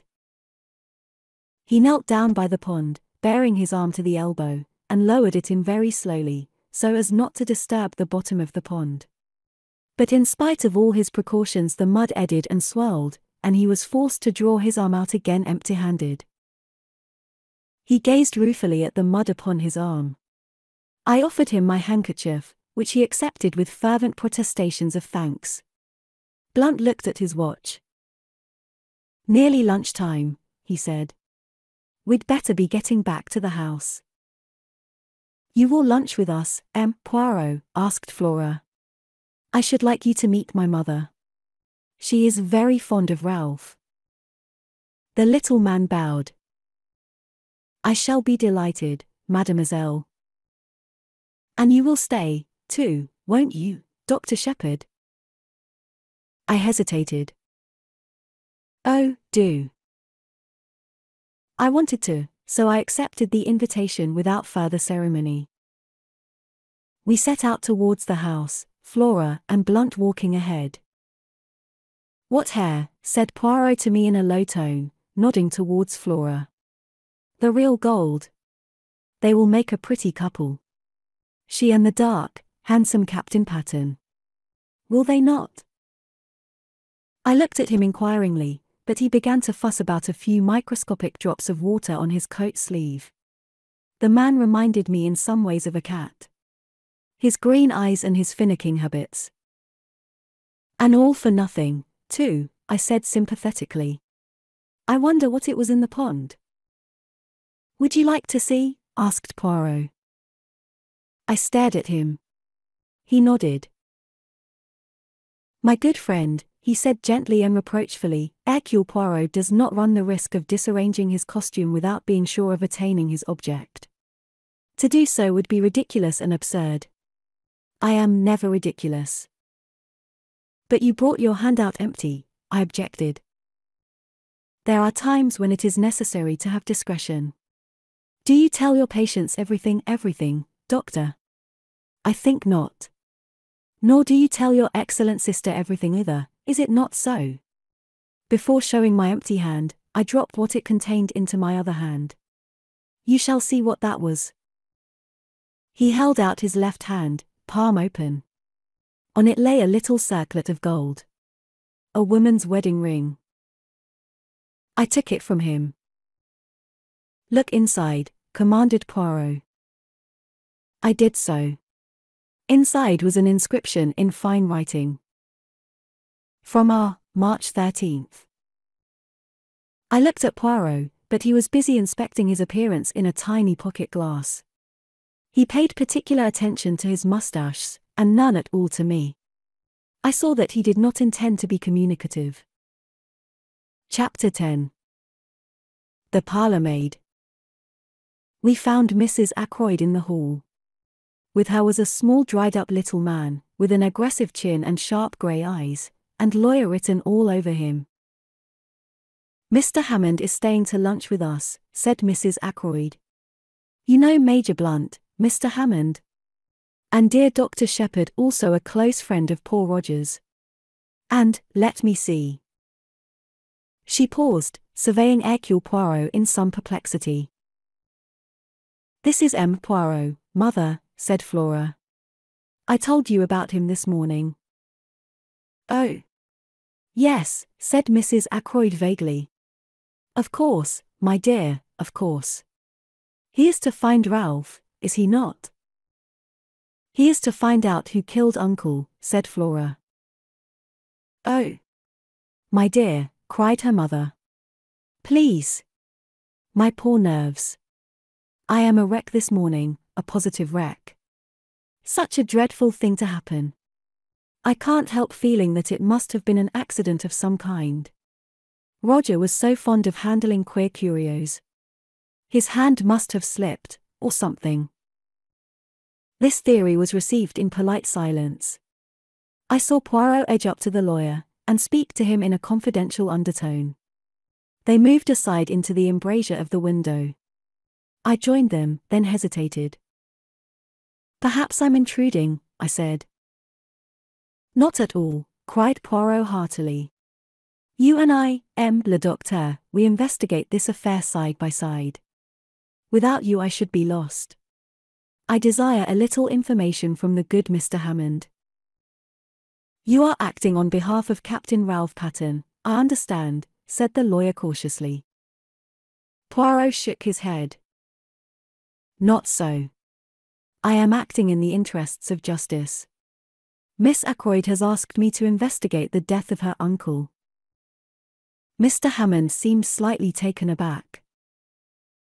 I cannot seriously believe that Captain Pattern can be concerned in this crime, he said, however strong the circumstantial evidence against him may be. The mere fact that he was hard-pressed for money. Was he hard-pressed for money? Interpolated Poirot quickly. The lawyer shrugged his shoulders. It was a chronic condition with Ralph Patten, he said dryly. Money went through his hands like water. He was always applying to his stepfather. Had he done so of late? During the last year, for instance? I cannot say. Mr. Ackroyd did not mention the fact to me. I comprehend. Mr. Hammond, I take it that you are acquainted with the provisions of Mr. Ackroyd's will. Certainly. That is my principal business here today. Then, seeing that I am acting for Miss Ackroyd, you will not object to telling me the terms of that will. They are quite simple. Shorn of legal phraseology, and after paying certain legacies and bequests. Such as, interrupted Poirot. Mr. Hammond seemed a little surprised. £1,000 to his housekeeper, Miss Russell, £50 to the cook, Emma Cooper, £500 to his secretary, Mr. Geoffrey Raymond. Then to various hospitals. Poirot held up his hand. Ah! The charitable bequests, they interest me not. Quite so. The income on £10,000 worth of shares to be paid to Mrs. Cecil Ackroyd during her lifetime. Miss Flora Ackroyd inherits £20,000 outright. The residue, including this property, and the shares in Ackroyd and Son, to his adopted son, Ralph Patten. Mr. Ackroyd possessed a large fortune. A very large fortune. Captain Patten will be an exceedingly wealthy young man. There was a silence. Poirot and the lawyer looked at each other. Mr. Hammond, came Mrs. Ackroyd's voice plaintively from the fireplace. The lawyer answered the summons. Poirot took my arm and drew me right into the window. Regard the irises, he remarked in rather a loud voice. Magnificent, are they not? A straight and pleasing effect. At the same time I felt the pressure of his hand on my arm, and he added in a low tone. Do you really wish to aid me? To take part in this investigation? Yes, indeed, I said eagerly. There's nothing I should like better. You don't know what a dull old fogey's life I lead. Never anything out of the ordinary. Good, we will be colleagues then. In a minute or two I fancy Major Blunt will join us. He is not happy with the good mamma. Now there are some things I want to know, but I do not wish to seem to want to know them. You comprehend? So it will be your part to ask the questions. What questions do you want me to ask? I asked apprehensively. I want you to introduce the name of Mrs. Ferrars. Yes. Speak of her in a natural fashion. Ask him if he was down here when her husband died. You understand the kind of thing I mean. And while he replies, watch his face without seeming to watch it. C'est compris. There was no time for more, for at that minute, as Poirot had prophesied, Blunt left the others in his abrupt fashion and came over to us. I suggested strolling on the terrace, and he acquiesced. Poirot stayed behind. I stopped to examine a late rose. How things change in the course of a day or so, I observed. I was up here last Wednesday, I remember, walking up and down this same terrace. Ackroyd was with me full of spirits. And now, 3 days later, Ackroyd's dead, poor fellow, Mrs. Ferrars is dead. You knew her, didn't you? But of course you did. Blunt nodded his head. Had you seen her since you'd been down this time? Went with Ackroyd to call. Last Tuesday, think it was. Fascinating woman, but something queer about her. Deep, one would never know what she was up to. I looked into his steady grey eyes. Nothing there surely. I went on. I suppose you'd met her before. Last time I was here, she and her husband had just come here to live. He paused a minute and then added, rum thing, she had changed a lot between then and now.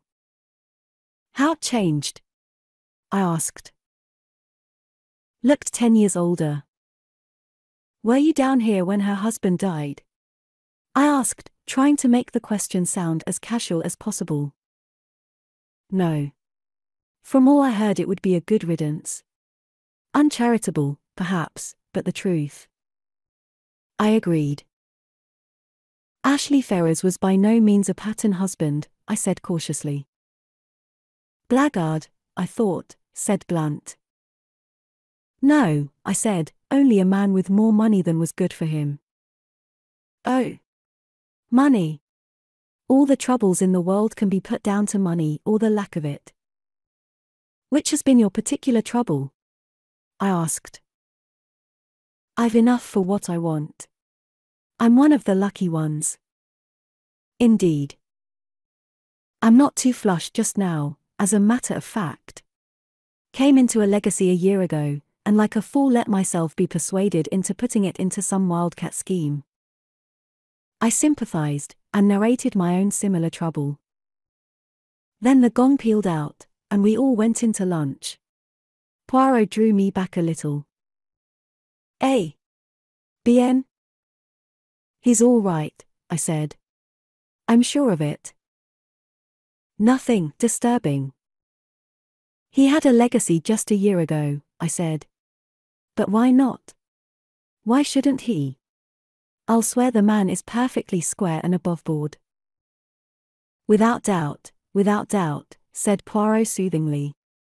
Do not upset yourself. He spoke as though to a fractious child. We all trooped into the dining room. It seemed incredible that less than 24 hours had passed since I last sat at that table. Afterwards, Mrs. Ackroyd took me aside and sat down with me on a sofa. I can't help feeling a little hurt, she murmured, producing a handkerchief of the kind obviously not meant to be cried into. Hurt, I mean, by Roger's lack of confidence in me. That £20,000 ought to have been left to me, not to Flora. A mother could be trusted to safeguard the interests of her child. A lack of trust, I call it. You forget, Mrs. Ackroyd, I said, Flora was Ackroyd's own niece, a blood relation. It would have been different had you been his sister instead of his sister-in-law. As poor Cecil's widow, I think my feelings ought to have been considered, said the lady, touching her eyelashes gingerly with the handkerchief. But Roger was always most peculiar, not to say mean. About money matters. It has been a most difficult position for both Flora and myself. He did not even give the poor child an allowance. He would pay her bills, you know, and even that with a good deal of reluctance and asking what she wanted all those fal lals for, so like a man, but now I've forgotten what it was I was going to say. Oh, yes, not a penny we could call our own, you know. Flora resented it, yes, I must say she resented it very strongly. Though devoted to her uncle, of course. But any girl would have resented it.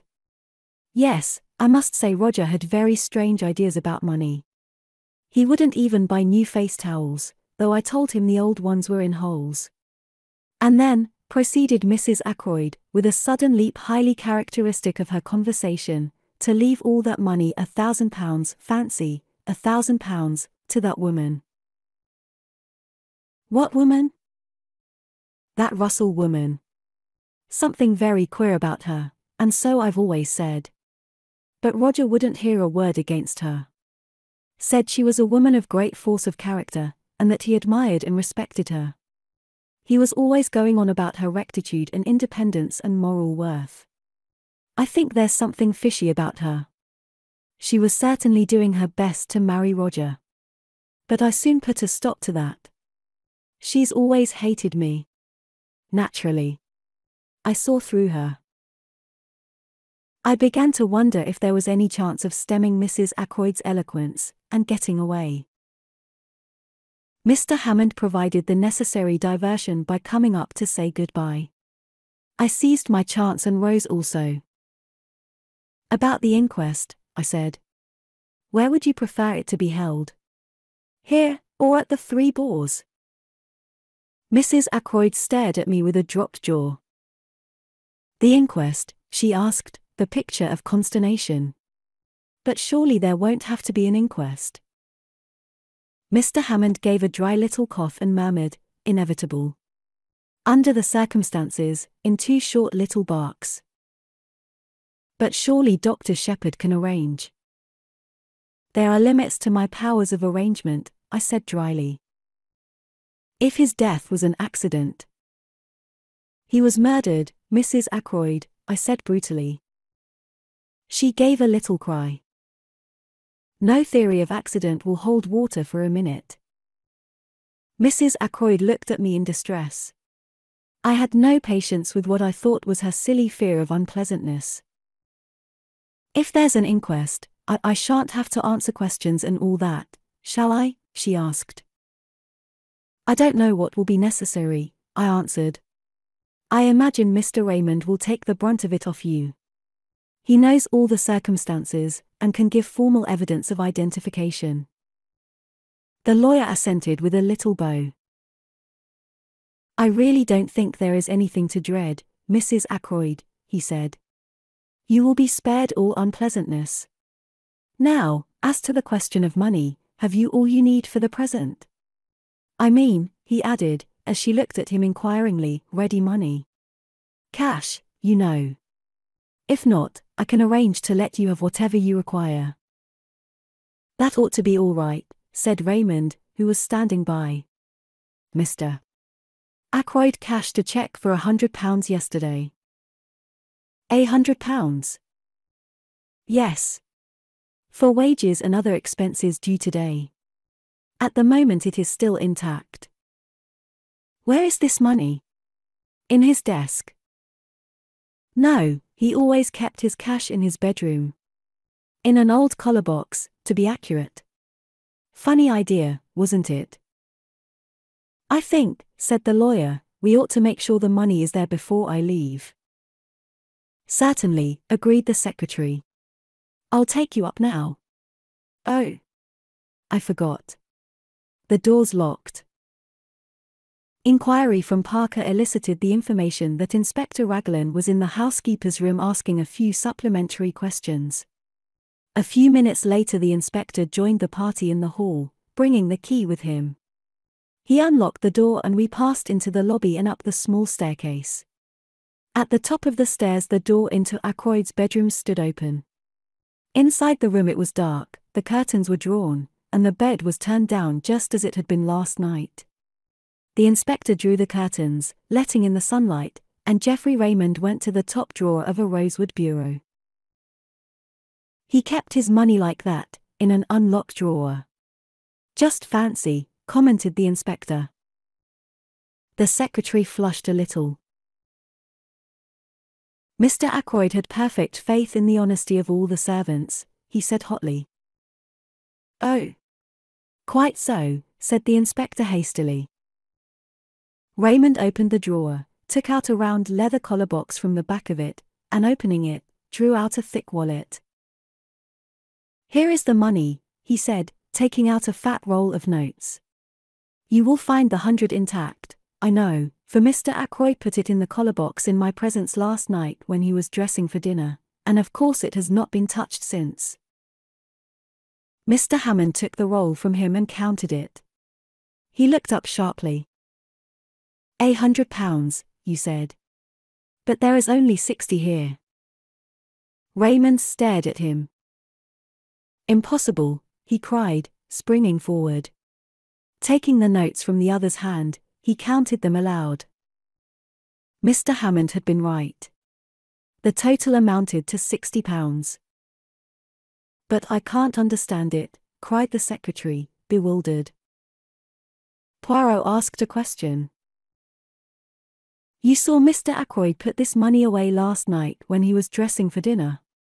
You are sure he had not paid away any of it already?" "I'm sure he hadn't. He even said, 'I don't want to take £100 down to dinner with me. Too bulgy.'" "Then the affair is very simple," remarked Poirot. "Either he paid out that £40 sometime last evening, or else it has been stolen." "That's the matter in a nutshell," agreed the inspector. He turned to Mrs. Ackroyd. "Which of the servants would come in here yesterday evening?"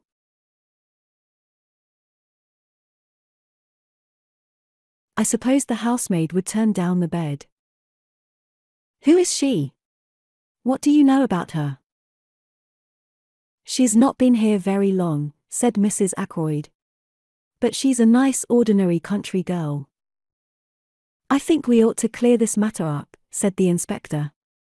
If Mr. Ackroyd paid that money away himself, it may have a bearing on the mystery of the crime. The other servants all right, as far as you know? Oh, I think so. Not missed anything before? No. None of them leaving, or anything like that? The parlour-maid is leaving. When? She gave notice yesterday, I believe. To you? Oh, no. I have nothing to do with the servants. Miss Russell attends to the household matters. The inspector remained lost in thought for a minute or two. Then he nodded his head and remarked, I think I'd better have a word with Miss Russell, and I'll see the girl Dale as well. Poirot and I accompanied him to the housekeeper's room. Miss Russell received us with her usual sang-froid. Elsie Dale had been at Fernley 5 months. A nice girl, quick at her duties, and most respectable. Good references. The last girl in the world to take anything not belonging to her. What about the parlour-maid? She, too, was a most superior girl. Very quiet and ladylike. An excellent worker. Then why is she leaving? Asked the inspector. Miss Russell pursed up her lips. It was none of my doing. I understand Mr. Ackroyd found fault with her yesterday afternoon. It was her duty to do the study, and she disarranged some of the papers on his desk, I believe. He was very annoyed about it, and she gave notice. At least, that is what I understood from her, but perhaps you'd like to see her yourselves. The inspector assented. I had already noticed the girl when she was waiting on us at lunch. A tall girl, with a lot of brown hair rolled tightly away at the back of her neck, and very steady grey eyes. She came in answer to the housekeeper's summons, and stood very straight with those same grey eyes fixed on us.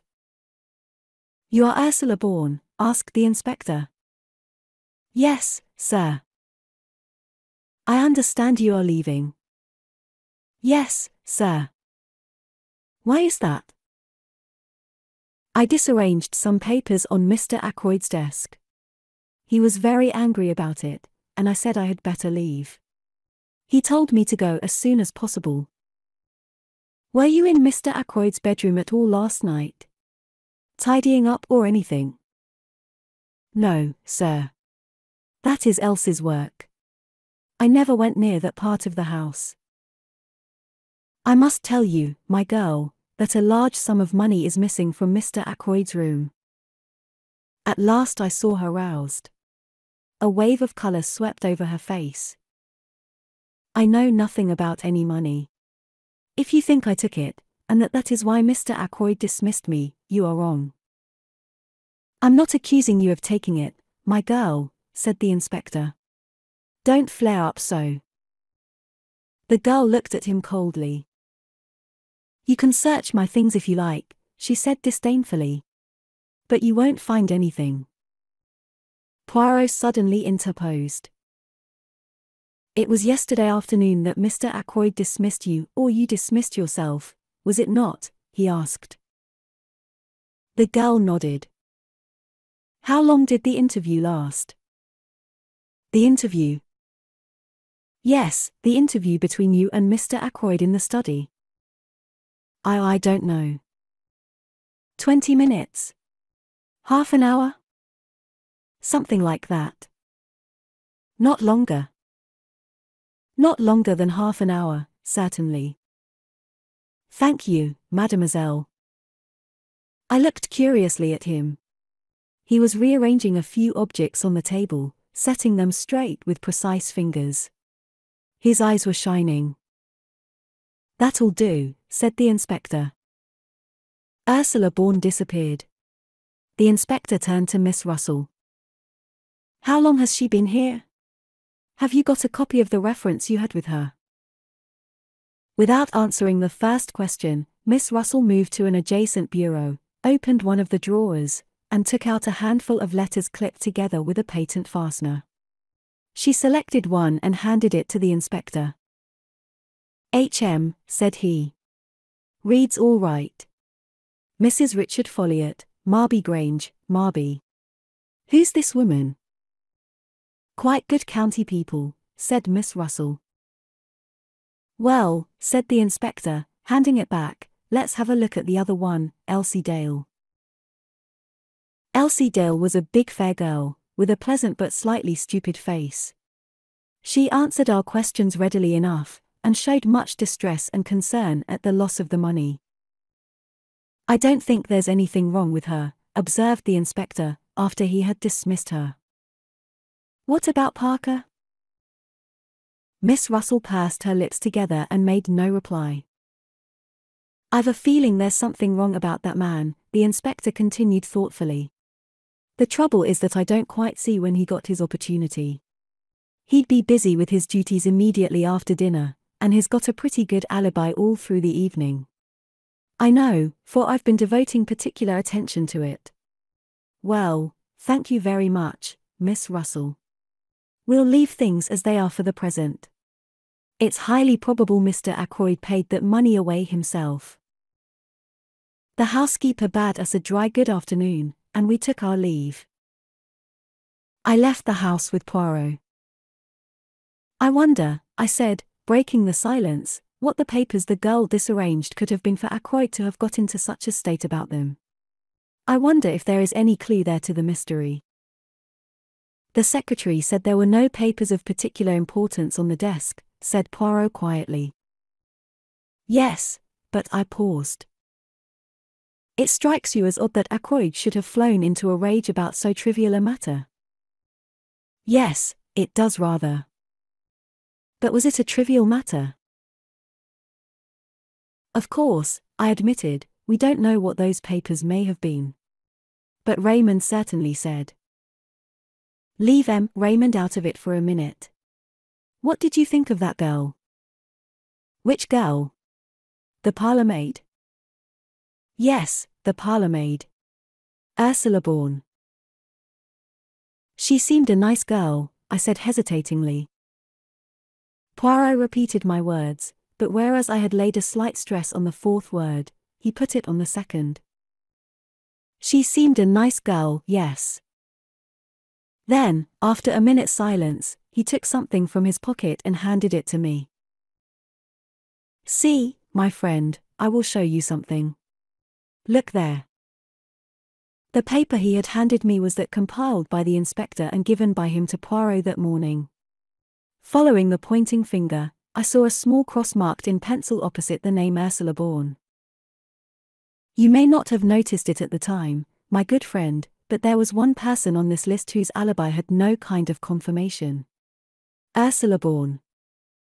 "You don't think?" "Dr. Shepherd, I dare to think anything. Ursula Bourne may have killed Mr. Ackroyd, but I confess I can see no motive for her doing so. Can you?" He looked at me very hard, so hard that I felt uncomfortable. "Can you?" he repeated. "No motive whatsoever," I said firmly. His gaze relaxed. He frowned and murmured to himself. "Since the blackmailer was a man, it follows that she cannot be the blackmailer, then." I coughed. "As far as that goes," I began doubtfully. He spun round on me. What are you going to say?" "Nothing. Nothing.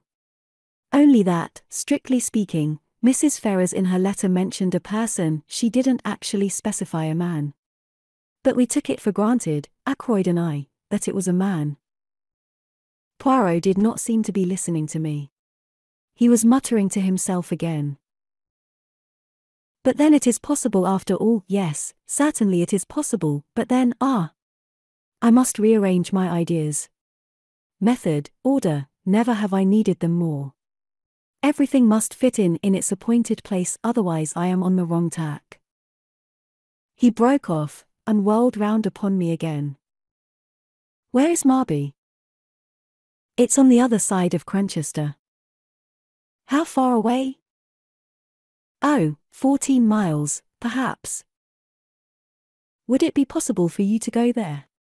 Tomorrow, say. Tomorrow? Let me see, that's Sunday.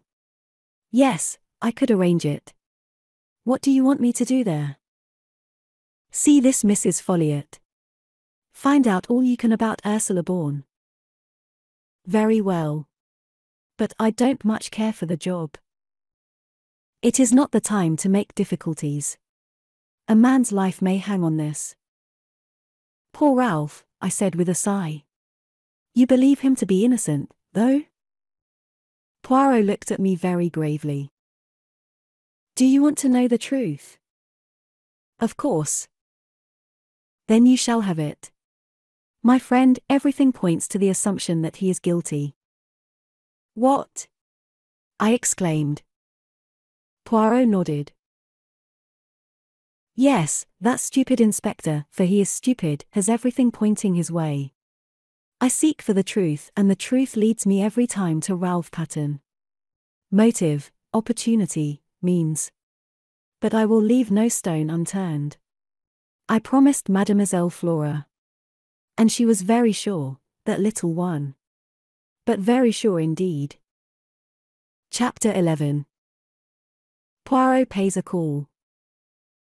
I was slightly nervous when I rang the bell at Marby Grange the following afternoon. I wondered very much what Poirot expected to find out. He had entrusted the job to me. Why? Was it because, as in the case of questioning Major Blunt, he wished to remain in the background? The wish, intelligible in the first case, seemed to me quite meaningless here.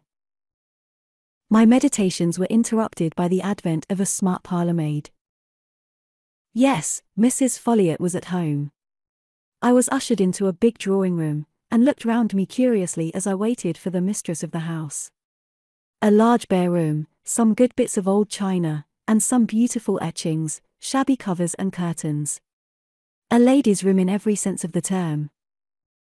I turned from the inspection of a Bartolozzi on the wall as Mrs.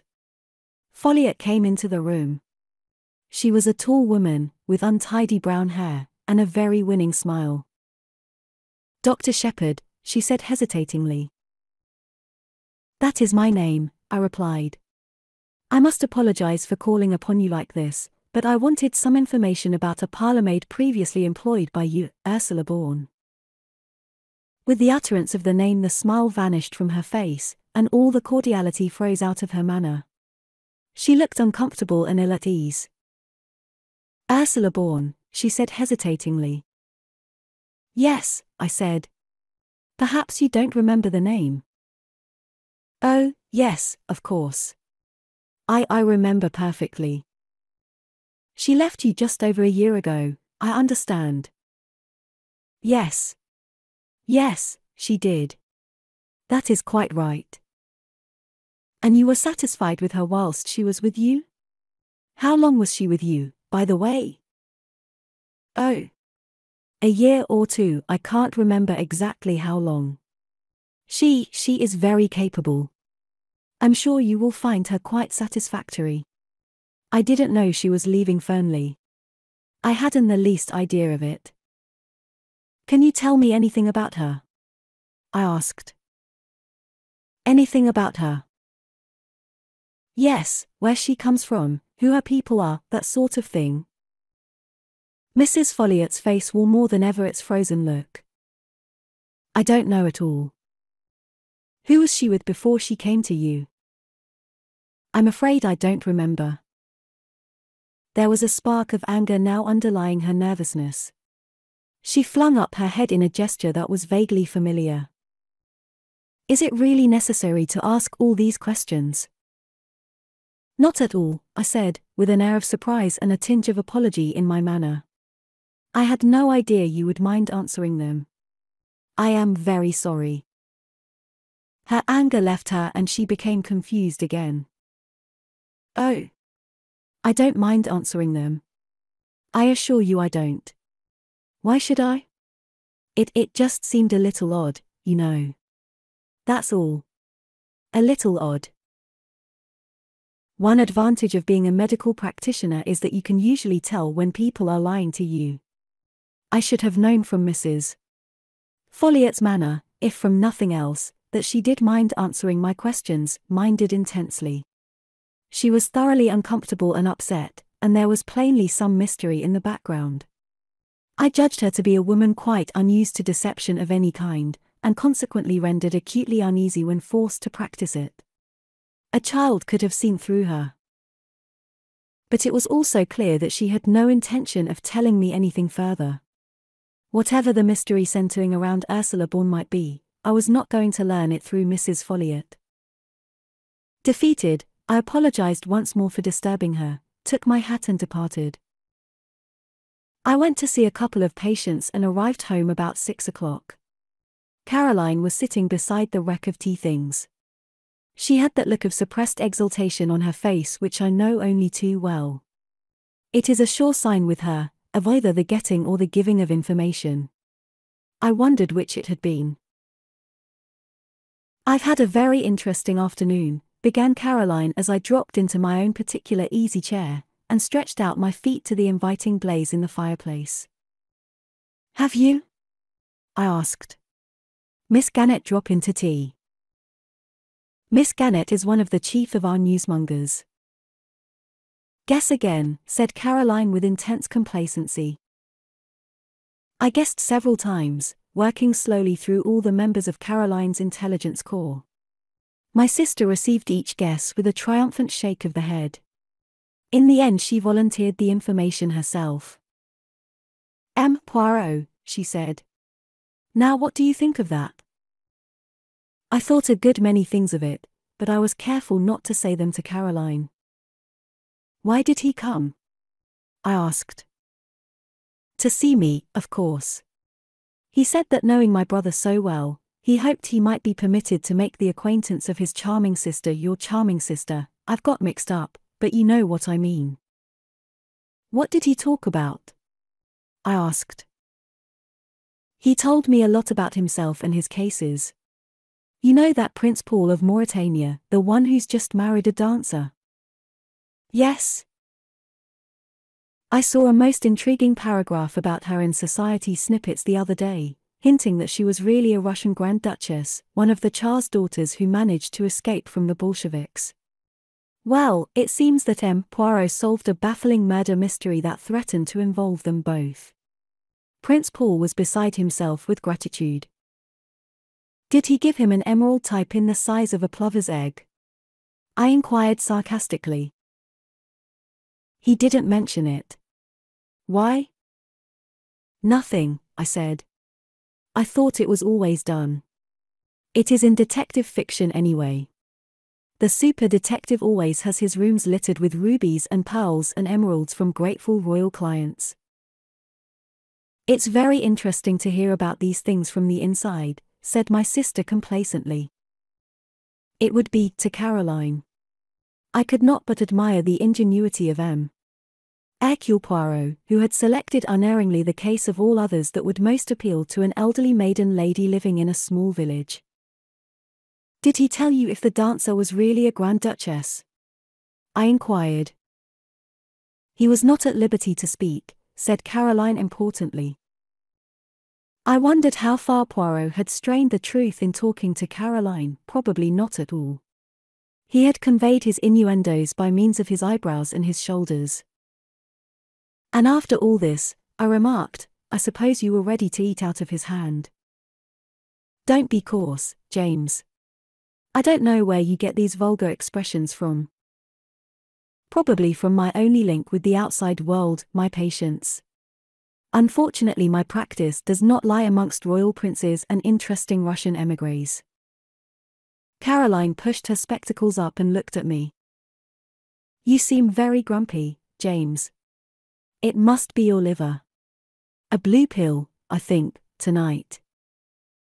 To see me in my own home, you would never imagine that I was a doctor of medicine. Caroline does the home prescribing both for herself and me." "Damn my liver," I said irritably. "Did you talk about the murder at all?" "Well, Naturally, James. What else is there to talk about locally? I was able to set M. Poirot right upon several points. He was very grateful to me. He said I had the makings of a born detective in me and a wonderful psychological insight into human nature. Caroline was exactly like a cat that is full to overflowing with rich cream. She was positively purring. He talked a lot about the little grey cells of the brain, and of their functions. His own, he says, are of the first quality. He would say so, I remarked bitterly. Modesty is certainly not his middle name. I wish you would not be so horribly American, James. He thought it very important that Ralph should be found as soon as possible, and induced to come forward and give an account of himself. He says that his disappearance will produce a very unfortunate impression at the inquest. And what did you say to that? I agreed with him, said Caroline importantly. And I was able to tell him the way people were already talking about it. Caroline, I said sharply, did you tell M. Poirot what you overheard in the wood that day? I did, said Caroline complacently. I got up and began to walk about. You realize what you're doing, I hope, I jerked out. You're putting a halter around Ralph Patton's neck as surely as you're sitting in that chair. Not at all, said Caroline, quite unruffled. I was surprised you hadn't told him. I took very good care not to, I said. I'm fond of that boy. So am I. That's why I say you're talking nonsense. I don't believe Ralph did it, and so the truth can't hurt him, and we ought to give M. Poirot all the help we can. Why, think, very likely Ralph was out with that identical girl on the night of the murder, and if so, he's got a perfect alibi. If he's got a perfect alibi, I retorted, why doesn't he come forward and say so? Might get the girl into trouble, said Caroline sapiently. But if M. Poirot gets hold of her, and puts it to her as her duty, she'll come forward of her own accord and clear Ralph.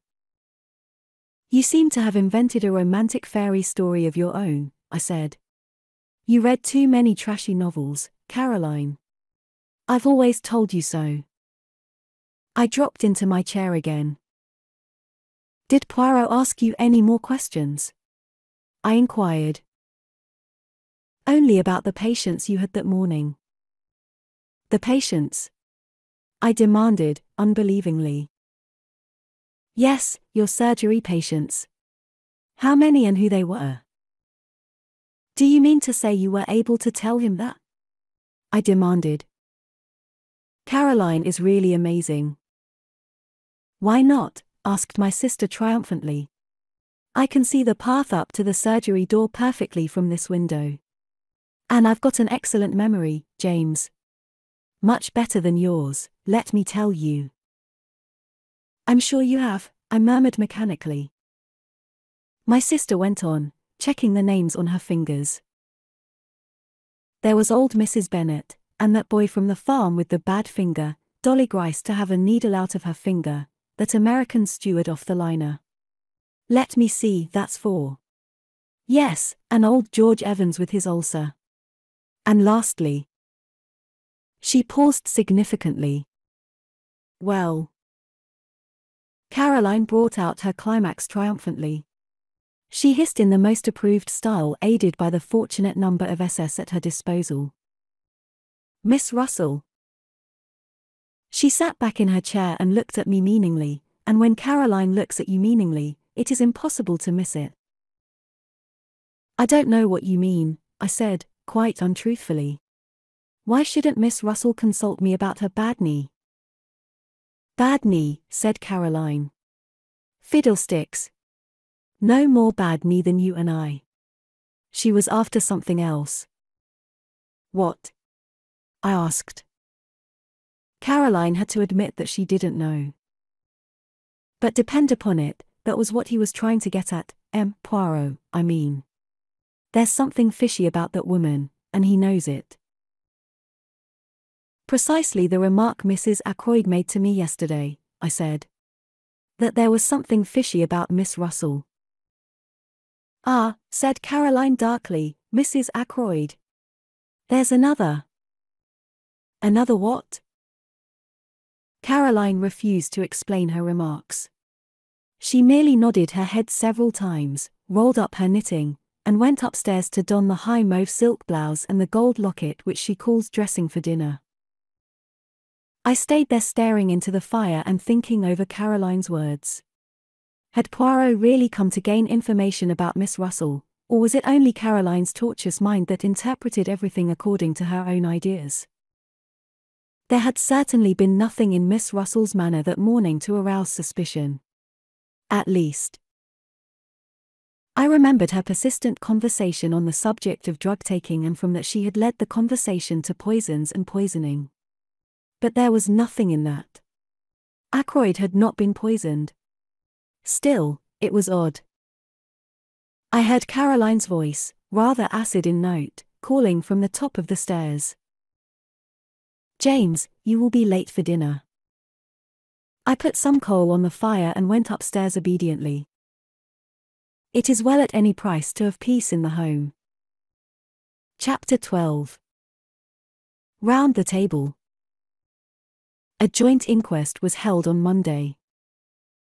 I do not propose to give the proceedings in detail. To do so would only be to go over the same ground again and again. By arrangement with the police, very little was allowed to come out. I gave evidence as to the cause of Ackroyd's death and the probable time. The absence of Ralph Patten was commented on by the coroner, but not unduly stressed. Afterwards, Poirot and I had a few words with Inspector Raglan. The inspector was very grave.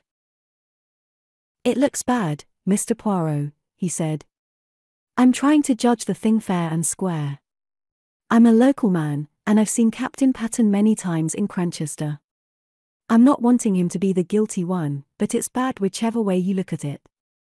If he's innocent, why doesn't he come forward? We've got evidence against him, but it's just possible that that evidence could be explained away. Then why doesn't he give an explanation?" A lot more lay behind the inspector's words than I knew at the time.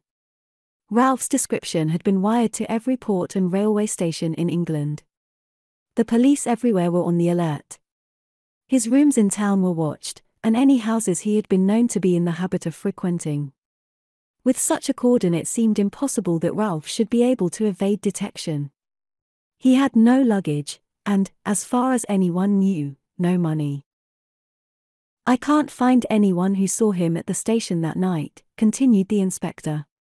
"And yet he's well known down here, and you'd think somebody would have noticed him. There's no news from Liverpool either." "You think he went to Liverpool?" queried Poirot. "Well, it's on the cards. That telephone message from the station, just 3 minutes before the Liverpool express left, there ought to be something in that. Unless it was deliberately intended to throw you off the scent. That might just possibly be the point of the telephone message." "That's an idea," said the inspector eagerly. "Do you really think that's the explanation of the telephone call?" "My friend," said Poirot gravely, "I do not know. But I will tell you this, I believe that when we find the explanation of that telephone call we shall find the explanation of the murder." "You said something like that before, I remember," I observed, looking at him curiously. Poirot nodded. "I always come back to it," he said seriously. "It seems to me utterly irrelevant," I declared. "I wouldn't say that," demurred the inspector. "But I must confess I think Mr. Poirot here harps on it a little too much. We've better clues than that. The fingerprints on the dagger, for instance." Poirot became suddenly very foreign in manner, as he often did when excited over anything. "M.L. Inspector," he said, "beware of the blind, comment Dyer, the little street that has no end to it." Inspector Raglan stared, but I was quicker. "You mean a blind alley?" I said. "That is it, the blind street that leads nowhere. So it may be with those fingerprints, they may lead you nowhere." "I don't see how that can well be," said the police officer. I suppose you're hinting that they're faked? I've read of such things being done, though I can't say I've ever come across it in my experience. But fake or true, they're bound to lead somewhere. Poirot merely shrugged his shoulders, flinging out his arms wide. The inspector then showed us various enlarged photographs of the fingerprints, and proceeded to become technical on the subject of loops and whirls. Come now, he said at last, annoyed by Poirot's detached manner, you've got to admit that those prints were made by someone who was in the house that night. Bien entendu, said Poirot, nodding his head. Well, I've taken the prints of every member of the household, every one, mind you, from the old lady down to the kitchen maid. I don't think Mrs. Ackroyd would enjoy being referred to as the old lady. She must spend a considerable amount on cosmetics. Everyone's, repeated the inspector fussily. Including mine, I said dryly. Very well. None of them correspond. That leaves us two alternatives. Ralph Patten, or the mysterious stranger the doctor here tells us about. When we get hold of those two. Much valuable time may have been lost, broke in Poirot. I don't quite get you, Mr. Poirot. You have taken the prints of everyone in the house, you say, murmured Poirot. Is that the exact truth you are telling me there, Inspector? Certainly. Without overlooking anyone? Without overlooking anyone. The quick or the dead? For a moment the inspector looked bewildered at what he took to be a religious observation. Then he reacted slowly. You mean the dead, Inspector? The inspector still took a minute or two to understand. I am suggesting, said Poirot placidly, that the fingerprints on the dagger handle are those of Mr. Ackroyd himself. It is an easy matter to verify. His body is still available. But why? What would be the point of it? You're surely not suggesting suicide, Mr. Poirot. No. My theory is that the murderer wore gloves or wrapped something round his hand. After the blow was struck, he picked up the victim's hand and closed it round the dagger handle. But why? Poirot shrugged his shoulders again. To make a confusing case even more confusing. Well, said the inspector, I'll look into it. What gave you the idea in the first place? When you were so kind as to show me the dagger and draw attention to the fingerprints. I know very little of loops and whirls, see, I confess my ignorance frankly. But it did occur to me that the position of the prints was somewhat awkward. Not so would I have held a dagger in order to strike. Naturally, with the right hand brought up over the shoulder backwards, it would have been difficult to put it in exactly the right position. Inspector Raglan stared at the little man. Poirot, with an air of great unconcern, flecked a speck of dust from his coat sleeve. Well, said the inspector, it's an idea. I'll look into it all right, but don't you be disappointed if nothing comes of it. He endeavored to make his tone kindly and patronizing. Poirot watched him go off. Then he turned to me with twinkling eyes. Another time, he observed, I must be more careful of his amour propre. And now that we are left to our own devices, what do you think, my good friend, of a little reunion of the family? The little reunion, as Poirot called it, took place about half an hour later. We sat round the table in the dining room at Fernley, Poirot at the head of the table, like the chairman of some ghastly board meeting. The servants were not present, so we were 6 in all. Mrs. Ackroyd, Flora, Major Blunt, young Raymond, Poirot, and myself. When everyone was assembled, Poirot rose and bowed. Messrs, Mesdames, I have called you together for a certain purpose. He paused. To begin with, I want to make a very special plea to Mademoiselle. To me, said Flora. Mademoiselle, you are engaged to Captain Ralph Patten. If anyone is in his confidence, you are. I beg you, most earnestly, if you know of his whereabouts, to persuade him to come forward. 1 minute, as Flora raised her head to speak, say nothing till you have well reflected. Mademoiselle, his position grows daily more dangerous. If he had come forward at once, no matter how damning the facts, he might have had a chance of explaining them away. But this silence, this flight, what can it mean? Surely only one thing, knowledge of guilt. Mademoiselle, if you really believe in his innocence, persuade him to come forward before it is too late. Flora's face had gone very white. Too late, she repeated, very low. Poirot leant forward, looking at her. See now, mademoiselle, he said very gently, it is Papa Poirot who asks you this. The old Papa Poirot who has much knowledge and much experience. I would not seek to entrap you, mademoiselle. Will you not trust me and tell me where Ralph Patten is hiding? The girl rose, and stood facing him. Emma Poirot, she said in a clear voice, I swear to you, swear solemnly, that I have no idea where Ralph is, and that I have neither seen him nor heard from him either on the day of the murder, or since. She sat down again. Poirot gazed at her in silence for a minute or two, then he brought his hand down on the table with a sharp rap. Bien. That is that, he said. His face hardened. Now I appeal to these others who sit round this table, Mrs. Ackroyd, Major Blunt, Dr. Shepherd, Mr. Raymond. You are all friends and intimates of the missing man. If you know where Ralph Patten is hiding, speak out. There was a long silence. Poirot looked to each in turn. I beg of you, he said in a low voice, speak out. But still there was silence, broken at last by Mrs. Ackroyd. I must say, she observed in a plaintive voice, that Ralph's absence is most peculiar indeed.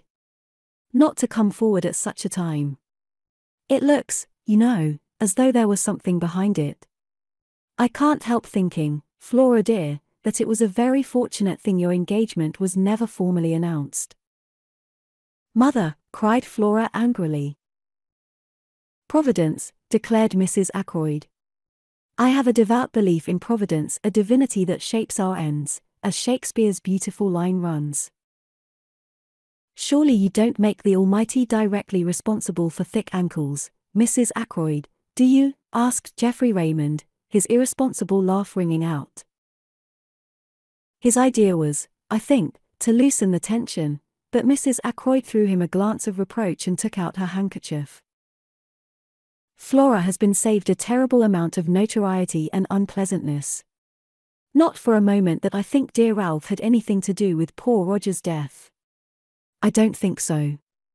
But then I have a trusting heart I always have had, ever since a child. I am loath to believe the worst of anyone. But, of course, one must remember that Ralph was in several air raids as a young boy. The results are apparent long after, sometimes, they say. People are not responsible for their actions in the least. They lose control, you know, without being able to help it. Mother, cried Flora, you don't think Ralph did it? Come, Mrs. Ackroyd, said Blunt. I don't know what to think, said Mrs. Ackroyd tearfully. It's all very upsetting. What would happen to the estate, I wonder, if Ralph were found guilty? Raymond pushed his chair away from the table violently. Major Blunt remained very quiet, looking thoughtfully at her. Like shell shock, you know, said Mrs. Ackroyd obstinately, and I dare say Roger kept him very short of money with the best intentions, of course. I can see you are all against me, but I do think it is very odd that Ralph has not come forward, and I must say I am thankful Flora's engagement was never announced formally. It will be tomorrow, said Flora in a clear voice. Flora, cried her mother, aghast. Flora had turned to the secretary. Will you send the announcement to the Morning Post and the Times, please, Mr. Raymond? If you are sure that it is wise, Miss Ackroyd, he replied gravely. She turned impulsively to Blunt. "You understand," she said. "What else can I do? As things are, I must stand by Ralph. Don't you see that I must?" She looked very searchingly at him, and after a long pause he nodded abruptly. Mrs. Ackroyd burst out into shrill protests. Flora remained unmoved. Then Raymond spoke. "I appreciate your motives, Miss Ackroyd. But don't you think you're being rather precipitate? Wait a day or two." "Tomorrow," said Flora, in a clear voice. "It's no good, Mother, going on like this. Whatever else I am, I'm not disloyal to my friends." Poirot," Mrs. Ackroyd appealed tearfully, "can't you say anything at all?" "Nothing to be said," interpolated Blunt. "She's doing the right thing. I'll stand by her through thick and thin." Flora held out her hand to him. "Thank you, Major Blunt," she said. "Mademoiselle," said Poirot, "will you let an old man congratulate you on your courage and your loyalty? And will you not misunderstand me if I ask you most solemnly, to postpone the announcement you speak of for at least 2 days more?" Flora hesitated. "I ask it in Ralph Patton's interests as much as in yours, mademoiselle." You frown. "You do not see how that can be. But I assure you that it is so. Pas de blagues. You put the case into my hands, you must not hamper me now." Flora paused a few minutes before replying. "I do not like it," she said at last, "but I will do what you say." She sat down again at the table. "And now, Messrs. et Mesdames," said Poirot rapidly, "I will continue with what I was about to say. Understand this, I mean to arrive at the truth. The truth, however ugly in itself, is always curious and beautiful to the seeker after it. I am much aged, my powers may not be what they were." Here he clearly expected a contradiction. "In all probability this is the last case I shall ever investigate. But Hercule Poirot does not end with a failure. Messrs. et Mesdames, I tell you, I mean to know. And I shall know, in spite of you all." He brought out the last words provocatively, hurling them in our face as it were. I think we all flinched back a little, excepting Geoffrey Raymond, who remained good-humoured and imperturbable as usual. "How do you mean, in spite of us all?" he asked, with slightly raised eyebrows. "But just that, monsieur.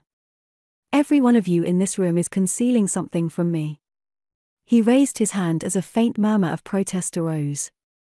Yes, I know what I am saying.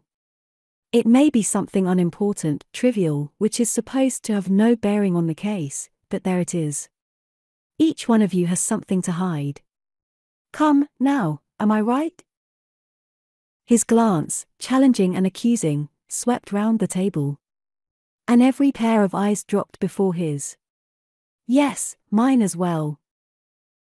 "I am answered," said Poirot, with a curious laugh. He got up from his seat. "I appeal to you all. Tell me the truth, the whole truth." There was a silence. "Will no one speak?"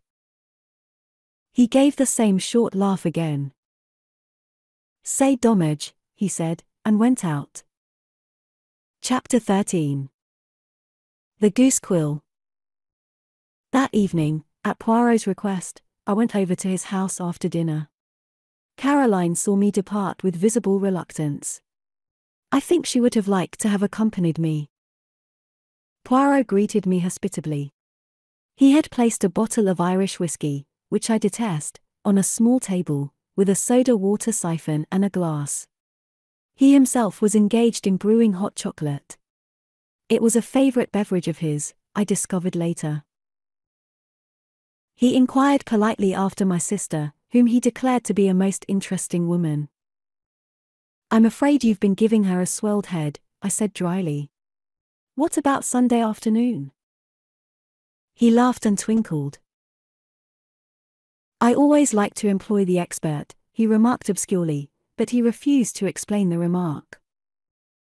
You got all the local gossip anyway, I remarked. True and untrue. And a great deal of valuable information, he added quietly. Such as? He shook his head. Why not have told me the truth, he countered. In a place like this, all Ralph Patton's doings were bound to be known. If your sister had not happened to pass through the wood that day, somebody else would have done so. I suppose they would, I said grumpily. What about this interest of yours in my patients? Again he twinkled. Only one of them, Doctor. Only one of them. The last. I hazarded. I find Miss Russell a study of the most interesting, he said evasively. Do you agree with my sister and Mrs. Ackroyd that there is something fishy about her? I asked. Eh? What do you say, fishy? I explained to the best of my ability. And they say that, do they?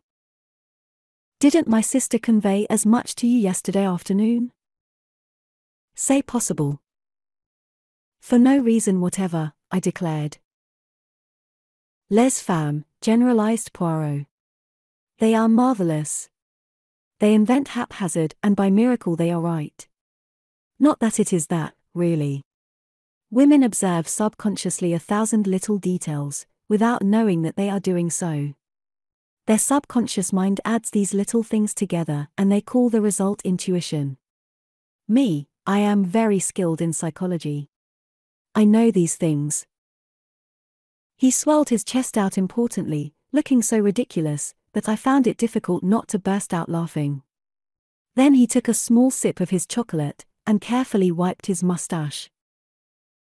I wish you'd tell me, I burst out, what you really think of it all.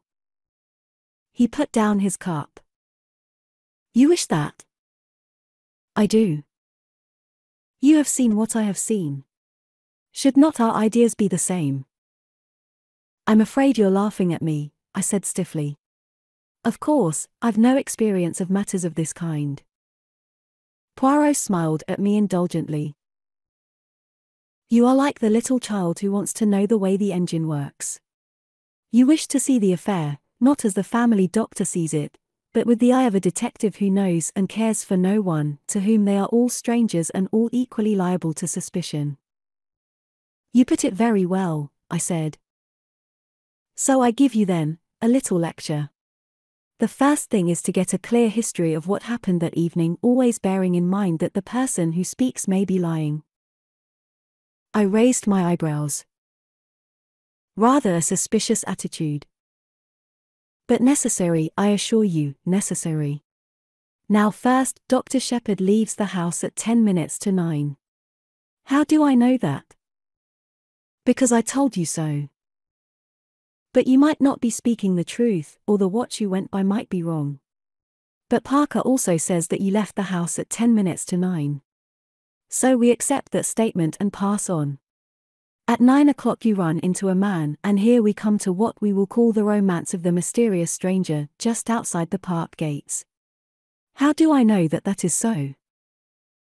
I told you so, I began again, but Poirot interrupted me with a gesture of impatience. Ah. But it is that you are a little stupid tonight, my friend. You know that it is so, but how am I to know? ABN, I am able to tell you that the mysterious stranger was not a hallucination on your part, because the maid of a Miss Gannett met him a few minutes before you did, and of her too he inquired the way to Fernley Park.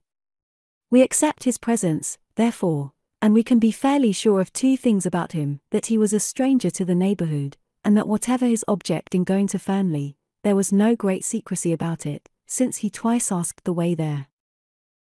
Yes, I said, I see that. Now I have made it my business to find out more about this man. He had a drink at the Three Boars, I learn, and the barmaid there says that he spoke with an American accent and mentioned having just come over from the States. Did it strike you that he had an American accent? Yes, I think he had, I said, after a minute or two, during which I cast my mind back, but a very slight one. Precisement. There is also this which, you will remember, I picked up in the summer house. He held out to me the little quill. I looked at it curiously. Then a memory of something I had read stirred in me. Poirot, who had been watching my face, nodded. Yes, heroin snow. Drug takers carry it like this, and sniff it up the nose. Diamorphine hydrochloride, I murmured mechanically.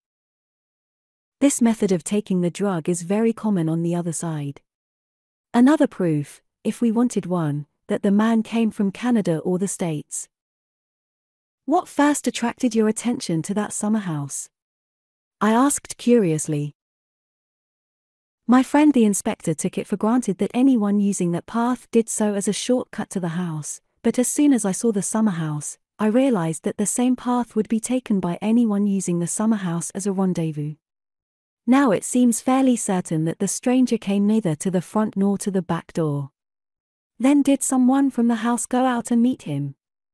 If so, what could be a more convenient place than that little summer house? I searched it with the hope that I might find some clue inside. I found too, the scrap of cambric and the quill. And the scrap of cambric? I asked curiously. What about that? Poirot raised his eyebrows. You do not use your little grey cells, he remarked dryly. The scrap of starched cambric should be obvious. Not very obvious to me. I changed the subject. Anyway, I said, this man went to the summer house to meet somebody. Who was that somebody? Exactly the question, said Poirot. You will remember that Mrs. Ackroyd and her daughter came over from Canada to live here. Is that what you meant today when you accused them of hiding the truth? Perhaps. Now another point. What did you think of the parlourmaid story? What story? The story of her dismissal. Does it take half an hour to dismiss a servant? Was the story of those important papers a likely one? And remember, though she says she was in her bedroom from 9:30 until 10 o'clock, there is no one to confirm her statement. You bewilder me, I said. To me it grows clearer. But tell me now your own ideas and theories. I drew a piece of paper from my pocket. I just scribbled down a few suggestions, I said apologetically. But excellent, you have method. Let us hear them. I read out in a somewhat embarrassed voice. To begin with, one must look at the thing logically. Just what my poor Hastings used to say, interrupted Poirot, but alas, he never did so. Point number 1. Mr. Ackroyd was heard talking to someone at 9:30. Point number 2. At some time during the evening Ralph Patten must have come in through the window, as evidenced by the prints of his shoes. Point number 3. Mr. Ackroyd was nervous that evening, and would only have admitted someone he knew. Point number 4. The person with Mr. Ackroyd at 9:30 was asking for money. We know Ralph Patten was in a scrape. These 4 points go to show that the person with Mr. Ackroyd at 9:30 was Ralph Patten. But we know that Mr. Ackroyd was alive at 9:45, therefore it was not Ralph who killed him. Ralph left the window open. Afterwards the murderer came in that way. And who was the murderer? Inquired Poirot. The American stranger. He may have been in league with Parker, and possibly in Parker we have the man who blackmailed Mrs. Ferrers. If so, Parker may have heard enough to realize the game was up, have told his accomplice so, and the latter did the crime with the dagger which Parker gave him. It is a theory that, admitted Poirot. Decidedly you have cells of a kind. But it leaves a good deal unaccounted for. Such as? The telephone call, the pushed-out chair. Do you really think the latter important? I interrupted. Perhaps not, admitted my friend. It may have been pulled out by accident, and Raymond or Blunt may have shoved it into place unconsciously under the stress of emotion. Then there is the missing £40. Given by Ackroyd to Ralph, I suggested. He may have reconsidered his first refusal. That still leaves one thing unexplained. What? Why was Blunt so certain in his own mind that it was Raymond with Mr. Ackroyd at 9:30? He explained that, I said. You think so? I will not press the point. Tell me instead, what were Ralph Patton's reasons for disappearing? That's rather more difficult, I said slowly. I shall have to speak as a medical man. Ralph's nerves must have gone fat. If he suddenly found out that his uncle had been murdered within a few minutes of his leaving him after, perhaps, a rather stormy interview, well, he might get the wind up and clear right out. Men have been known to do that, act guiltily when they're perfectly innocent. Yes, that is true, said Poirot. But we must not lose sight of one thing. I know what you're going to say, I remarked. Motive. Ralph Patton inherits a great fortune by his uncle's death. That is one motive, agreed Poirot. One? Mais oui. Do you realize that there are three separate motives staring us in the face? Somebody certainly stole the blue envelope and its contents. That is one motive. Blackmail. Ralph Patton may have been the man who blackmailed Mrs. Ferrars. Remember, as far as Hammond knew, Ralph Patton had not applied to his uncle for help of late. That looks as though he were being supplied with money elsewhere. Then there is the fact that he was in some, scrape, which he feared might get to his uncle's ears. And finally there is the one you have just mentioned. Dear me, I said, rather taken aback. The case does seem black against him. Does it? Said Poirot. That is where we disagree, you and I. Three motives, it is almost too much. I am inclined to believe that, after all, Ralph Patton is innocent. Chapter 14. Mrs. Ackroyd. After the evening talk I have just chronicled, the affair seemed to me to enter on a different phase.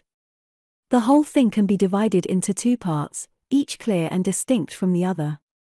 Part 1 ranges from Ackroyd's death on the Friday evening to the following Monday night. It is the straightforward narrative of what occurred, as presented to Hercule Poirot. I was at Poirot's elbow the whole time. I saw what he saw. I tried my best to read his mind. As I know now, I failed in this latter task. Though Poirot showed me all his discoveries, as, for instance, the gold wedding ring, he held back the vital and yet logical impressions that he formed. As I came to know later, this secrecy was characteristic of him. He would throw out hints and suggestions, but beyond that he would not go. As I say, up till the Monday evening, my narrative might have been that of Poirot himself. I played Watson to his Sherlock. But after Monday our ways diverged. Poirot was busy on his own account. I got to hear of what he was doing, because, in King's Abbot, you get to hear of everything, but he did not take me into his confidence beforehand. And I, too, had my own preoccupations. On looking back, the thing that strikes me most is the piecemeal character of this period. Everyone had a hand in the elucidation of the mystery. It was rather like a jigsaw puzzle to which everyone contributed their own little piece of knowledge or discovery. But their task ended there. To Poirot alone belongs the renown of fitting those pieces into their correct place. Some of the incidents seemed at the time irrelevant and unmeaning. There was, for instance, the question of the black boots. But that comes later. To take things strictly in chronological order, I must begin with the summons from Mrs. Ackroyd. She sent for me early on Tuesday morning, and since the summons sounded an urgent one, I hastened there, expecting to find her in extremis. The lady was in bed. So much did she concede to the etiquette of the situation. She gave me her bony hand, and indicated a chair drawn up to the bedside. "Well, Mrs. Ackroyd," I said, "and what's the matter with you?" I spoke with that kind of spurious geniality which seems to be expected of general practitioners. "I'm prostrated," said Mrs. Ackroyd in a faint voice. "Absolutely prostrated. It's the shock of poor Roger's death. They say these things often aren't felt at the time, you know. It's the reaction afterwards. It is a pity that a doctor is precluded by his profession from being able sometimes to say what he really thinks. I would have given anything to be able to answer Buncombe. Instead, I suggested a tonic. Mrs. Ackroyd accepted the tonic. One move in the game seemed now to be concluded. Not for a moment did I imagine that I had been sent for because of the shock occasioned by Ackroyd's death. But Mrs. Ackroyd is totally incapable of pursuing a straightforward course on any subject. She always approaches her object by tortuous means. I wondered very much why it was she had sent for me. And then that scene yesterday, continued my patient. She paused as though expecting me to take up a cue. What scene? Doctor, how can you? Have you forgotten? That dreadful little Frenchman or Belgian or whatever he is. Bullying us all like he did. It has quite upset me. Coming on top of Roger's death. I'm very sorry, Mrs. Ackroyd, I said. I don't know what he meant shouting at us like he did. I should hope I know my duty too well to dream of concealing anything. I have given the police every assistance in my power. Mrs. Ackroyd paused, and I said, quite so. I was beginning to have a glimmering of what all the trouble was about. No one can say that I have failed in my duty, continued Mrs. Ackroyd. I am sure Inspector Raglan is perfectly satisfied. Why should this little upstart of a foreigner make a fuss? A most ridiculous-looking creature he is too, just like a comic Frenchman in a review. I can't think why Flora insisted on bringing him into the case. She never said a word to me about it. Just went off and did it on her own. Flora is too independent. I am a woman of the world and her mother. She should have come to me for advice first. I listened to all this in silence. What does he think? That's what I want to know. Does he actually imagine I'm hiding something? He positively accused me yesterday. I shrugged my shoulders. It is surely of no consequence, Mrs. Ackroyd, I said. Since you are not concealing anything, any remarks he may have made do not apply to you. Mrs. Ackroyd went off at a tangent, after her usual fashion. Servants are so tiresome, she said. They gossip, and talk amongst themselves.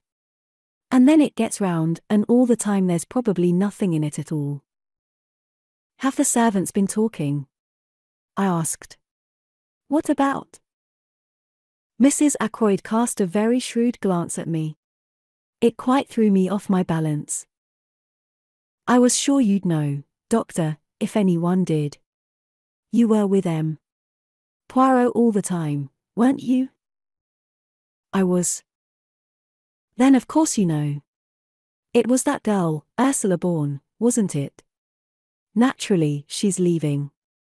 She would want to make all the trouble she could. Spiteful, that's what they are.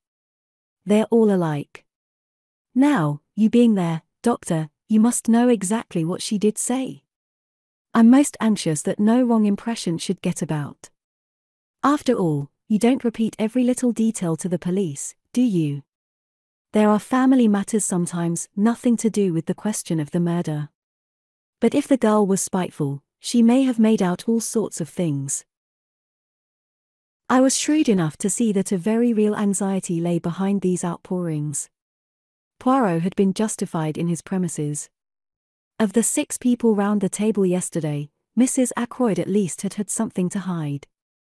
It was for me to discover what that something might be. If I were you, Mrs. Ackroyd, I said brusquely, I should make a clean breast of things. She gave a little scream. Oh! Doctor, how can you be so abrupt? It sounds as though, and I can explain everything so simply. Then why not do so, I suggested. Mrs. Ackroyd took out a frilled handkerchief, and became tearful. I thought, Doctor, that you might put it to Poirot, explain it, Because it's so difficult for a foreigner to see our point of view. And you don't know, nobody could know what I've had to contend with. A martyrdom, a long martyrdom. That's what my life has been. I don't like to speak ill of the dead, but there it is. Not the smallest bill, but it had all to be gone over, just as though Roger had had a few miserly hundreds a year instead of being, as Mr. Hammond told me yesterday, one of the wealthiest men in these parts. Mrs. Ackroyd paused to dab her eyes with the frilled handkerchief. Yes, I said encouragingly. You are talking about bills. Those dreadful bills. And some I didn't like to show Roger at all. They were things a man wouldn't understand. He would have said the things weren't necessary. And of course they mounted up, and they kept coming in. She looked at me appealingly, as though asking me to condole with her on this striking peculiarity. It's a habit they have, I agreed. And the tone altered, became quite abusive. I assure you, Doctor, I was becoming a nervous wreck. I couldn't sleep at nights. And a dreadful fluttering round the heart. And then I got a letter from a Scotch gentleman. As a matter of fact, there were 2 letters, both Scotch gentlemen. Mr. Bruce Macpherson was one, and the other were Colin MacDonald. Quite a coincidence. Hardly that, I said dryly. They are usually Scotch gentlemen, but I suspect a Semitic strain in their ancestry. £10 to 10,000 on note of hand alone, murmured Mrs. Ackroyd reminiscently. I wrote to one of them, but it seemed there were difficulties. She paused. I gathered that we were just coming to delicate ground. I have never known anyone more difficult to bring to the point. You see, murmured Mrs. Ackroyd, it's all a question of expectations, isn't it? Testamentary expectations. And though, of course, I expected that Roger would provide for me, I didn't know. I thought that if only I could glance over a copy of his will, not in any sense of vulgar prying, but just so that I could make my own arrangements. She glanced sideways at me. The position was now very delicate indeed. Fortunately, words, ingeniously used, will serve to mask the ugliness of naked facts. I could only tell this to you, dear Dr. Shepherd, said Mrs. Ackroyd rapidly. I can trust you not to misjudge me, and to represent the matter in the right light to M. Poirot. It was on Friday afternoon. She came to a stop and swallowed uncertainly. Yes, I repeated encouragingly. On Friday afternoon. Well. Everyone was out, or so I thought. And I went into Roger's study. I had some real reason for going there, there was nothing underhand about it. And as I saw all the papers heaped on the desk, it just came to me, like a flash, I wonder if Roger keeps his will in one of the drawers of the desk. I'm so impulsive, always was, from a child. I do things on the spur of the moment. He'd left his keys, very careless of him, in the lock of the top drawer. I see, I said helpfully. So you searched the desk. Did you find the will? Mrs. Ackroyd gave a little scream, and I realized that I had not been sufficiently diplomatic. How dreadful it sounds. But it wasn't at all like that, really. Of course it wasn't, I said hastily. You must forgive my unfortunate way of putting things. You see, men are so peculiar. In dear Roger's place, I should not have objected to revealing the provisions of my will. But men are so secretive. One is forced to adopt little subterfuges in self-defense. And the result of the little subterfuge? I asked. That's just what I'm telling you. As I got to the bottom drawer, Bourne came in. Most awkward. Of course I shut the drawer and stood up, and I called her attention to a few specks of dust on the surface. But I didn't like the way she looked, quite respectful in manner, but a very nasty light in her eyes. Almost contemptuous, if you know what I mean. I never have liked that girl very much. She's a good servant, and she says and doesn't object to wearing caps and aprons, which I declare to you a lot of them do nowadays, and she can say not at home without scruples if she has to answer the door instead of Parker, and she doesn't have those peculiar gurgling noises inside which so many parlourmaids seem to have when they wait at table. Let me see, where was I? You were saying that in spite of several valuable qualities, you never liked Bourne. No more I do. She's odd. There's something different about her from the others. Too well educated, that's my opinion. You can't tell who are ladies and who aren't nowadays. And what happened next? I asked. Nothing. At least, Roger came in. And I thought he was out for a walk. And he said, "What's all this?" And I said, "Nothing. I just came in to fetch Punch." And I took Punch and went out with it. Bourne stayed behind. I heard her asking Roger if she could speak to him for a minute. I went straight up to my room, to lie down. I was very upset. There was a pause. You will explain to M. Poirot, won't you? You can see for yourself what a trivial matter the whole thing was. But, of course, when he was so stern about concealing things, I thought of this at once. Bourne may have made some extraordinary story out of it, but you can explain, can't you? That is all. I said. You have told me everything. Yes, said Mrs. Ackroyd. Oh. Yes, she added firmly. But I had noted the momentary hesitation, and I knew that there was still something she was keeping back. It was nothing less than a flash of sheer genius that prompted me to ask the question I did. Mrs. Ackroyd, I said, was it you who left the silver table open? I had my answer in the blush of guilt that even rouge and powder could not conceal. How did you know? She whispered. It was you, then? Yes, you see, there were 1 or 2 pieces of old silver, very interesting. I had been reading up the subject and there was an illustration of quite a small piece which had fetched an immense sum at Christie's. It looked to me just the same as the one in the silver table. I thought I would take it up to London with me when I went and have it valued. Then if it really was a valuable piece, just think what a charming surprise it would have been for Roger. I refrained from comments, accepting Mrs. Ackroyd's story on its merits. I even forbore to ask her why it was necessary to abstract what she wanted in such a surreptitious manner. Why did you leave the lid open? I asked. Did you forget? I was startled, said Mrs. Ackroyd. I heard footsteps coming along the terrace outside. I hastened out of the room and just got up the stairs before Parker opened the front door to you. That must have been Miss Russell, I said thoughtfully. Mrs. Ackroyd had revealed to me one fact that was extremely interesting. Whether her designs upon Ackroyd's silver had been strictly honourable I neither knew nor cared. What did interest me was the fact that Miss Russell must have entered the drawing-room by the window, and that I had not been wrong when I judged her to be out of breath with running. Where had she been? I thought of the summer house and the scrap of cambric. I wonder if Miss Russell has her handkerchief starched, I exclaimed on the spur of the moment. Mrs. Ackroyd's start recalled me to myself, and I rose. You think you can explain to M. Poirot? She asked anxiously. Oh, certainly. Absolutely. I got away at last, after being forced to listen to more justifications of her conduct. The parlourmaid was in the hall, and it was she who helped me on with my overcoat. I observed her more closely than I had done heretofore.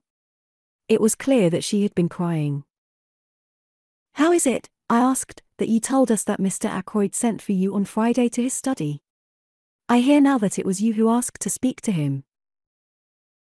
For a minute the girl's eyes dropped before mine. Then she spoke. I meant to leave in any case, she said uncertainly. I said no more. She opened the front door for me. Just as I was passing out, she said suddenly in a low voice. Excuse me, sir, is there any news of Captain Pattern? I shook my head, looking at her inquiringly. He ought to come back, she said. Indeed he ought to come back. She was looking at me with appealing eyes. Does no one know where he is? She asked. Do you? I said sharply. She shook her head. No, indeed. I know nothing. But anyone who was a friend to him would tell him this. He ought to come back. I lingered, thinking that perhaps the girl would say more. Her next question surprised me. When do they think the murder was done? Just before 10 o'clock. That is the idea, I said. Between 9:45 and the hour. Not earlier? Not before 9:45? I looked at her attentively. She was so clearly eager for a reply in the affirmative. That's out of the question, I said. Miss Ackroyd saw her uncle alive at 9:45. She turned away, and her whole figure seemed to droop. A handsome girl, I said to myself as I drove off. An exceedingly handsome girl. Caroline was at home. She had had a visit from Poirot and was very pleased and important about it. I am helping him with the case, she explained. I felt rather uneasy. Caroline is bad enough as it is. What will she be like with her detective instincts encouraged? Are you going round the neighborhood looking for Ralph Patton's mysterious girl? I inquired. I might do that on my own account, said Caroline. No, this is a special thing Poirot wants me to find out for him. What is it? I asked. He wants to know whether Ralph Patton's boots were black or brown, said Caroline with tremendous solemnity. I stared at her. I see now that I was unbelievably stupid about these boots. I failed altogether to grasp the point. They were brown shoes, I said. I saw them. Not shoes, James, boots. Poirot wants to know whether a pair of boots Ralph had with him at the hotel were brown or black. A lot hangs on it. Call me dense if you like. I didn't see. And how are you going to find out? I asked. Caroline said there would be no difficulty about that. Our Annie's dearest friend was Miss Gannet's maid, Clara. And Clara was walking out with the boots at the Three Boars. The whole thing was simplicity itself, and by the aid of Miss Gannet, who cooperated loyally, at once giving Clara leave of absence, the matter was rushed through at express speed. It was when we were sitting down to lunch that Caroline remarked, with would-be unconcern. About those boots of Ralph Patton's. Well, I said, what about them? Poirot thought they were probably brown. He was wrong. They're black. And Caroline nodded her head several times. She evidently felt that she had scored a point over Poirot. I did not answer. I was puzzling over what the color of a pair of Ralph Patton's boots had to do with the case. Chapter 15. Geoffrey Raymond. I was to have a further proof that day of the success of Poirot's tactics. That challenge of his had been a subtle touch born of his knowledge of human nature. A mixture of fear and guilt had wrung the truth from Mrs. Ackroyd. She was the first to react. That afternoon when I returned from seeing my patients, Caroline told me that Geoffrey Raymond had just left. Did he want to see me? I asked as I hung up my coat in the hall. Caroline was hovering by my elbow. It was Poirot he wanted to see, she said. He'd just come from the Larches. Poirot was out. Mr. Raymond thought that he might be here, or that you might know where he was. I haven't the least idea. I tried to make him wait, said Caroline, but he said he would call back at the Larches in half an hour, and went away down the village. A great pity, because Poirot came in practically the minute after he left. Came in here? No, to his own house. How do you know? The side window, said Caroline briefly. It seemed to me that we had now exhausted the topic. Caroline thought otherwise. Aren't you going across? Across where? To the Larches, of course.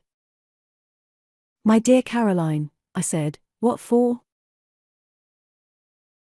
Mr. Raymond wanted to see him very particularly, said Caroline.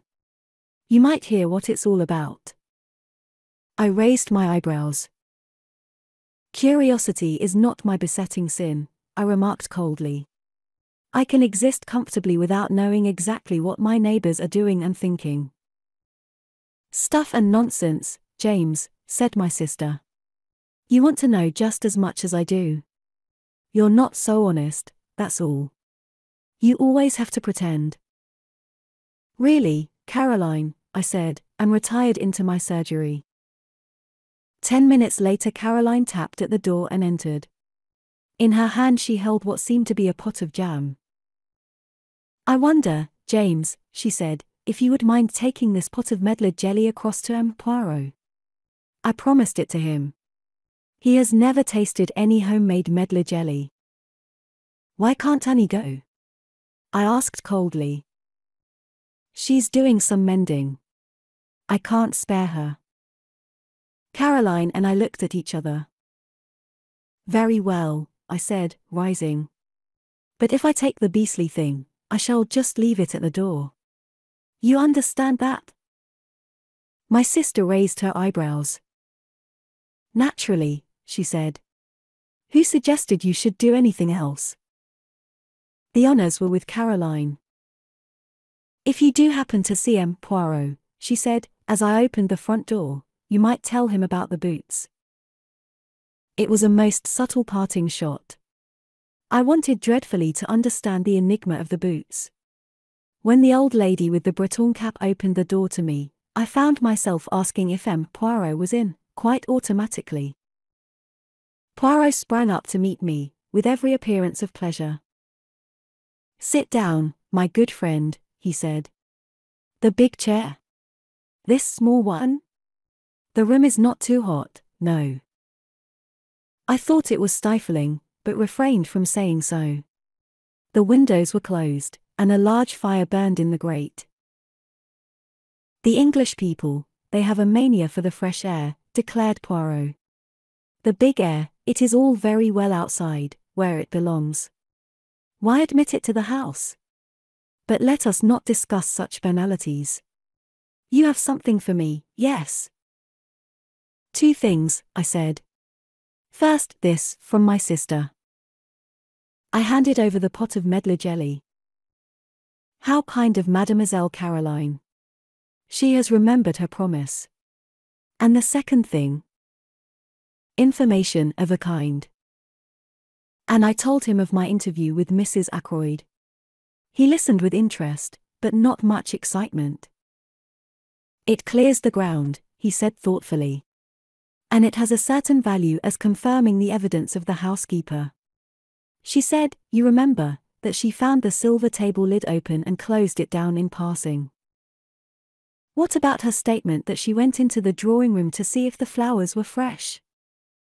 Ah. We never took that very seriously, did we, my friend?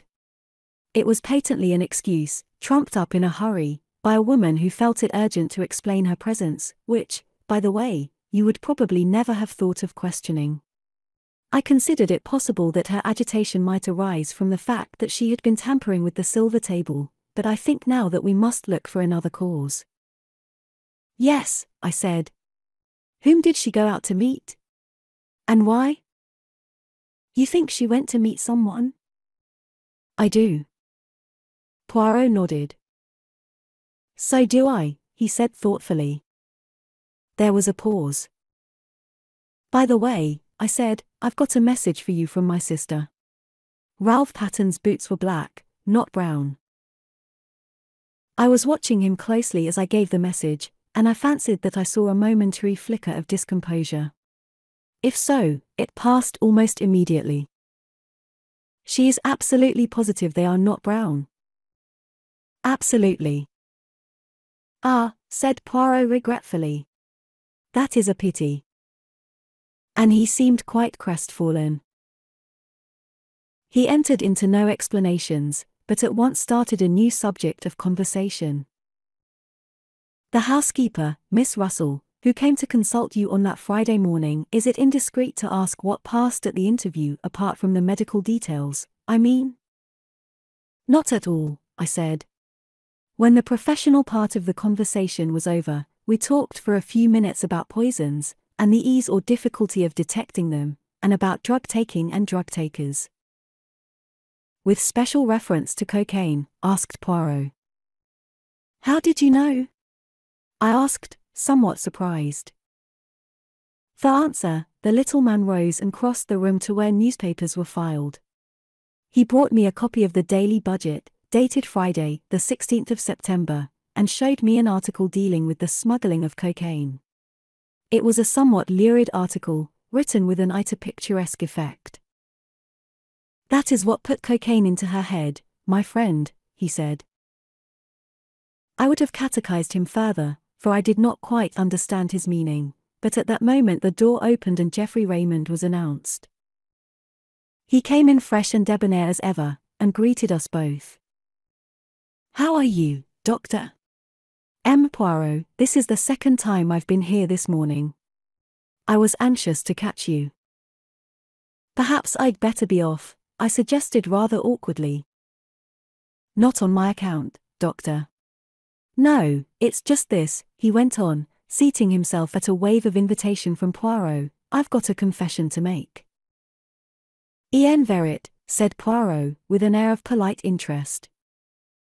Oh, it's of no consequence, really. But, as a matter of fact, my conscience has been pricking me ever since yesterday afternoon. You accused us all of keeping back something, Poirot. I plead guilty. I've had something up my sleeve. And what is that, Raymond? As I say, it's nothing of consequence, just this. I was in debt badly, and that legacy came in the nick of time. £500 puts me on my feet again with a little to spare. He smiled at us both with that engaging frankness that made him such a likable youngster. You know how it is. Suspicious-looking policemen don't like to admit you were hard up for money, think it will look bad to them. But I was a fool, really, because Blunt and I were in the billiard room from 9:45 onwards, so I've got a watertight alibi and nothing to fear. Still, when you thundered out that stuff about concealing things, I felt a nasty prick of conscience, and I thought I'd like to get it off my mind. He got up again and stood smiling at us. You are a very wise young man, said Poirot, nodding at him with approval. See you, when I know that anyone is hiding things from me, I suspect that the thing hidden may be something very bad indeed. You have done well. I'm glad I'm cleared from suspicion, laughed Raymond. I'll be off now. So that is that, I remarked, as the door closed behind the young secretary. Yes, agreed Poirot. A mere bagatelle, but if he had not been in the billiard room, who knows? After all, many crimes have been committed for the sake of less than £500. It all depends on what sum is sufficient to break a man. A question of the relativity, is it not so? Have you reflected, my friend, that many people in that house stood to benefit by Mr. Ackroyd's death? Mrs. Ackroyd, Miss Flora, young Mr. Raymond, the housekeeper, Miss Russell. Only one, in fact, does not, Major Blunt. His tone in uttering that name was so peculiar that I looked up, puzzled. I don't quite understand you, I said. Two of the people I accused have given me the truth. You think Major Blunt has something to conceal also? As for that, remarked Poirot nonchalantly, there is a saying, is there not, that Englishmen conceal only one thing, their love? And Major Blunt, I should say, is not good at concealments. Sometimes, I said, I wonder if we haven't rather jumped to conclusions on one point. What is that? We've assumed that the blackmailer of Mrs. Ferrers is necessarily the murderer of Mr. Ackroyd. Mightn't we be mistaken? Poirot nodded energetically. Very good. Very good indeed. I wondered if that idea would come to you. Of course it is possible. But we must remember one point. The letter disappeared. Still, that, as you say, may not necessarily mean that the murderer took it. When you first found the body, Parker may have abstracted the letter unnoticed by you. Parker? Yes, Parker.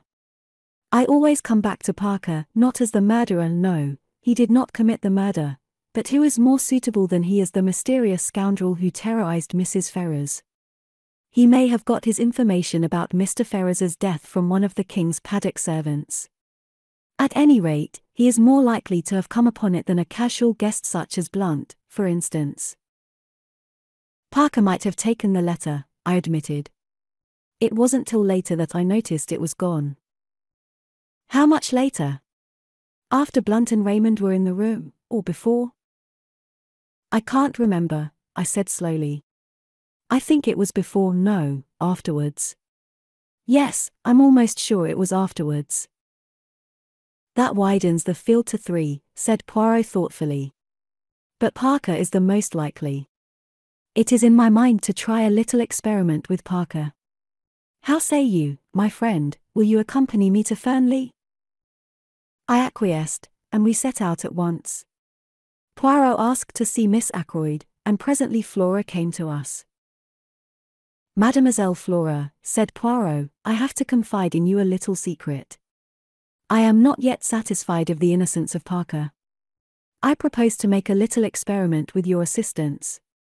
I want to reconstruct some of his actions on that night.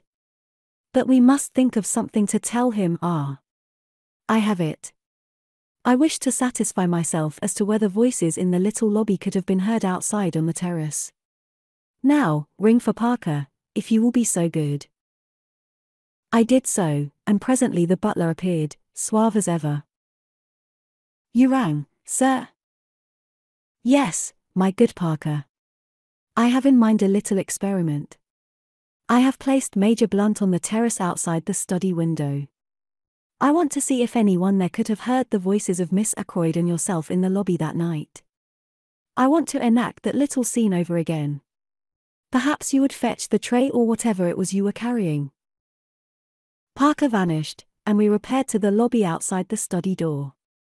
Presently we heard a chink in the outer hall, and Parker appeared in the doorway carrying a tray with a siphon, a decanter of whiskey, and 2 glasses on it. One moment, cried Poirot, raising his hand and seemingly very excited. We must have everything in order. Just as it occurred. It is a little method of mine. A foreign custom, sir, said Parker. Reconstruction of the crime they call it, do they not? He was quite imperturbable as he stood there politely waiting on Poirot's orders. Ah! He knows something, the good Parker, cried Poirot. He has read of these things. Now, I beg you, let us have everything of the most exact. You came from the outer hall, so. Mademoiselle was where? Here, said Flora, taking up her stand just outside the study door. Quite right, sir, said Parker. I had just closed the door, continued Flora. Yes, miss, agreed Parker. Your hand was still on the handle as it is now. Then allez, said Poirot. Play me the little comedy. Flora stood with her hand on the door handle, and Parker came stepping through the door from the hall, bearing the tray. He stopped just inside the door. Flora spoke. Oh. Parker. Mr. Ackroyd doesn't want to be disturbed again tonight. Is that right? She added in an undertone. To the best of my recollection, Miss Flora, said Parker, but I fancy you used the word evening instead of night. Then, raising his voice in a somewhat theatrical fashion, very good, miss. Shall I lock up as usual? Yes, please. Parker retired through the door, Flora followed him, and started to ascend the main staircase. Is that enough? She asked over her shoulder. Admirable, declared the little man, rubbing his hands. By the way, Parker, are you sure there were 2 glasses on the tray that evening? Who was the second one for? I always bring 2 glasses, sir, said Parker. Is there anything further? Nothing. I thank you. Parker withdrew, dignified to the last. Poirot stood in the middle of the hall frowning. Flora came down and joined us. Has your experiment been successful? She asked. I don't quite understand, you know. Poirot smiled admiringly at her. It is not necessary that you should, he said. But tell me, were there indeed 2 glasses on Parker's tray that night? Flora wrinkled her brows a minute. I really can't remember, she said. I think there were. Is that the object of your experiment? Poirot took her hand and patted it. Put it this way, he said. I am always interested to see if people will speak the truth. And did Parker speak the truth? I rather think he did, said Poirot thoughtfully. A few minutes later saw us retracing our steps to the village. What was the point of that question about the glasses? I asked curiously. Poirot shrugged his shoulders. One must say something, he remarked. That particular question did as well as any other. I stared at him. At any rate, my friend, he said more seriously, I know now something I wanted to know. Let us leave it at that. Chapter 16. An evening at Mahjong. That night we had a little Mahjong party. This kind of simple entertainment is very popular in King's Abbot. The guests arrive in galoshes and waterproofs after dinner. They partake of coffee and later of cake, sandwiches, and tea. On this particular night our guests were Miss Gannett and Colonel Carter, who lives near the church. A good deal of gossip is handed round at these evenings, sometimes seriously interfering with the game in progress. We used to play bridge, chatty bridge of the worst description. We find Mahjong much more peaceful. The irritated demand as to why on earth your partner did not lead a certain card is entirely done away with, and though we still express criticisms frankly, there is not the same acrimonious spirit. Very cold evening, eh, Shepherd, said Colonel Carter, standing with his back to the fire. Caroline had taken Miss Gannett to her own room, and was there assisting her to disentangle herself from her many wraps. Reminds me of the Afghan passes. Indeed? I said politely. Very mysterious business this about poor Ackroyd, continued the Colonel, accepting a cup of coffee. A deuce of a lot behind it, that's what I say. Between you and me, Shepherd, I've heard the word blackmail mentioned. The Colonel gave me the look which might be tabulated one man of the world to another. A woman in it, no doubt, he said. Depend upon it, a woman in it. Caroline and Miss Gannett joined us at this minute. Miss Gannett drank coffee whilst Caroline got out the Mahjong box and poured out the tiles upon the table. Washing the tiles, said the Colonel facetiously. That's right, washing the tiles, as we used to say in the Shanghai Club. It is the private opinion of both Caroline and myself that Colonel Carter has never been in the Shanghai Club in his life. More, that he has never been farther east than India, where he juggled with tins of bully beef and plum and apple jam during the Great War. But the Colonel is determinedly military, and in King's Abbot we permit people to indulge their little idiosyncrasies freely. Shall we begin? Said Caroline. We sat round the table. For some 5 minutes there was complete silence, owing to the fact that there is tremendous secret competition amongst us as to who can build their wall quickest. Go on, James, said Caroline at last. Your east wind. I discarded a tile. A round or two proceeded, broken by the monotonous remarks of 3 bamboos, 2 circles, pung, and frequently from Miss Gannett unpung, owing to that lady's habit of too hastily claiming tiles to which she had no right. I saw Flora Ackroyd this morning, said Miss Gannett. Pung, no, unpung. I made a mistake. For circles, said Caroline. Where did you see her?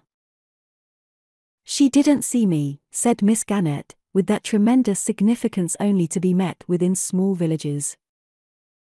Ah, said Caroline interestedly. Ciao. I believe, said Miss Gannett, temporarily diverted, that it's the right thing nowadays to say chi not chow. Nonsense, said Caroline. I have always said chow. In the Shanghai Club, said Colonel Carter, they say chow. Miss Gannett retired, crushed.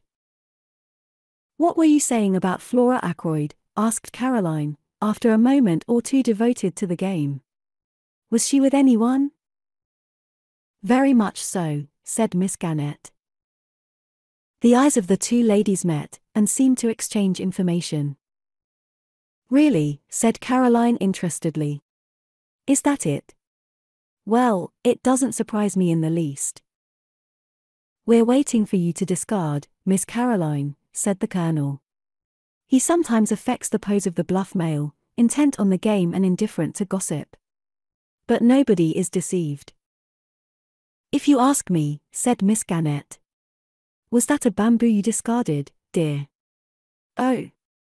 No, I see now, it was a circle. As I was saying, if you ask me, Flora's been exceedingly lucky. Exceedingly lucky she's been. How's that, Miss Gannett? Asked the Colonel. I'll pung that green dragon. How do you make out that Miss Flora's been lucky? Very charming girl and all that, I know. I meant know very much about crime, said Miss Gannett, with the air of one who knows everything there is to know, but I can tell you one thing. The first question that's always asked is who last saw the deceased alive? And the person who did is regarded with suspicion. Now, Flora Ackroyd last saw her uncle alive. It might have looked very nasty for her, very nasty indeed. It's my opinion, and I give it for what it's worth, that Ralph Patten is staying away on her account, to draw suspicion away from her. Come, now, I protested mildly, you surely can't suggest that a young girl like Flora Ackroyd is capable of stabbing her uncle in cold blood. Well, I don't know, said Miss Gannett. I've just been reading a book from the library about the underworld of Paris, and it says that some of the worst women criminals are young girls with the faces of angels.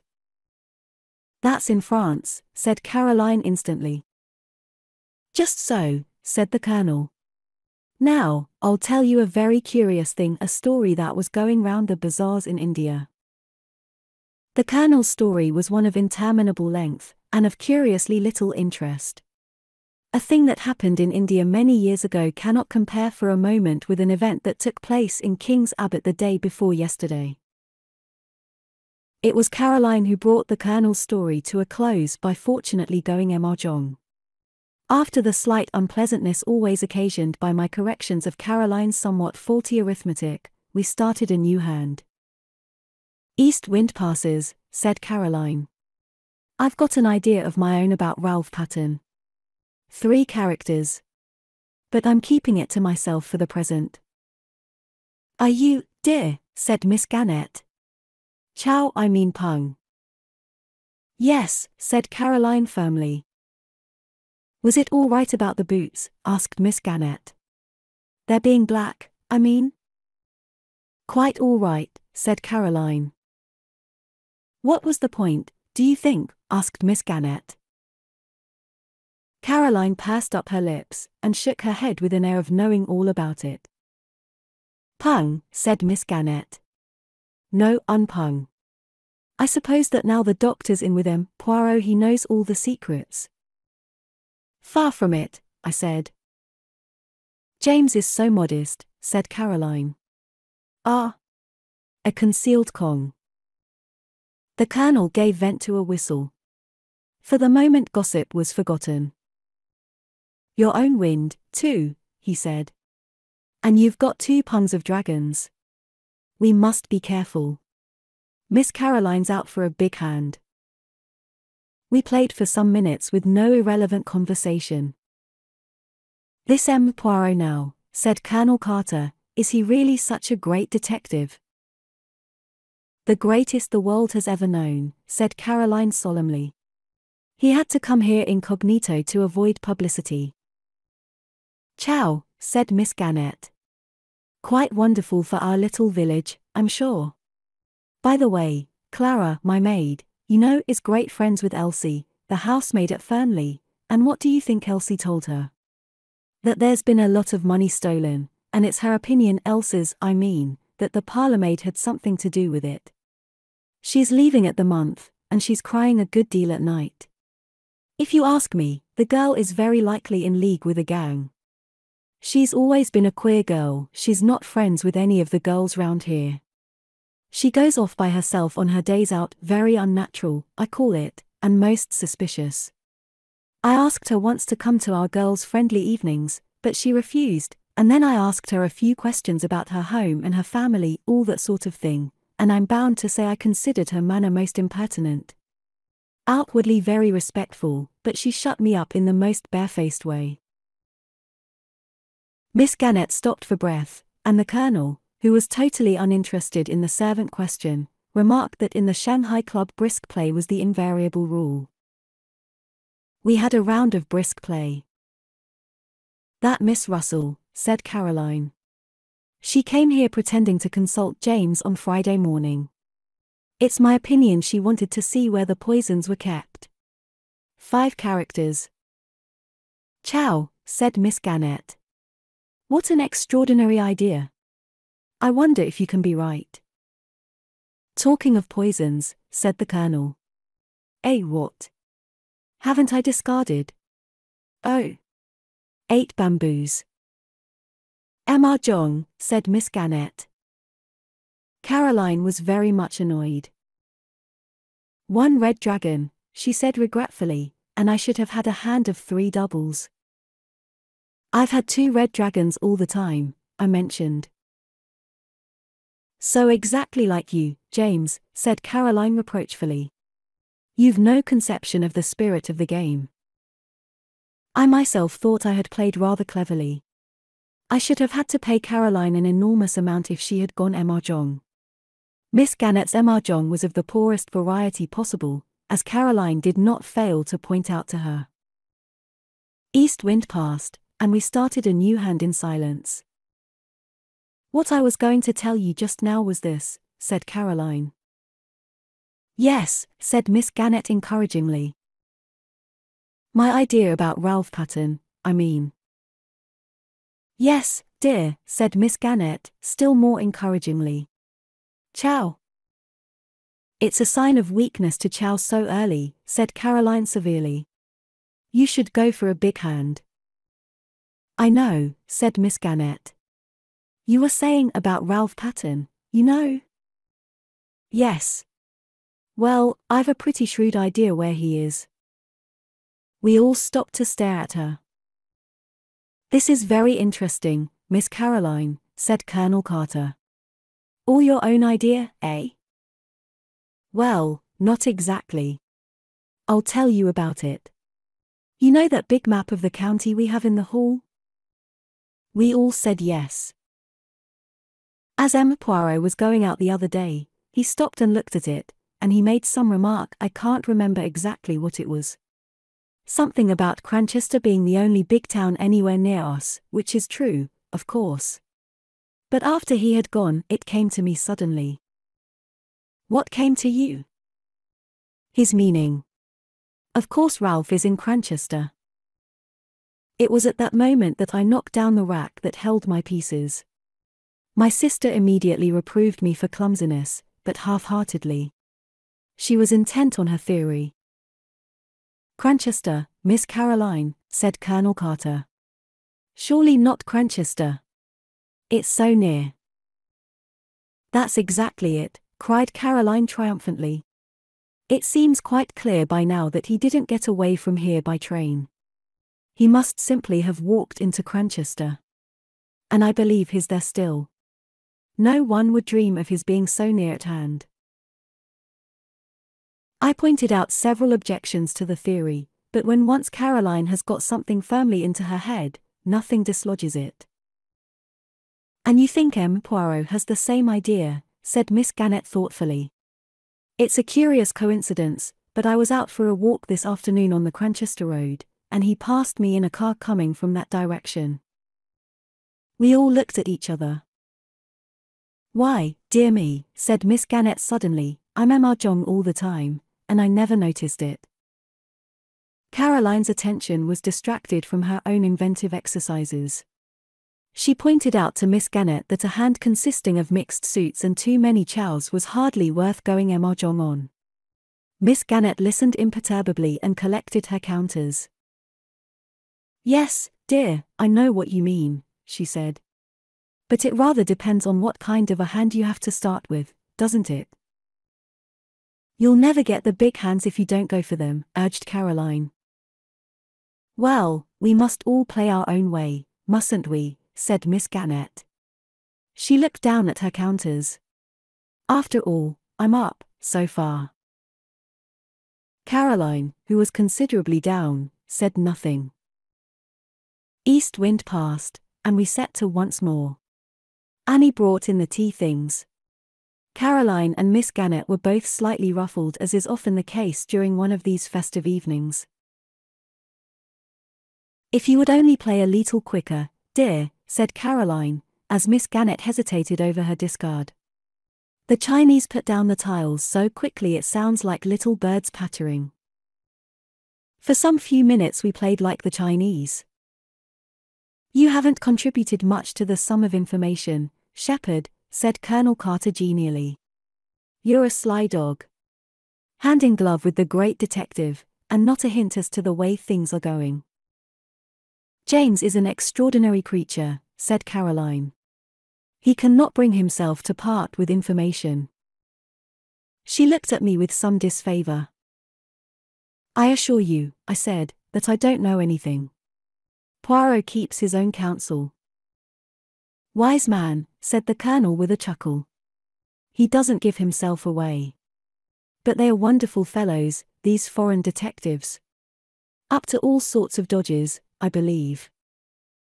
Pung, said Miss Gannett, in a tone of quiet triumph. An mahjong. The situation became more strained. It was annoyance at Miss Gannett's going mahjong for the third time running which prompted Caroline to say to me as we built a fresh wall. You are too tiresome, James.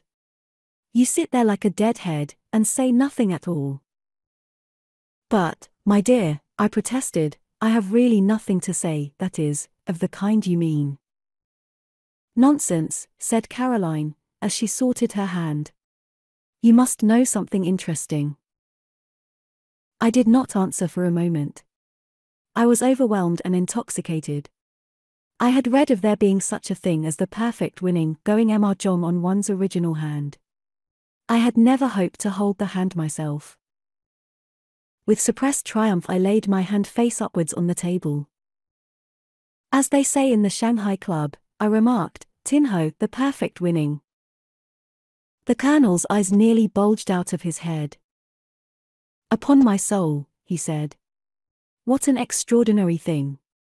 I never saw that happen before. It was then that I went on, goaded by Caroline's jibes, and rendered reckless by my triumph. And as to anything interesting, I said. What about a gold wedding ring with a date and from inside? I pass over the scene that followed.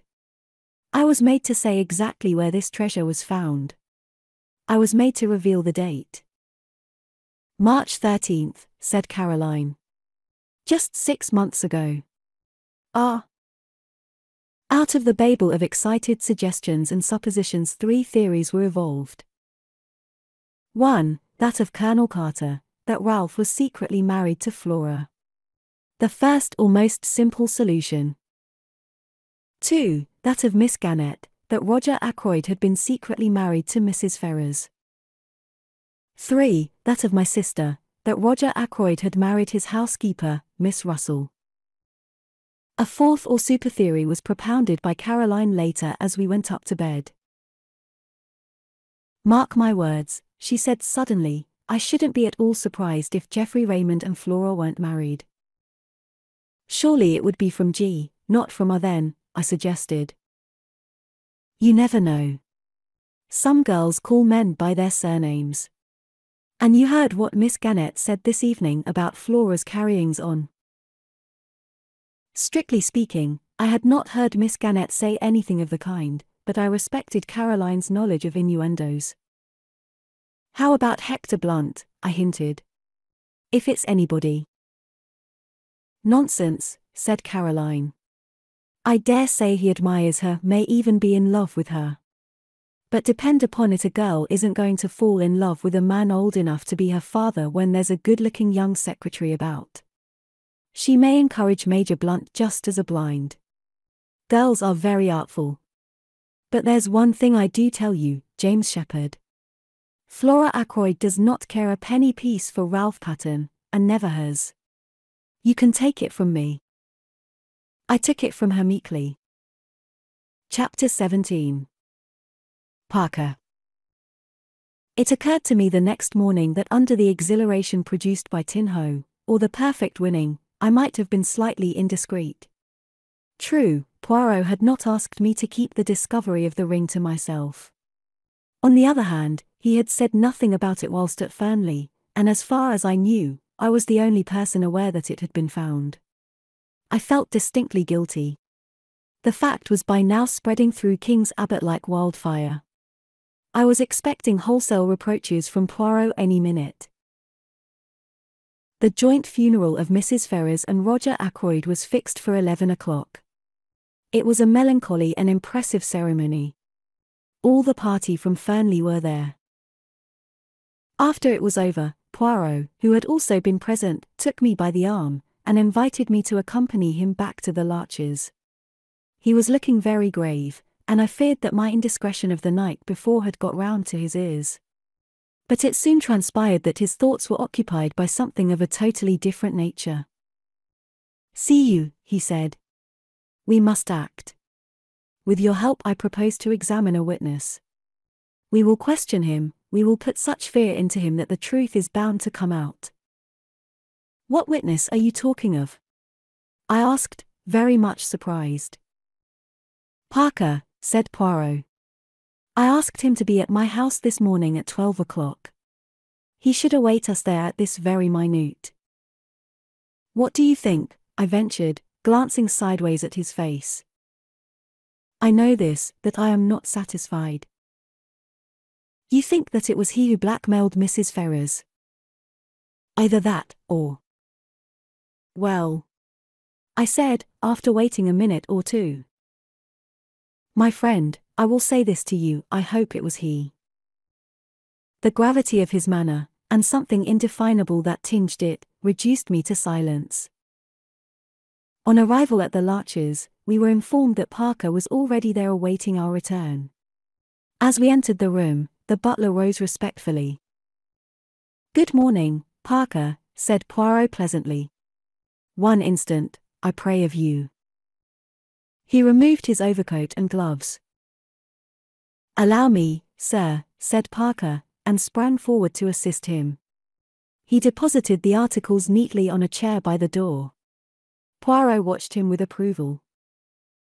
"Thank you, my good Parker," he said. "Take a seat, will you not? What I have to say may take some time." Parker seated himself with an apologetic bend of the head. "Now what do you think I asked you to come here for this morning, eh?" Parker coughed. "I understood, sir, that you wished to ask me a few questions about my late master, private-like." "Precisement," said Poirot, beaming. "Have you made many experiments in blackmail?" "Sir?" The butler sprang to his feet. "Do not excite yourself," said Poirot placidly. "Do not play the farce of the honest, injured man. You know all there is to know about the blackmail, is it not so?" "Sir, I've never been insulted," suggested Poirot, "in such a way before. Then why, my excellent Parker, were you so anxious to overhear the conversation in Mr. Ackroyd's study the other evening, after you had caught the word blackmail?" "I wasn't. Who was your last master? Rapped out Poirot suddenly. My last master? Yes, the master you were with before you came to Mr. Ackroyd. A Major Ellaby, sir. Poirot took the words out of his mouth. Just so, Major Ellaby. Major Ellaby was addicted to drugs, was he not? You travelled about with him. When he was in Bermuda there was some trouble, a man was killed. Major Ellaby was partly responsible. It was hushed up. But you knew about it. How much did Major Ellaby pay you to keep your mouth shut? Parker was staring at him open-mouthed. The man had gone to pieces, his cheeks shook flabbily. You see, I have made inquiries, said Poirot pleasantly. It is as I say. You got a good sum then as blackmail, and Major Ellaby went on paying you until he died. Now I want to hear about your latest experiment. Parker still stared. It is useless to deny. Hercule Poirot knows. It is so, what I have said about Major Ellaby, is it not? As though against his will, Parker nodded reluctantly once. His face was ashen pale. But I never hurt a hair of Mr. Ackroyd's head, he moaned. Honest to God, sir, I didn't. I've been afraid of this coming all the time. And I tell you I didn't kill him. His voice rose almost to a scream. I am inclined to believe you, my friend, said Poirot. You have not the nerve, the courage. But I must have the truth. I'll tell you anything, sir, anything you want to know. It's true that I tried to listen that night. A word or two I heard made me curious. And Mr. Ackroyd's wanting not to be disturbed, and shutting himself up with the doctor the way he did.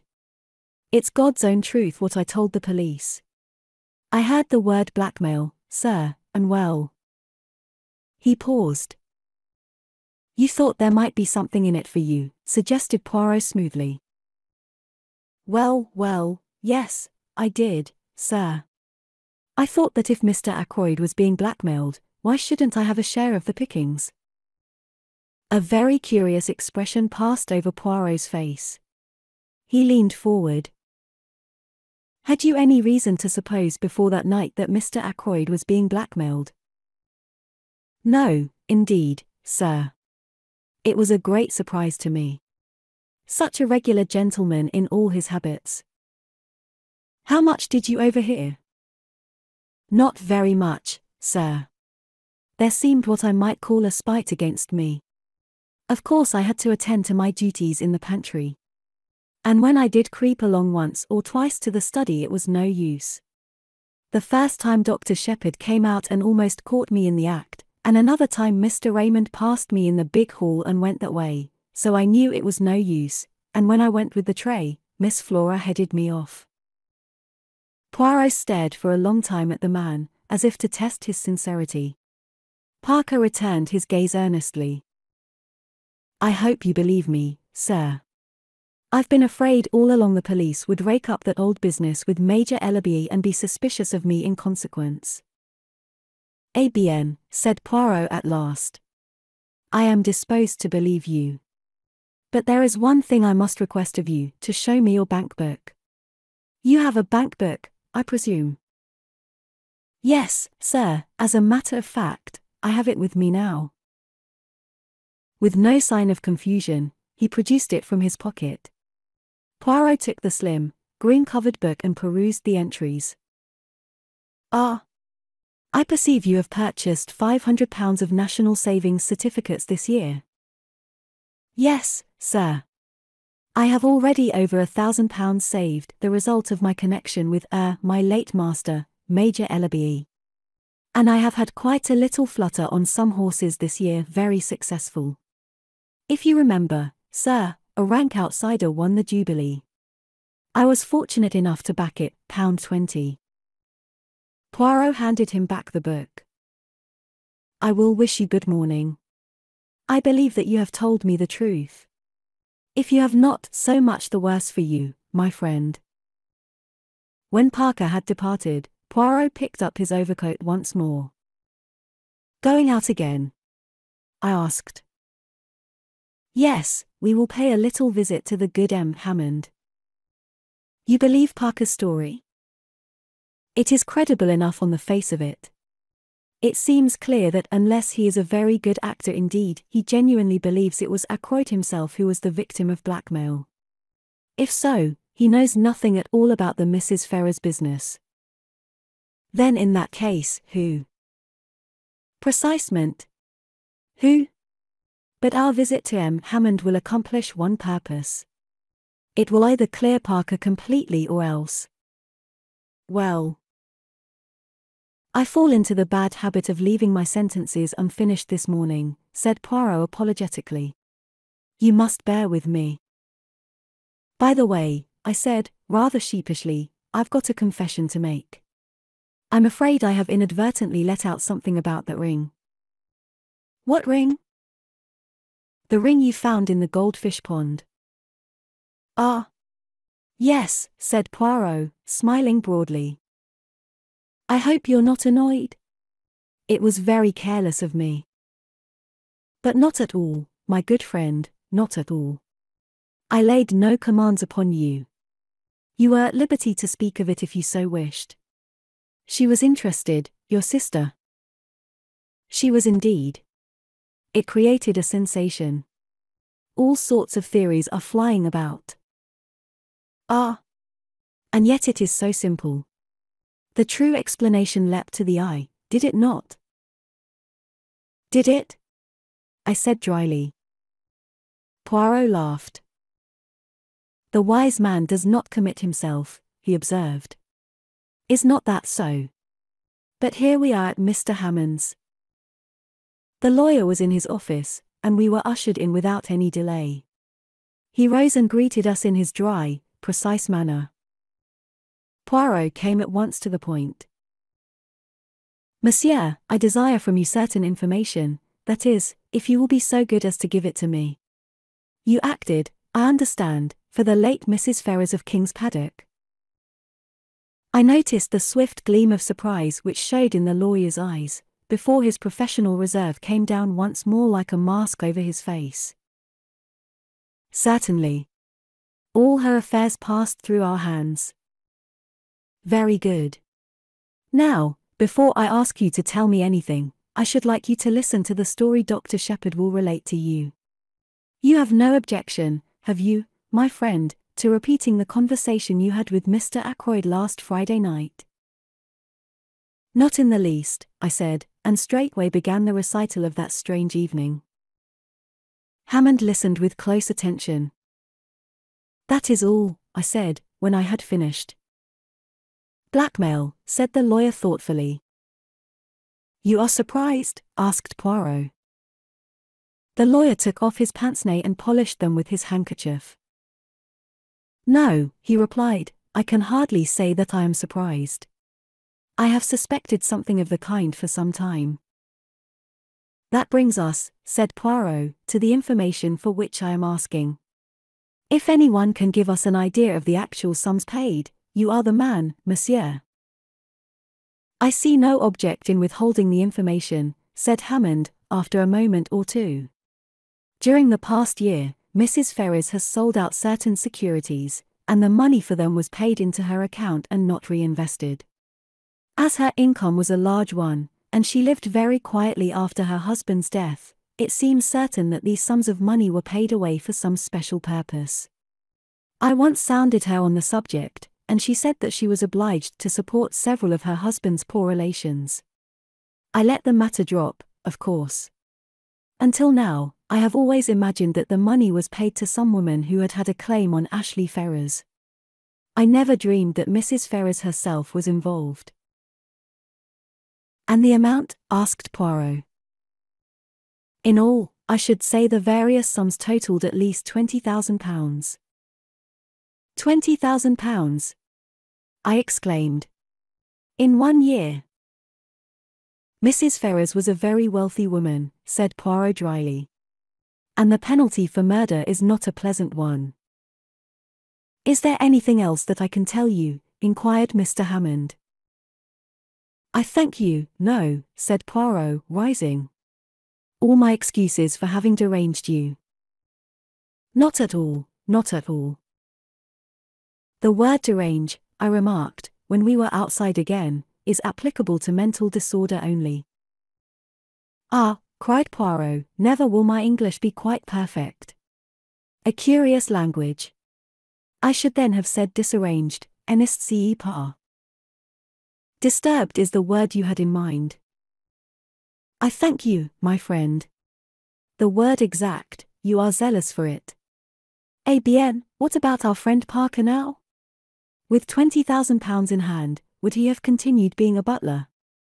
Any pence par. It is, of course, possible that he banked the money under another name, but I am disposed to believe he spoke the truth to us. If he is a scoundrel, he is a scoundrel on a mean scale. He has not the big ideas. That leaves us as a possibility, Raymond, or, well, Major Blunt. Surely not Raymond, I objected. Since we know that he was desperately hard up for a matter of £500. That is what he says, yes. And as to Hector Blunt? I will tell you something as to the good Major Blunt, interrupted Poirot. It is my business to make inquiries. I make them. Eh bien, that legacy of which he speaks, I have discovered that the amount of it was close upon £20,000. What do you think of that? I was so taken aback that I could hardly speak. It's impossible, I said at last. A well-known man like Hector Blunt. Poirot shrugged his shoulders. Who knows? At least he is a man with big ideas.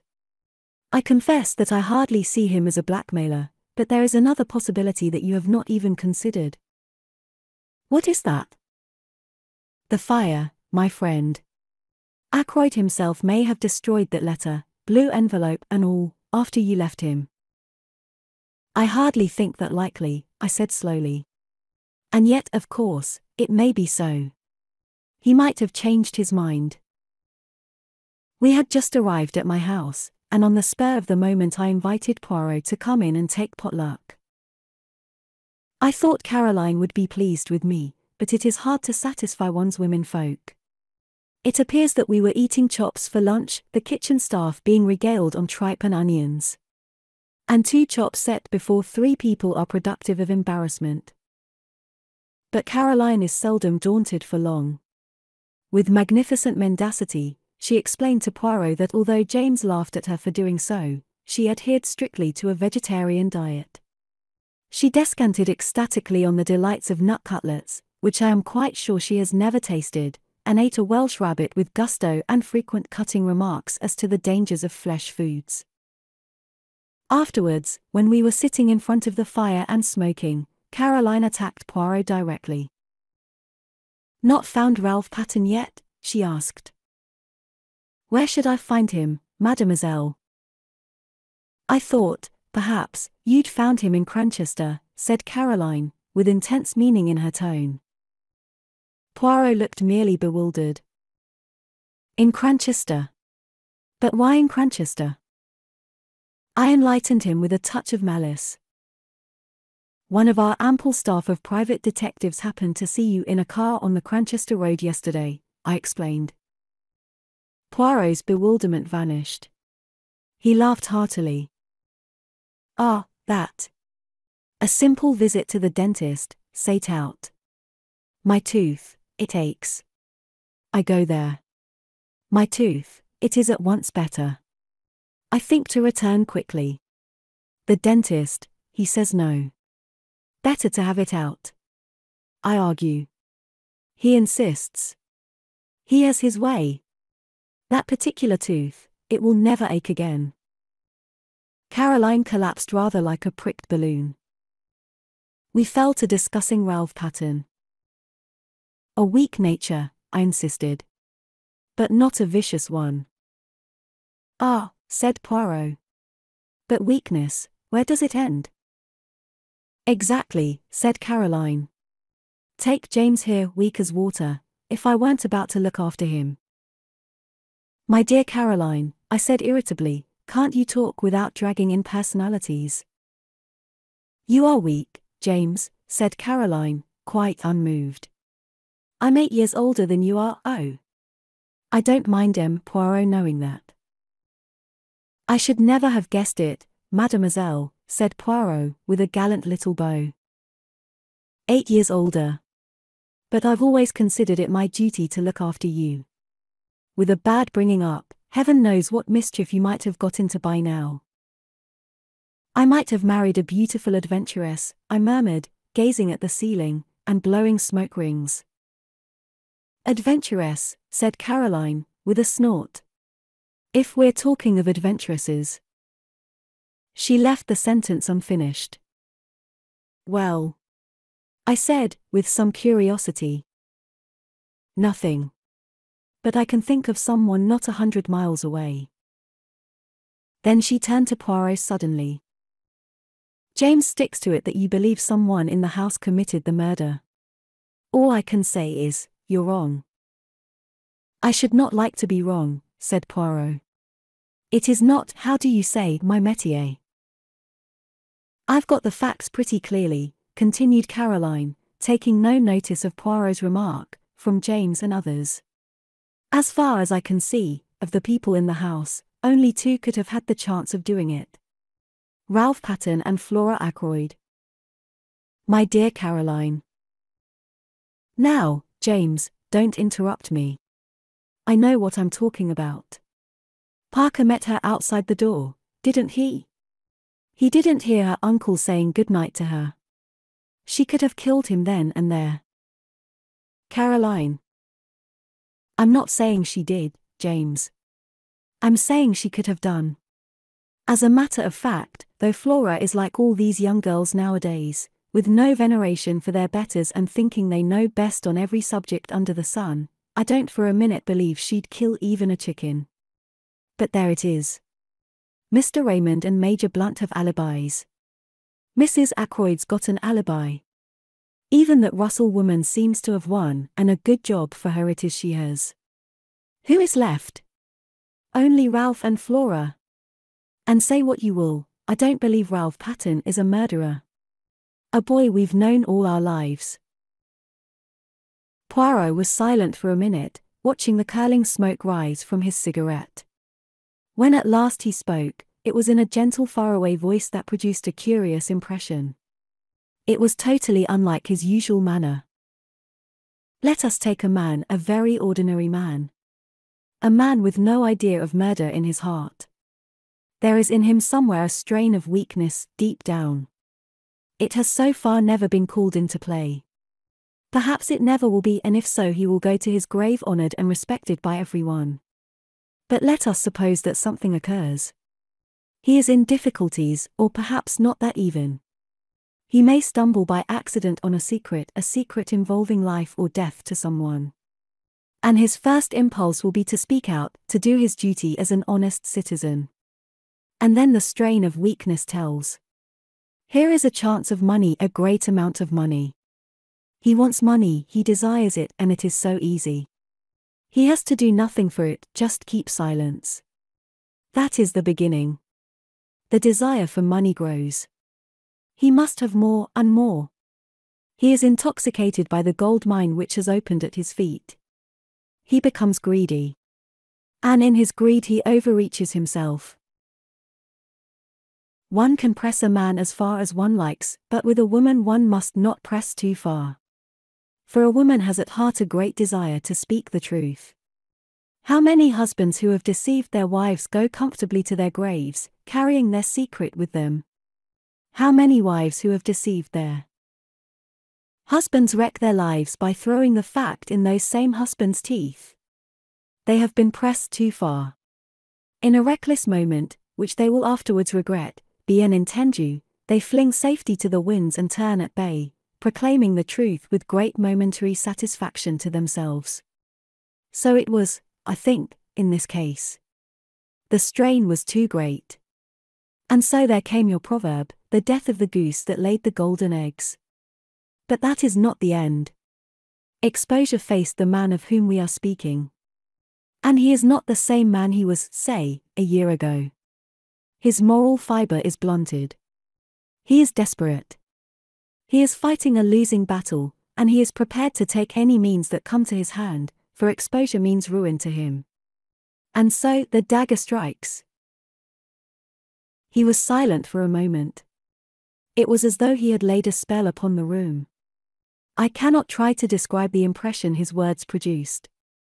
There was something in the merciless analysis, and the ruthless power of vision which struck fear into both of us. Afterwards, he went on softly, the danger removed, he will be himself again, normal, kindly. But if the need again arises, then once more he will strike. Caroline roused herself at last. You are speaking of Ralph Patten, she said. You may be right, you may not, but you have no business to condemn a man unheard. The telephone bell rang sharply.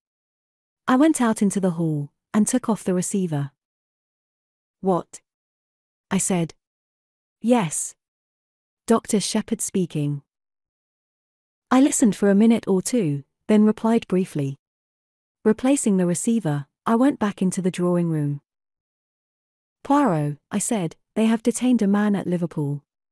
His name is Charles Kent, and he is believed to be the stranger who visited Fernley that night.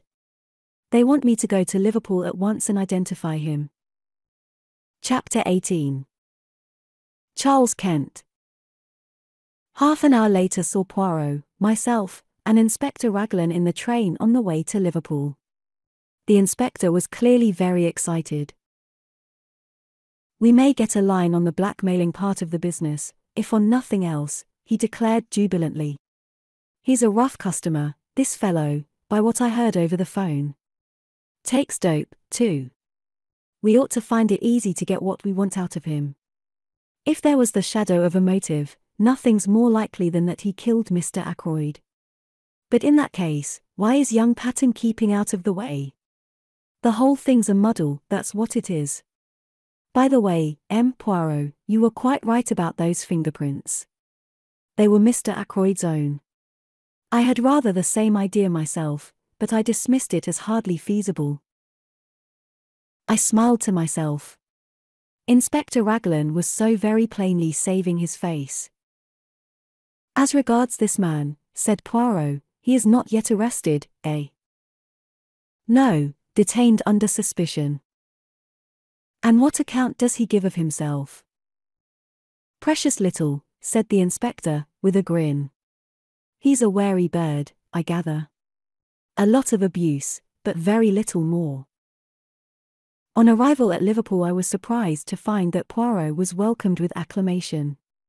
Superintendent Hayes, who met us, had worked with Poirot over some case long ago, and had evidently an exaggerated opinion of his powers. Now we've got Poirot here we shan't be long, he said cheerfully.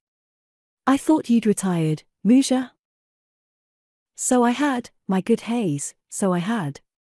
But how tedious is retirement? You cannot imagine to yourself the monotony with which day comes after day. Very likely. So you've come to have a look at our own particular find. Is this Dr. Shepherd? Think you'll be able to identify him, sir? I'm not very sure, I said doubtfully. How did you get hold of him? Inquired Poirot. Description was circulated, as you know. In the press and privately. Not much to go on, I admit. This fellow has an American accent all right, and he doesn't deny that he was near King's Abbot that night. Just asks what the hell it is to do with us, and that he'll see us in before he answers any questions. Is it permitted that I, too, see him? Asked Poirot. The superintendent closed one eye knowingly. Very glad to have you, sir. You've got permission to do anything you please. Inspector Japp of Scotland Yard was asking after you the other day. Said he'd heard you were connected unofficially with this case. Where's Captain Patten hiding, sir? Can you tell me that? I doubt if it would be wise at the present juncture, said Poirot primly, and I bit my lips to prevent a smile. The little man really did it very well. After some further parley, we were taken to interview the prisoner. He was a young fellow, I should say not more than 22 or 3. Tall, thin, with slightly shaking hands, and the evidences of considerable physical strength somewhat run to seed. His hair was dark, but his eyes were blue and shifty, seldom meeting a glance squarely. I had all along cherished the illusion that there was something familiar about the figure I had met that night, but if this were indeed he, I was completely mistaken. He did not remind me in the least of anyone I knew. "Now then, Kent," said the superintendent, "stand up. Here are some visitors come to see you. Recognize any of them?" Kent glared at us sullenly, but did not reply. I saw his glance waver over the 3 of us, and come back to rest on me. "Well, sir," said the superintendent to me, "what do you say?" "The height's the same," I said, "and as far as general appearance goes it might well be the man in question. Beyond that, I couldn't go." "What the hell's the meaning of all this?" asked Kent. "What have you got against me? Come on, out with it. What am I supposed to have done?" I nodded my head. "It's the man," I said. "I recognize the voice." "Recognize my voice, do you? Where do you think you heard it before?" "On Friday evening last, outside the gates of Fernley Park. You asked me the way there." "I did I?" "Do you admit it?" asked the inspector. "I don't admit anything. Not till I know what you've got on me." "Have you not read the papers in the last few days?" asked Poirot, speaking for the first time. The man's eyes narrowed. "So that's it, is it? I saw an old gent had been croaked at Fernley. Trying to make out I did the job, are you?" "You were there that night," said Poirot quietly. "How do you know, mister?" "By this." Poirot took something from his pocket and held it out. It was the goose quill we had found in the summer house. At the sight of it the man's face changed. He half held out his hand. "Snow," said Poirot thoughtfully. "No, my friend, it is empty. It lay where you dropped it in the summer house that night." Charles Kent looked at him uncertainly. "You seem to know a hell of a lot about everything, you little foreign cock-duck. Perhaps you remember this, the papers say that the old gent was croaked between 9:45 and 10 o'clock. "That is so," agreed Poirot. "Yes, but is it really so? That's what I'm getting at." "This gentleman will tell you," said Poirot. He indicated Inspector Raglan. The latter hesitated, glanced at Superintendent Hayes, then at Poirot, and finally, as though receiving sanction, he said, "That's right. Between 9:45 and 10 o'clock. "Then you've nothing to keep me here for," said Kent. "I was away from Fernley Park by 25 minutes past 9. You can ask at the Dog and Whistle. That's a saloon about a mile out of Fernley on the road to Cranchester. I kicked up a bit of a row there, I remember. As near as nothing to 9:45, it was. How about that?" Inspector Raglan wrote down something in his notebook. "Well," demanded Kent. "Inquiries will be made," said the inspector. "If you've spoken the truth, you won't have anything to complain about. What were you doing at Fernley Park anyway?" "Went there to meet someone." "Who?" "That's none of your business." "You'd better keep a civil tongue in your head, my man," the superintendent warned him. "To hell with a civil tongue. I went there on my own business, and that's all there is to it. If I was clear away before the murder was done, that's all that concerns the cops." "Your name, it is Charles Kent," said Poirot. "Where were you born?" The man stared at him, then he grinned. "I'm a full-blown Britisher all right," he said. "Yes," said Poirot meditatively, "I think you are. I fancy you were born in Kent." The man stared. "Why's that?" "Because of my name." What's that to do with it? Is a man whose name is Kent bound to be born in that particular county? Under certain circumstances, I can imagine he might be, said Poirot very deliberately. Under certain circumstances, you comprehend. There was so much meaning in his voice as to surprise the two police officers. As for Charles Kent, he flushed a brick red, and for a moment I thought he was going to spring at Poirot.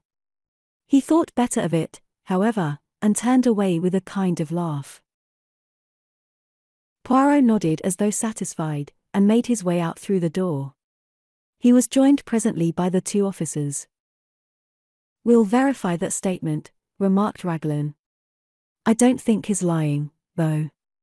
But he's got to come clear with a statement as to what he was doing at Fernley. It looks to me as though we'd got our blackmailer all right. On the other hand, granted his story's correct, he couldn't have had anything to do with the actual murder.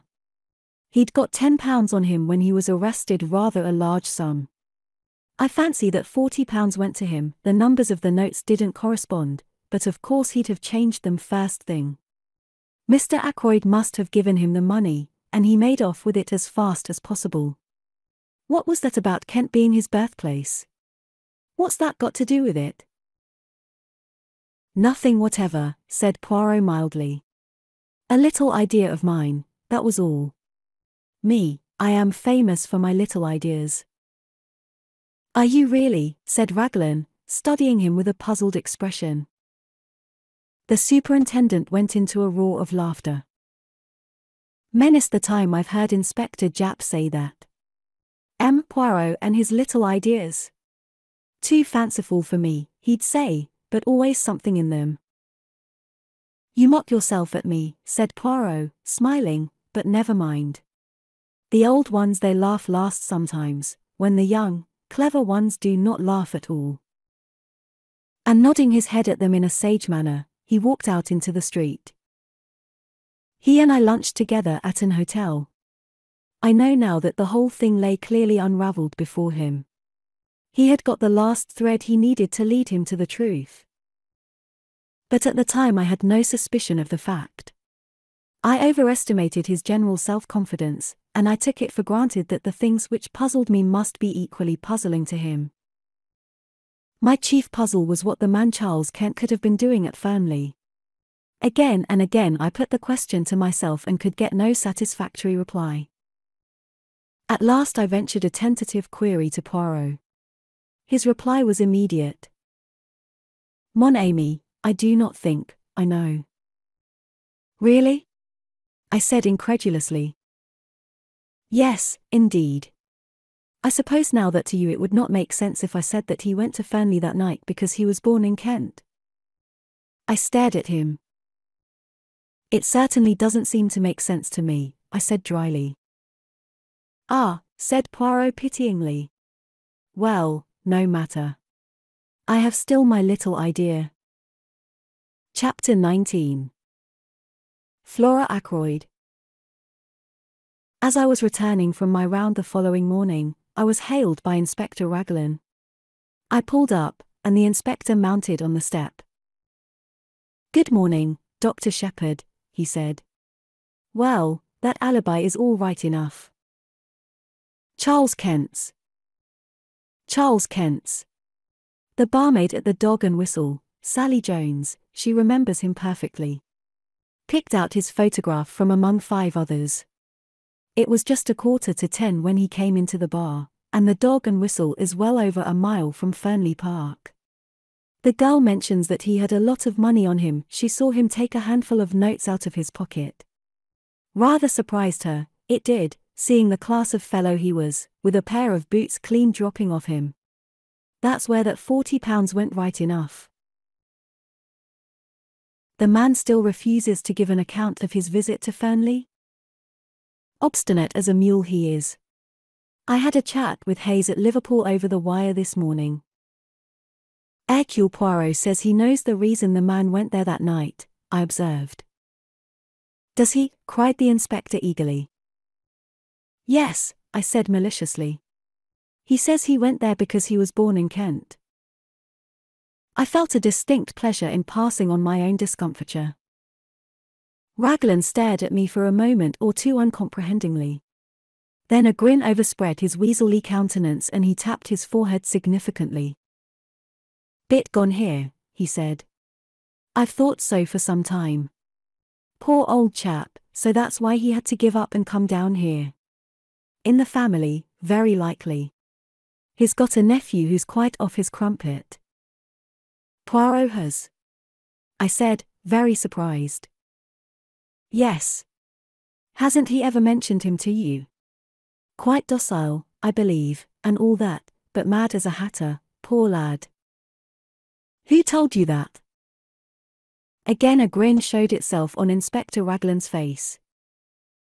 "Your sister, Miss Shepherd, she told me all about it." "Really, Caroline is amazing. She never rests until she knows the last details of everybody's family secrets. Unfortunately, I have never been able to instill into her the decency of keeping them to herself." "Jump in, Inspector," I said, opening the door of the car. "We'll go up to the Larches together, and acquaint our Belgian friend with the latest news. Might as well, I suppose.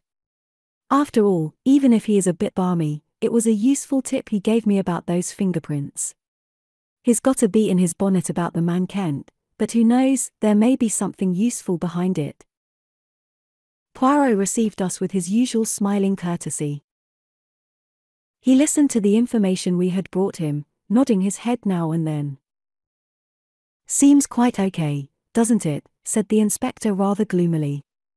"A chap can't be murdering someone in one place when he's drinking in the bar in another place a mile away. Are you going to release him?" "Don't see what else we can do. We can't very well hold him for obtaining money on false pretenses. Can't prove a roddy thing." The inspector tossed a match into the grate in a disgruntled fashion. Poirot retrieved it and put it neatly in a little receptacle designed for the purpose. His action was purely mechanical. I could see that his thoughts were on something very different. "If I were you," he said at last, "I should not release the man Charles Kent yet." "What do you mean?" Raglan stared at him. "What I say. I should not release him yet." "You don't think he can have had anything to do with the murder, do you?" "I think probably not, but one cannot be certain yet." "But haven't I just told you?" Poirot raised a hand protestingly. "Mise OUI, mise OUI. I heard. I am not deaf nor stupid, thank the good God. But see you approach the matter from the wrong premises, is not that the word?" The inspector stared at him heavily. "I don't see how you make that out. Look here, we know Mr. Ackroyd was alive at 9:45.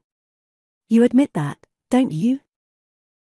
Poirot looked at him for a moment, then shook his head with a quick smile. "I admit nothing that is not proved." "Well, we've got proof enough of that. We've got Miss Flora Ackroyd's evidence.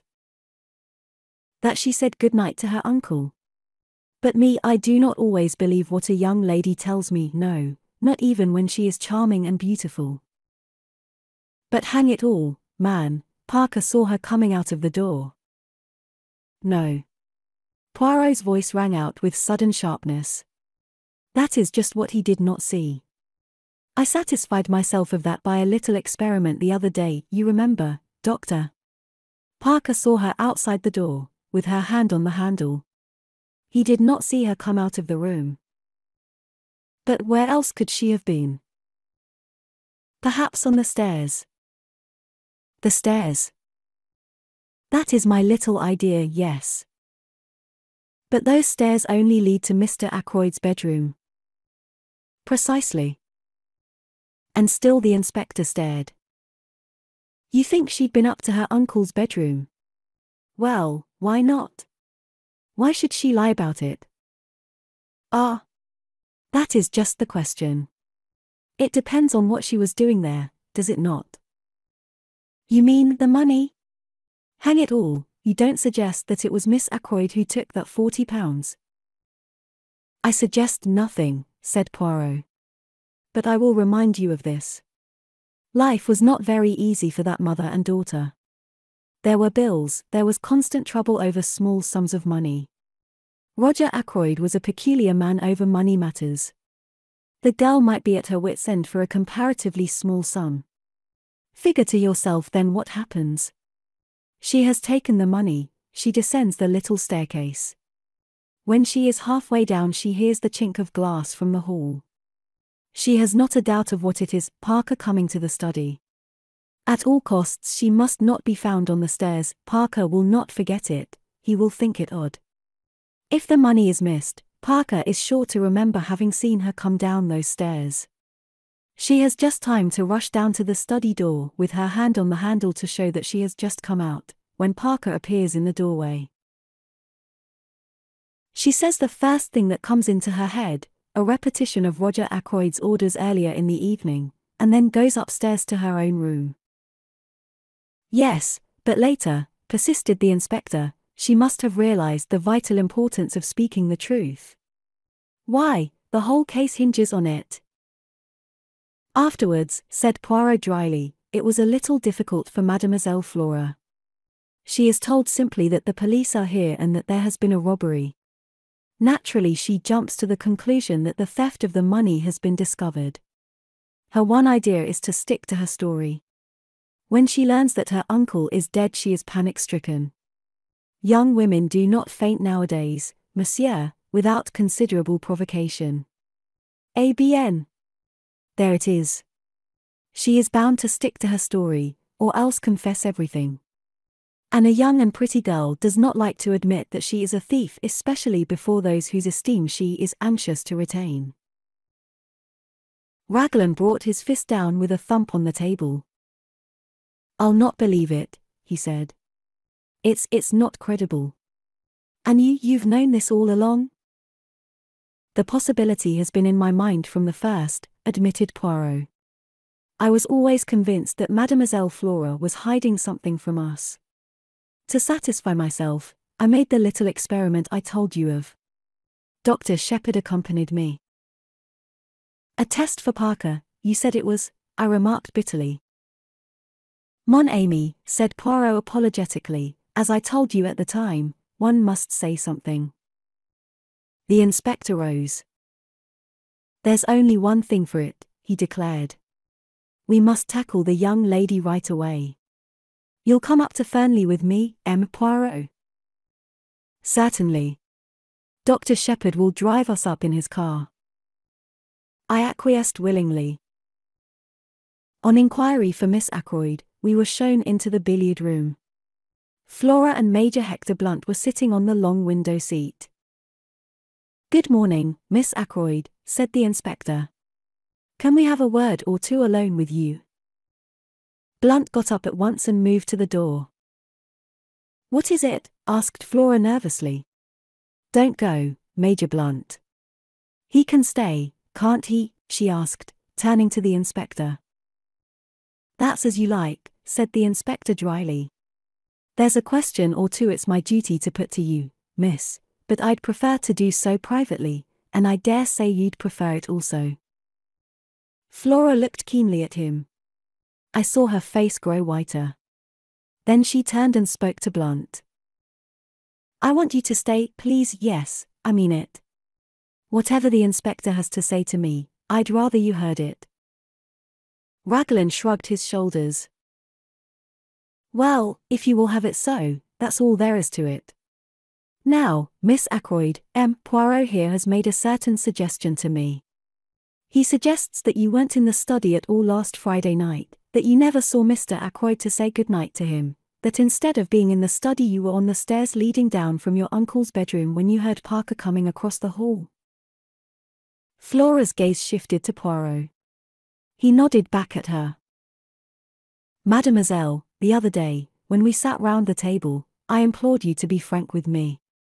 What one does not tell to Papa Poirot he finds out. It was that, was it not? See, I will make it easy for you. You took the money, did you not? The money, said Blunt sharply. There was a silence which lasted for at least a minute. Then Flora drew herself up and spoke. Poirot is right. I took that money. I stole. I am a thief, yes, a common, vulgar little thief. Now you know. I am glad it has come out. It's been a nightmare, these last few days. She sat down suddenly and buried her face in her hands. She spoke huskily through her fingers. You don't know what my life has been since I came here. Wanting things, scheming for them, lying, cheating, running up bills, promising to pay, oh. I hate myself when I think of it all. That's what brought us together, Ralph and I. We were both weak. I understood him, and I was sorry because I'm the same underneath. We're not strong enough to stand alone, either of us. We're weak, miserable, despicable things. She looked at Blunt and suddenly stamped her foot. Why do you look at me like that, as though you couldn't believe? I may be a thief, but at any rate I'm real now. I'm not lying anymore. I'm not pretending to be the kind of girl you like, young and innocent and simple. I don't care if you never want to see me again. I hate myself, despise myself, but you've got to believe one thing. If speaking the truth would have made things better for Ralph, I would have spoken out. But I've seen all along that it wouldn't be better for Ralph. It makes the case against him blacker than ever. I was not doing him any harm by sticking to my lie. Ralph, said Blunt. I see, always Ralph. You don't understand, said Flora hopelessly. You never will. She turned to the inspector. I admit everything, I was at my wit's end for money. I never saw my uncle that evening after he left the dinner table. As to the money, you can take what steps you please. Nothing could be worse than it is now. Suddenly she broke down again, hid her face in her hands, and rushed from the room. Well, said the inspector in a flat tone, so that's that. He seemed rather at a loss what to do next. Blunt came forward. Inspector Raglan, he said quietly, that money was given to me by Mr. Ackroyd for a special purpose. Miss Ackroyd never touched it. When she says she did, she is lying with the idea of shielding Captain Patten. The truth is as I said, and I am prepared to go into the witness box and swear to it. He made a kind of jerky bow, then turning abruptly, he left the room. Poirot was after him in a flash. He caught the other up in the hall. Monsieur, a moment, I beg of you, if you will be so good.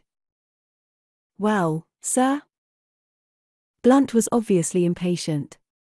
He stood frowning down on Poirot. It is this, said Poirot rapidly, I am not deceived by your little fantasy. No, indeed. It was truly Miss Flora who took the money. All the same it is well imagined what you say, it pleases me. It is very good what you have done there. You are a man quick to think and to act. I'm not in the least anxious for your opinion, thank you, said Blunt coldly. He made once more as though to pass on, but Poirot, not at all offended, laid a detaining hand on his arm. Ah! But you are to listen to me. I have more to say. The other day I spoke of concealments. Very well, all along have I seen what you are concealing. Mademoiselle Flora, you love her with all your heart. From the first moment you saw her, is it not so?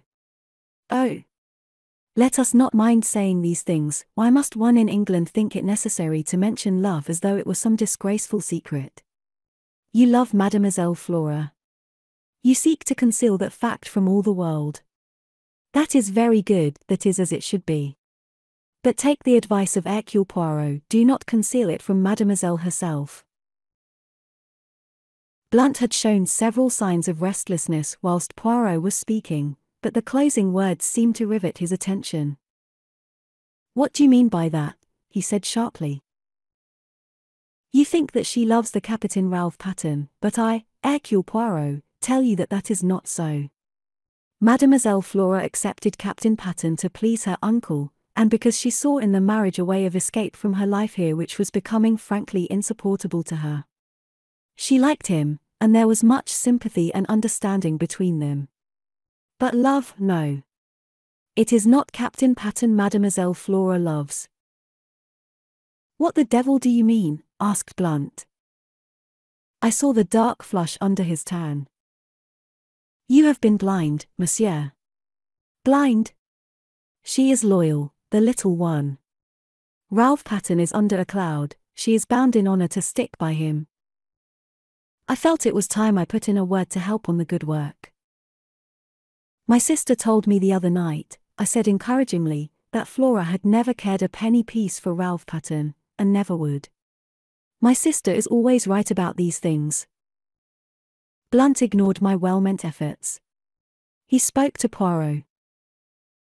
Do you really think, he began, and stopped.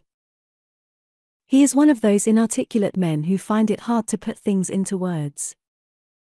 Poirot knows no such disability. If you doubt me, ask her yourself, monsieur. But perhaps you no longer care to the affair of the money. Blunt gave a sound like an angry laugh. Think I'd hold that against her? Roger was always a queer chap about money. She got in a mess and didn't dare tell him. Poor kid. Poor lonely kid. Poirot looked thoughtfully at the side door. Mademoiselle Flora went into the garden, I think, he murmured. I've been every kind of a fool, said Blunt abruptly. Rum conversation we've been having. Like one of those Danish plays. But you're a sound fellow, Poirot. Thank you. He took Poirot's hand and gave it a grip which caused the other to wince in anguish. Then he strode to the side door and passed out into the garden. Not every kind of a fool, murmured Poirot, tenderly nursing the injured member. Only one kind, the fool in love. Chapter 20. Miss Russell. Inspector Raglan had received a bad jolt. He was not deceived by Blunt's valiant lie any more than we had been. Our way back to the village was punctuated by his complaints. This alters everything, this does. I don't know whether you've realized it, Monsieur Poirot? I think so, yes, I think so, said Poirot. You see, I have been familiar with the idea for some time. Inspector Raglan, who had only had the idea presented to him a short half-hour ago, looked at Poirot unhappily, and went on with his discoveries. Those alibis now. Worthless. Absolutely worthless. Got to start again. Find out what everyone was doing from 9:30 onwards. 9:30, that's the time we've got to hang on to. You were quite right about the man Kent, we don't release him yet a while. Let me see now, 9:45 at the Dog and Whistle. He might have got there in a quarter of an hour if he ran. It's just possible that it was his voice Mr. Raymond heard talking to Mr. Ackroyd asking for money which Mr. Ackroyd refused.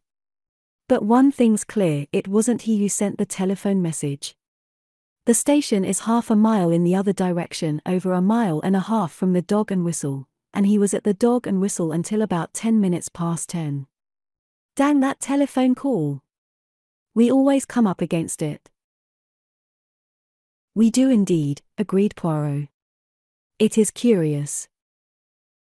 It's just possible that if Captain Patten climbed into his uncle's room and found him there murdered, he may have sent it. Got the wind up, thought he'd be accused, and cleared out. That's possible, isn't it? Why should he have telephoned? May have had doubts if the old man was really dead. Thought he'd get the doctor up there as soon as possible, but didn't want to give himself away. Yes, I say now, how's that for a theory? Something in that, I should say. The inspector swelled his chest out importantly. He was so plainly delighted with himself that any words of ours would have been quite superfluous. We arrived back at my house at this minute, and I hurried into my surgery patients, who had all been waiting a considerable time, leaving Poirot to walk to the police station with the inspector. Having dismissed the last patient, I strolled into the little room at the back of the house which I call my workshop. I am rather proud of the homemade wireless set I turned out. Caroline hates my workroom. I keep my tools there, and Annie is not allowed to wreak havoc with a dustpan and brush. I was just adjusting the interior of an alarm clock which had been denounced as wholly unreliable by the household, when the door opened and Caroline put her head in. "Oh. There you are, James," she said, with deep disapproval. "M. Poirot wants to see you." "Well," I said, rather irritably, for her sudden entrance had startled me and I had let go of a piece of delicate mechanism. "If he wants to see me, he can come in here." "In here," said Caroline. "That's what I said, in here." Caroline gave a sniff of disapproval and retired. She returned in a moment or two, ushering in Poirot, and then retired again, shutting the door with a bang. "Aha! My friend," said Poirot, coming forward and rubbing his hands. "You have not got rid of me so easily, you see." "Finished with the inspector?" I asked. "For the moment, yes." "And you have seen all the patients?" "Yes." Poirot sat down and looked at me, tilting his egg-shaped head on one side, with the air of one who savours a very delicious joke. "You are in error," he said at last. "You have still one patient to see." "Not you?" I exclaimed in surprise. "Ah, not me, bien entendu. Me, I have the health magnificent. No, to tell you the truth, it is a little complot of mine. There is someone I wish to see, you understand, and at the same time it is not necessary that the whole village should intrigue itself about the matter, which is what would happen if the lady were seen to come to my house, for it is a lady. But to you she has already come as a patient before." "Miss Russell?" I exclaimed. "Precisement. I wish much to speak with her, so I sent her the little note and make the appointment in your surgery. You are not annoyed with me?" "On the contrary," I said. "That is, presuming I am allowed to be present at the interview." "But naturally. In your own surgery." "You know," I said, throwing down the pincers I was holding, "it's extraordinarily intriguing, the whole thing. Every new development that arises is like the shake you give to a kaleidoscope, the thing changes entirely in aspect. Now, why are you so anxious to see Miss Russell?" Poirot raised his eyebrows. "Surely it is obvious," he murmured. "There you go again," I grumbled. "According to you everything is obvious. But you leave me walking about in a fog." Poirot shook his head genially at me. "You mock yourself at me. Take the matter of Mademoiselle Flora. The inspector was surprised, but you were not." "I never dreamed of her being the thief," I expostulated. "That perhaps no. But I was watching your face and you were not, like Inspector Raglan, startled and incredulous." I thought for a minute or two. "Perhaps you are right," I said at last. "All along I felt that Flora was keeping back something, so the truth, when it came, was subconsciously expected. It upset Inspector Raglan very much indeed, poor man." "Ah. Poor CA, OUI. The poor man must rearrange all his ideas. I profited by his state of mental chaos to induce him to grant me a little favor." "What was that?" Poirot took a sheet of notepaper from his pocket. Some words were written on it, and he read them aloud.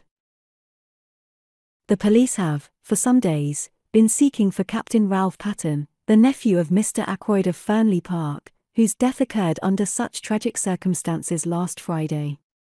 Captain Patten has been found at Liverpool, where he was on the point of embarking for America." He folded up the piece of paper again. "That, my friend, will be in the newspapers tomorrow morning." I stared at him, dumbfounded. But it isn't true. He's not at Liverpool." Poirot beamed on me. "You have the intelligence so quick. No, he has not been found at Liverpool. Inspector Raglan was very loath to let me send this paragraph to the press, especially as I could not take him into my confidence. But I assured him most solemnly that very interesting results would follow its appearance in print, so he gave in, after stipulating that he was, on no account, to bear the responsibility. I stared at Poirot. He smiled back at me. "It beats me," I said at last, "what you expect to get out of that." "You should employ your little grey cells," said Poirot gravely. He rose and came across to the bench. "It is that you have really the love of the machinery," he said, after inspecting the debris of my labours. "Every man has his hobby." I immediately drew Poirot's attention to my homemade wireless. Finding him sympathetic, I showed him one or two little inventions of my own, trifling things, but useful in the house. "Decidedly," said Poirot, "you should be an inventor by trade, not a doctor. But I hear the bell, that is your patient. Let us go into the surgery." Once before I had been struck by the remnants of beauty in the housekeeper's face. This morning I was struck anew.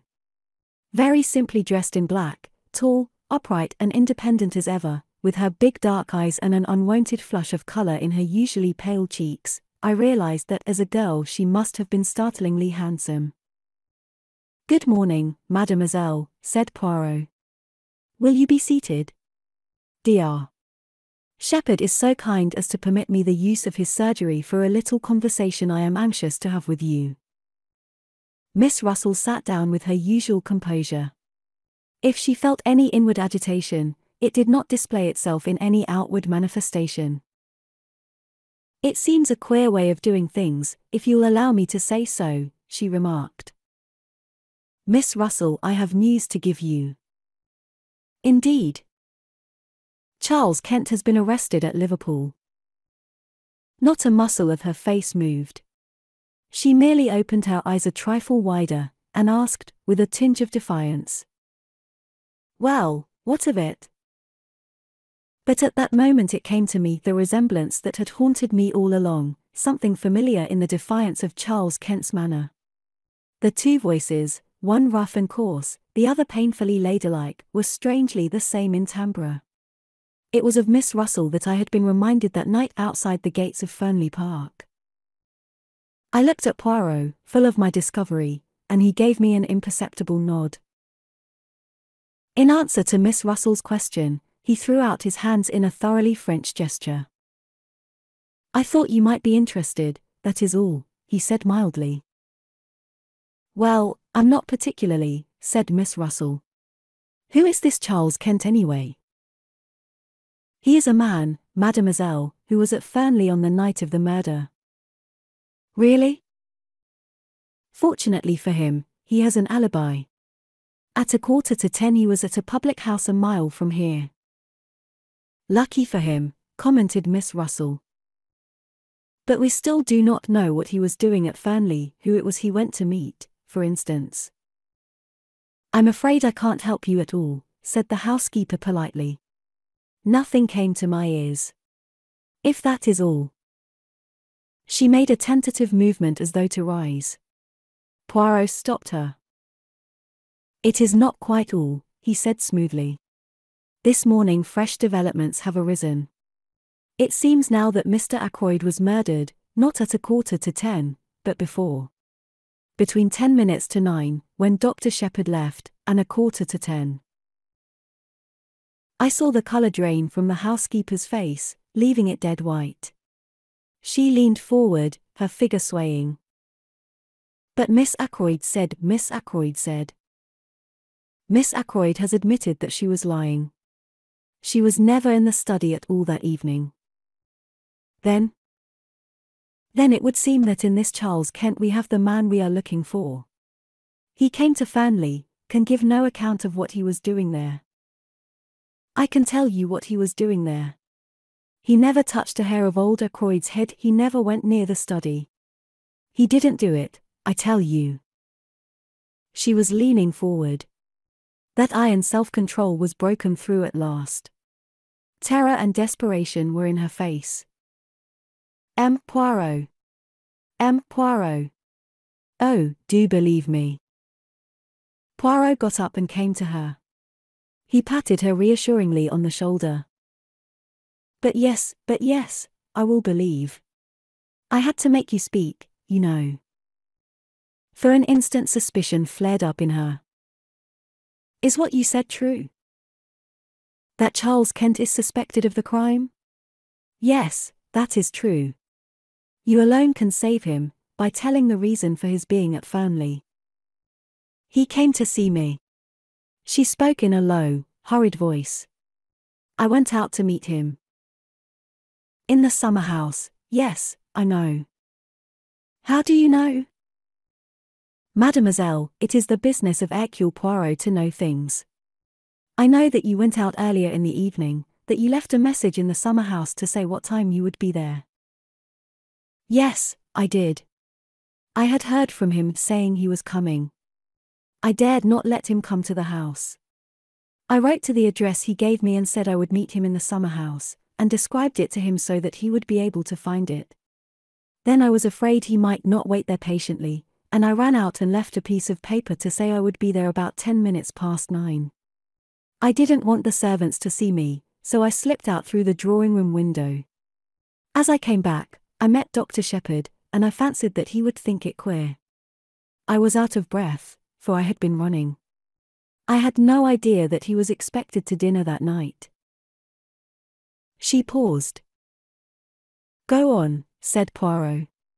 You went out to meet him at 10 minutes past 9.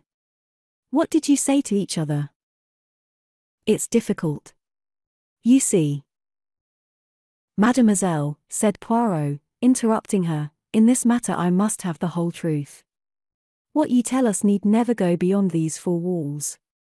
Dr. Shepherd will be discreet, and so shall I. See, I will help you. This Charles Kent, he is your son, is he not? She nodded. The colour had flamed into her cheeks.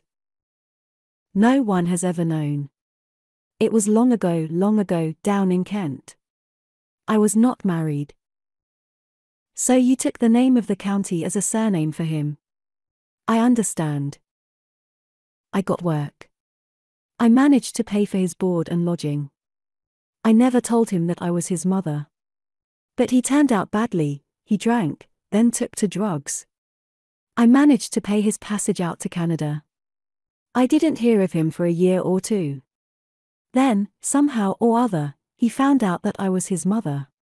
He wrote asking me for money. Finally, I heard from him back in this country again.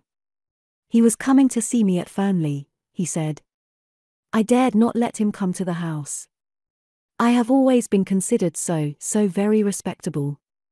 If anyone got an inkling, it would have been all up with my post as housekeeper. So I wrote to him in the way I have just told you. And in the morning you came to see Dr. Shepherd? Yes.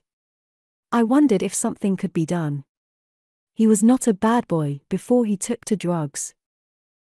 I see, said Poirot. Now let us go on with the story. He came that night to the summer house. Yes, he was waiting for me when I got there.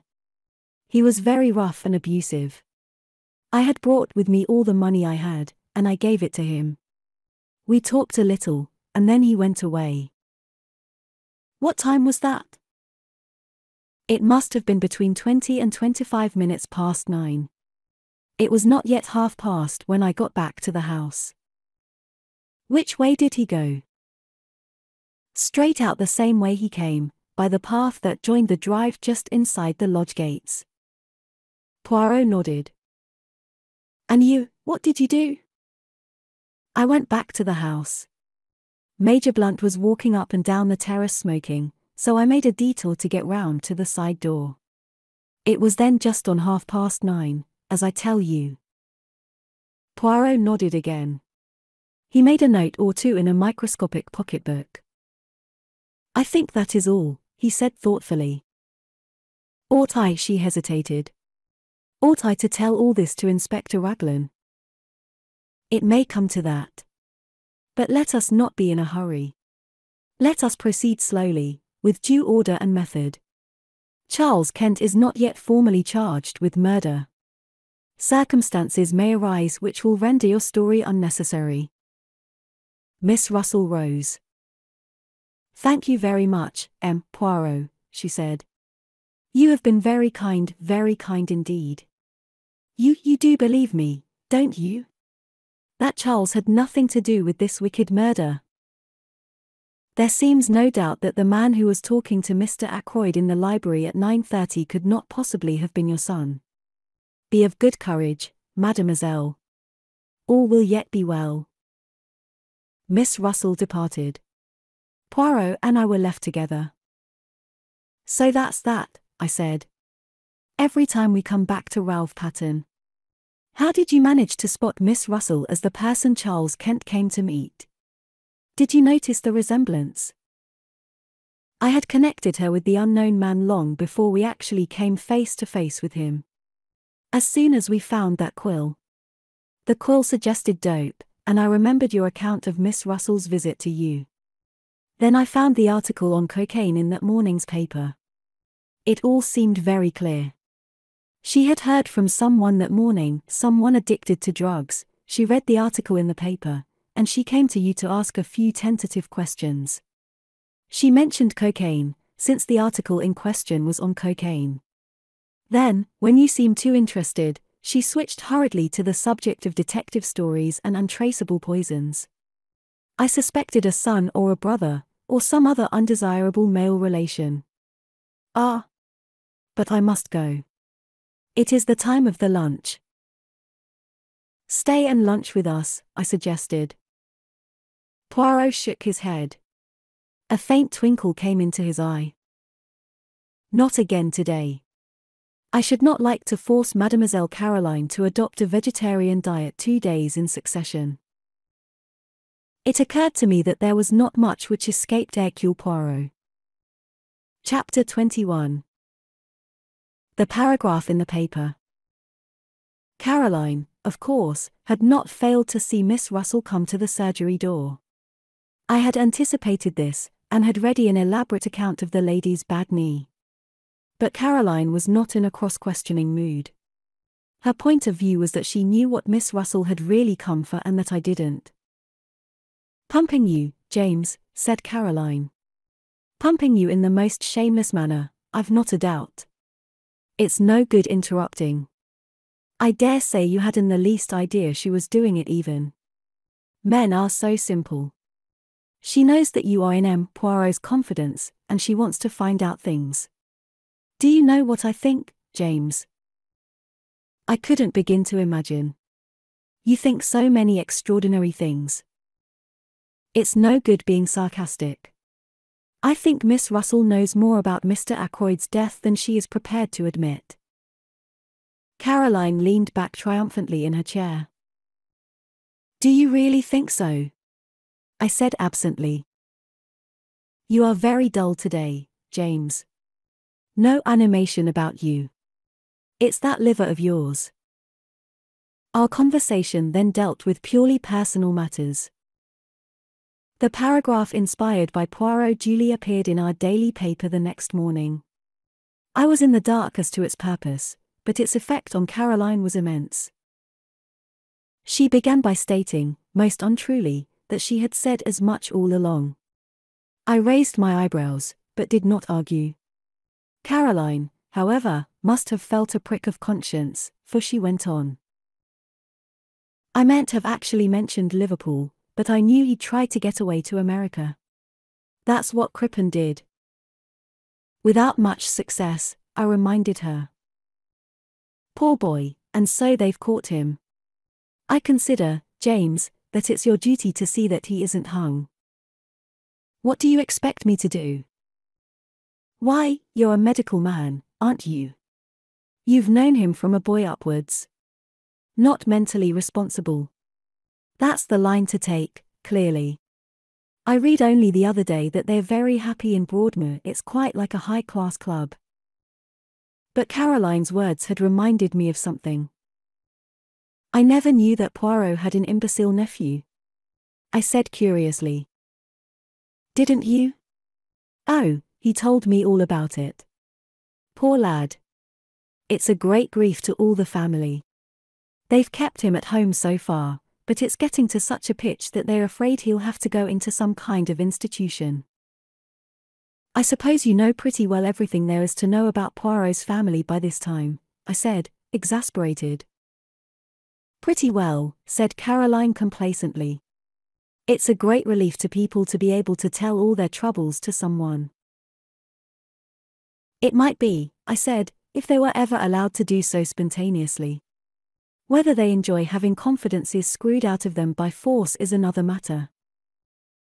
Caroline merely looked at me with the air of a Christian martyr enjoying martyrdom. You are so self-contained, James, she said. You hate speaking out, or parting with any information yourself, and you think everybody else must be just like you. I should hope that I never screw confidences out of anybody. For instance, if Poirot comes in this afternoon, as he said he might do, I shall not dream of asking him who it was arrived at his house early this morning. Early this morning? I queried. Very early, said Caroline. Before the milk came. I just happened to be looking out of the window, the blind was flapping. It was a man. He came in a closed car, and he was all muffled up. I couldn't get a glimpse of his face. But I will tell you my idea, and you'll see that I'm right. What's your idea? Caroline dropped her voice mysteriously. A home office expert, she breathed. A home office expert, I said, amazed. My dear Caroline. Mark my words, James, you'll see that I'm right. That Russell woman was here that morning after your poisons. Roger Ackroyd might easily have been poisoned in his food that night. I laughed out loud. Nonsense, I cried. He was stabbed in the neck. You know that as well as I do. After death, James, said Caroline, to make a false clue. My good woman, I said, I examined the body, and I know what I'm talking about. That wound wasn't inflicted after death, it was the cause of death, and you need make no mistake about it. Caroline merely continued to look omniscient, which so annoyed me that I went on. Perhaps you will tell me, Caroline, if I have a medical degree or if I have not. You have the medical degree, I dare say, James, at least, I mean I know you have. But you've no imagination whatever. Having endowed you with a treble portion, there was none left over for me, I said dryly. I was amused to notice Caroline's manoeuvres that afternoon when Poirot duly arrived. My sister, without asking a direct question, skirted the subject of the mysterious guest in every way imaginable. By the twinkle in Poirot's eyes, I saw that he realized her object. He remained blandly impervious, and blocked her bowling so successfully that she herself was at a loss how to proceed. Having, I suspect, quietly enjoyed the little game, he rose to his feet and suggested a walk. It is that I need to reduce the figure a little, he explained. You will come with me, Doctor. And perhaps later Miss Caroline will give us some tea. Delighted, said Caroline. Won't your, guest come in also? You are too kind, said Poirot. But no, my friend reposes himself. Soon you must make his acquaintance. Quite an old friend of yours, so somebody told me, said Caroline, making one last valiant effort. Did they? Murmured Poirot. Well, we must start. Our tramp took us in the direction of Fernley. I had guessed beforehand that it might do so. I was beginning to understand Poirot's methods. Every little irrelevancy had a bearing upon the whole. I have a commission for you, my friend, he said at last. Tonight, at my house, I desire to have a little conference. You will attend, will you not? Certainly, I said. Good. I need also all those in the house, that is to say, Mrs. Ackroyd, Mademoiselle Flora, Major Blunt, M. Raymond. I want you to be my ambassador. This little reunion is fixed for 9 o'clock. You will ask them, yes. With pleasure, but why not ask them yourself? Because they will then put the questions. Why? What for? They will demand what my idea is. And, as you know, my friend, I much dislike to have to explain my little ideas until the time comes. I smiled a little. My friend Hastings, he of whom I told you, used to say of me that I was the human oyster. But he was unjust. Of facts, I keep nothing to myself. But to everyone his own interpretation of them. When do you want me to do this? Now, if you will. We are close to the house. Aren't you coming in? No, I will promenade myself in the grounds. I will rejoin you by the lodge gates in a quarter of an hour's time. I nodded, and set off on my task. The only member of the family at home proved to be Mrs. Ackroyd, who was sipping an early cup of tea. She received me very graciously. So grateful to you, Doctor, she murmured, for clearing up that little matter with M. Poirot. But life is one trouble after another. You have heard about Flora, of course. What exactly? I asked cautiously. This new engagement. Flora and Hector Blunt. Of course not such a good match as Ralph would have been. But after all, happiness comes first.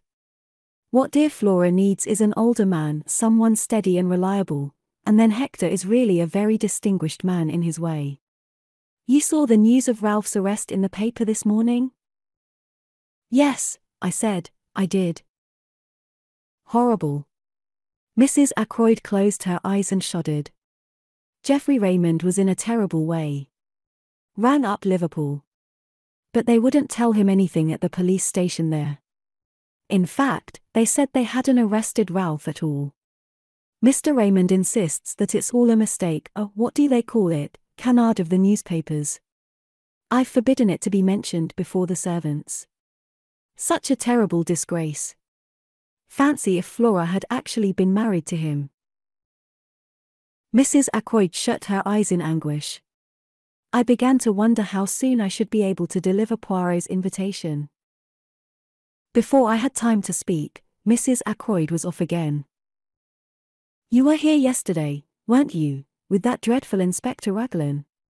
Brute of a man, he terrified Flora into saying she took that money from poor Roger's room. And the matter was so simple, really.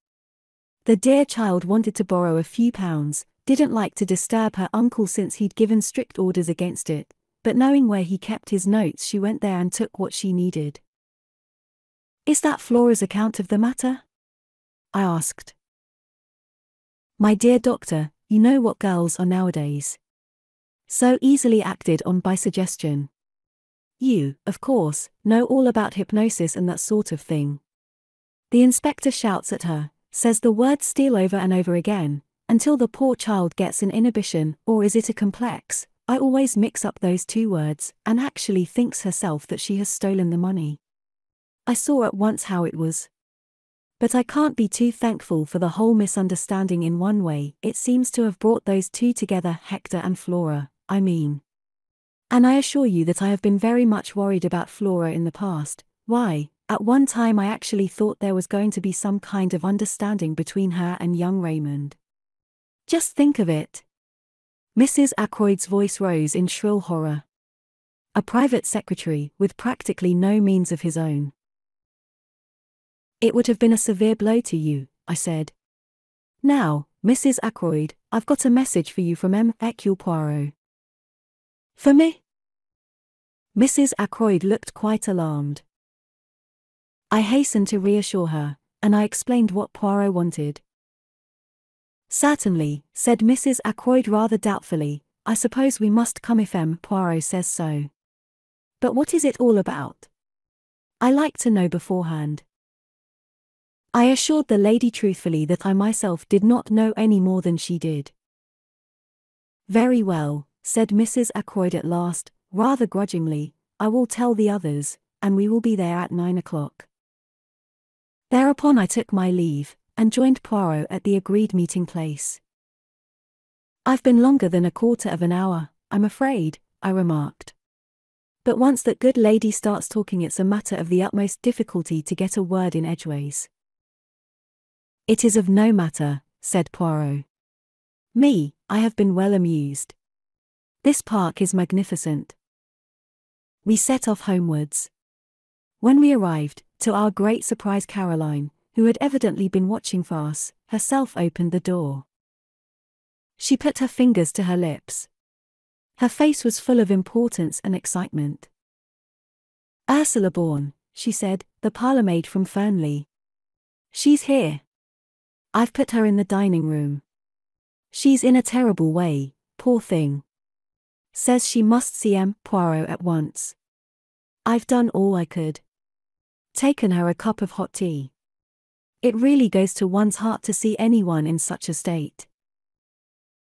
In the dining room? Asked Poirot. This way, I said, and flung open the door. Ursula Bourne was sitting by the table. Her arms were spread out in front of her, and she had evidently just lifted her head from where it had been buried. Her eyes were red with weeping. Ursula Bourne, I murmured. But Poirot went past me with outstretched hands. No, he said, that is not quite right, I think. It is not Ursula Bourne, is it, my child, but Ursula Pattern. Mrs. Ralph Pattern. Chapter 22. Ursula's story. For a moment or two the girl looked mutely at Poirot. Then, her reserve breaking down completely, she nodded her head once, and burst into an outburst of sobs. Caroline pushed past me, and putting her arm round the girl, patted her on the shoulder. There, my dear, she said soothingly, it will be all right. You'll see, everything will be all right. Buried under curiosity and scandal-mongering there is a lot of kindness in Caroline. For the moment, even the interest of Poirot's revelation was lost in the sight of the girl's distress. Presently Ursula sat up and wiped her eyes. This is very weak and silly of me, she said. No, my child, said Poirot kindly. We can all realize the strain of this last week. It must have been a terrible ordeal, I said. And then to find that you knew, continued Ursula. How did you know? Was it Ralph who told you? Poirot shook his head. You know what brought me to you tonight, went on the girl. This. She held out a crumpled piece of newspaper, and I recognized the paragraph that Poirot had inserted. It says that Ralph has been arrested. So everything is useless.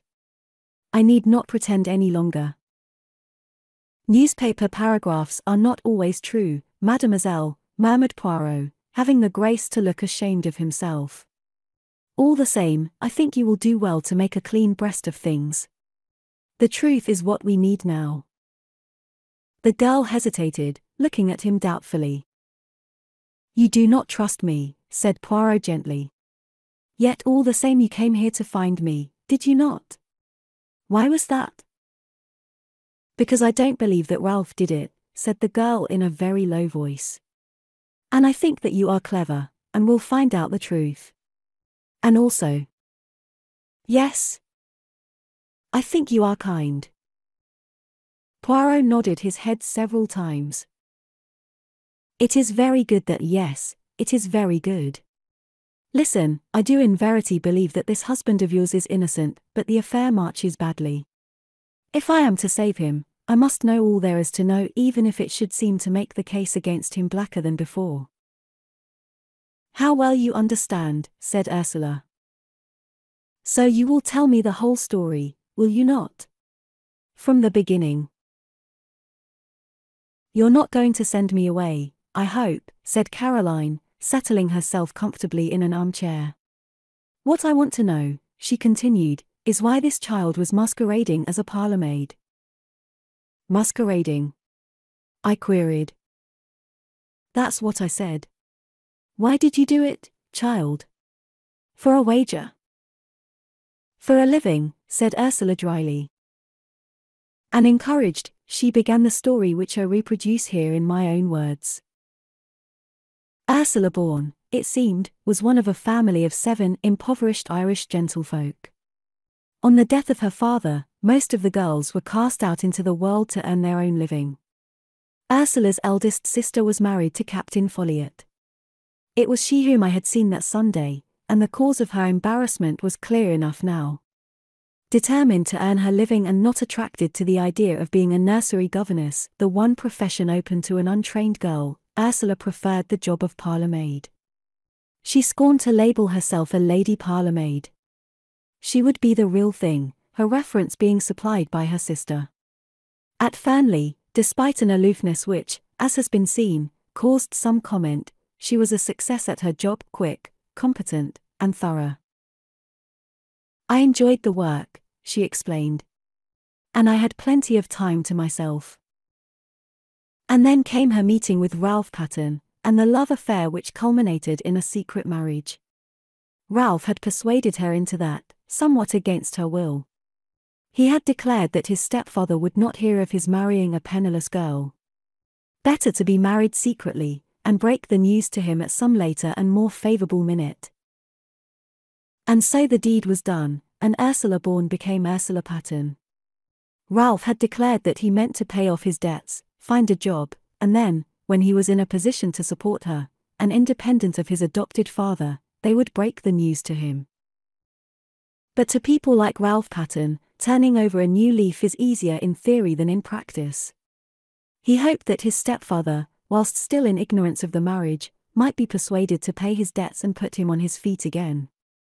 But the revelation of the amount of Ralph's liabilities merely enraged Roger Ackroyd, and he refused to do anything at all.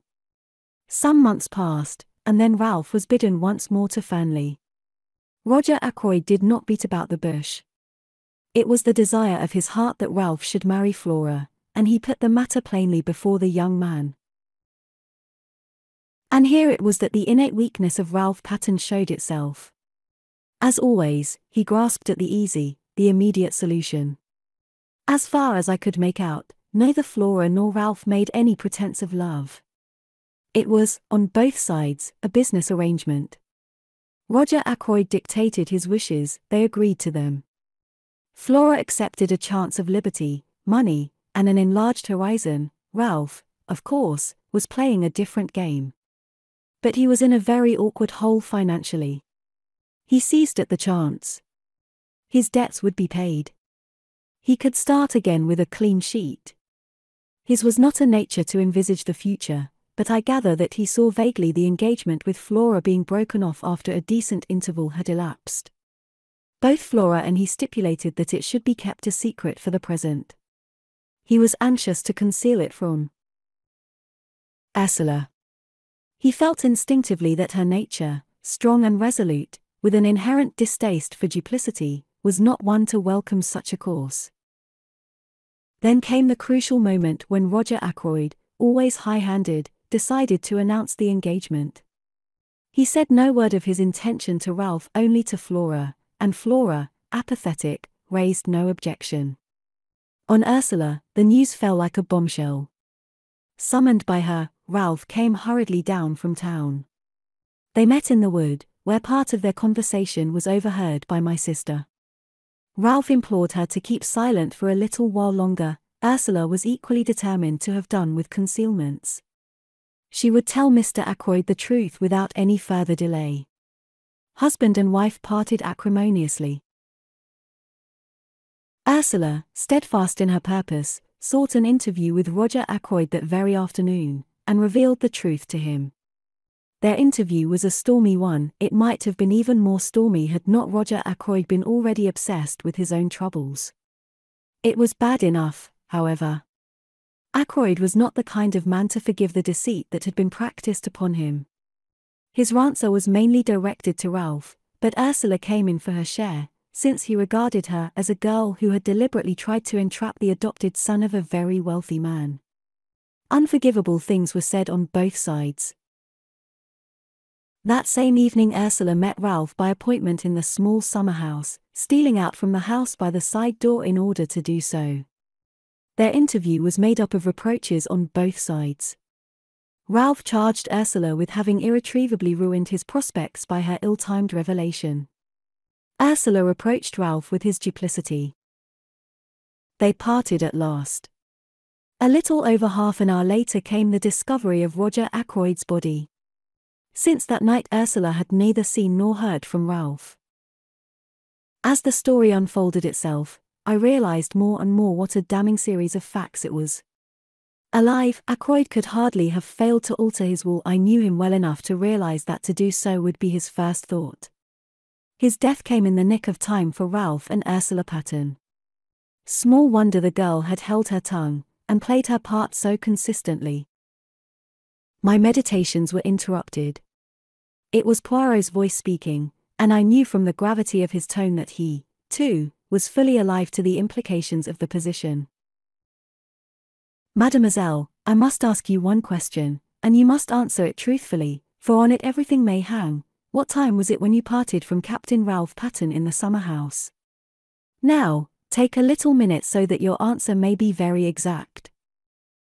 The girl gave a half laugh, bitter enough in all conscience. Do you think I haven't gone over that again and again in my own mind? It was just 9:30 when I went out to meet him. Major Blunt was walking up and down the terrace, so I had to go round through the bushes to avoid him. It must have been about 27 minutes to 10 when I reached the summer house.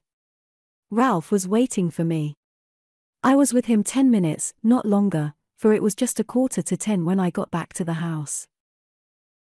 I saw now the insistence of her question the other day. If only Ackroyd could have been proved to have been killed before 9:45, and not after. I saw the reflection of that thought in Poirot's next question. Who left the summer house first? I did. Leaving Ralph Patton in the summer house? Yes, but you don't think. Mademoiselle, it is of no importance what I think. What did you do when you got back to the house? I went up to my room. And stayed there until when? Until about 10 o'clock. Is there anyone who can prove that? Prove? That I was in my room, you mean? Oh. No. But surely, oh. I see, they might think. I saw the dawning horror in her eyes. Poirot finished the sentence for her. That it was you who entered by the window and stabbed Mr. Ackroyd as he sat in his chair. Yes, they might think just that. Nobody but a fool would think any such thing, said Caroline indignantly. She patted Ursula on the shoulder. The girl had her face hidden in her hands. Horrible, she was murmuring. Horrible. Caroline gave her a friendly shake. Don't worry, my dear, she said. Poirot doesn't think that really. As for that husband of yours, I don't think much of him, and I tell you so candidly. Running away and leaving you to face the music. But Ursula shook her head energetically. Oh, no, she cried. It wasn't like that at all. Ralph would not run away on his own account. I see now. If he heard of his stepfather's murder, he might think himself that I had done it. He wouldn't think any such thing, said Caroline. I was so cruel to him that night, so hard and bitter. I wouldn't listen to what he was trying to say, wouldn't believe that he really cared. I just stood there telling him what I thought of him, and saying the coldest, cruelest things that came into my mind, trying my best to hurt him.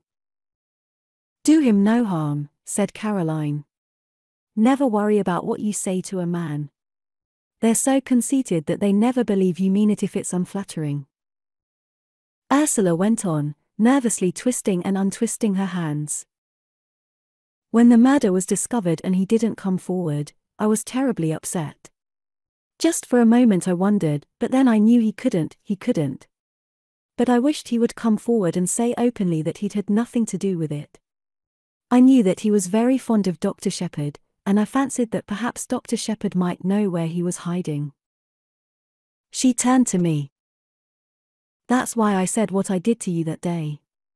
I thought, If you knew where he was, you might pass on the message to him. I exclaimed. Why should James know where he was? Demanded Caroline sharply. It was very unlikely, I know, admitted Ursula, but Ralph had often spoken of Dr. Shepherd, and I knew that he would be likely to consider him as his best friend in King's Abbot. My dear child, I said, I have not the least idea where Ralph Patten is at the present moment. That is true enough, said Poirot. But Ursula held out the newspaper cutting in a puzzled fashion. Ah. That, said Poirot, slightly embarrassed, a bagatelle, mademoiselle. A rien du tout. Not for a moment do I believe that Ralph Patten has been arrested. But then, began the girl slowly. Poirot went on quickly. There is one thing I should like to know. Did Captain Patten wear shoes or boots that night? Ursula shook her head. I can't remember. A pity. But how should you? Now, madam, he smiled at her, his head on one side, his forefinger wagging eloquently, no questions. And do not torment yourself. Be of good courage, and place your faith in Hercule Poirot. Chapter 23. Poirot's Little Reunion. And now, said Caroline, rising, that child is coming upstairs to lie down. Don't you worry, my dear. Poirot will do everything he can for you, be sure of that. I ought to go back to Fernley, said Ursula uncertainly. But Caroline silenced her protests with a firm hand. Nonsense. You're in my hands for the time being. You'll stay here for the present, anyway, Poirot? It will be the best plan, agreed the little Belgian. This evening I shall want Mademoiselle, I beg her pardon, Madam, to attend my little reunion. 9 o'clock at my house. It is most necessary that she should be there. Caroline nodded, and went with Ursula out of the room. The door shut behind them. Poirot dropped down into a chair again. So far, so good, he said. Things are straightening themselves out. They're getting to look blacker and blacker against Ralph Patten, I observed gloomily. Poirot nodded. Yes, that is so. But it was to be expected, was it not? I looked at him, slightly puzzled by the remark. He was leaning back in the chair, his eyes half closed, the tips of his fingers just touching each other. Suddenly he sighed and shook his head. What is it? I asked. It is that there are moments when a great longing for my friend Hastings comes over me. That is the friend of whom I spoke to you, the one who resides now in the Argentine. Always, when I have had a big case, he has been by my side. And he has helped me, yes, often he has helped me. For he had a knack, that one, of stumbling over the truth unawares, without noticing it himself, bien entendu. At times he has said something particularly foolish, and behold that foolish remark has revealed the truth to me. And then, too, it was his practice to keep a written record of the cases that proved interesting. I gave a slight embarrassed cough. As far as that goes, I began, and then stopped. Poirot sat upright in his chair. His eyes sparkled. But yes? What is it that you would say? Well, as a matter of fact, I've read some of Captain Hastings's narratives, and I thought, why not try my hand at something of the same kind? Seemed a pity not to unique opportunity, probably the only time I'll be mixed up with anything of this kind. I felt myself getting hotter and hotter, and more incoherent, as I floundered through the above speech. Poirot sprang from his chair. I had a moment's terror that he was going to embrace me French fashion, but mercifully he refrained. But this is magnificent, you have then written down your impressions of the case as you went along? I nodded. Epotent, cried Poirot.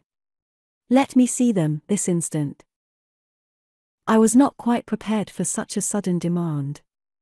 I racked my brains to remember certain details. "I hope you won't mind," I stammered. "I may have been a little, personal now and then." "Oh. I comprehend perfectly. You have referred to me as comic, as, perhaps, ridiculous now and then.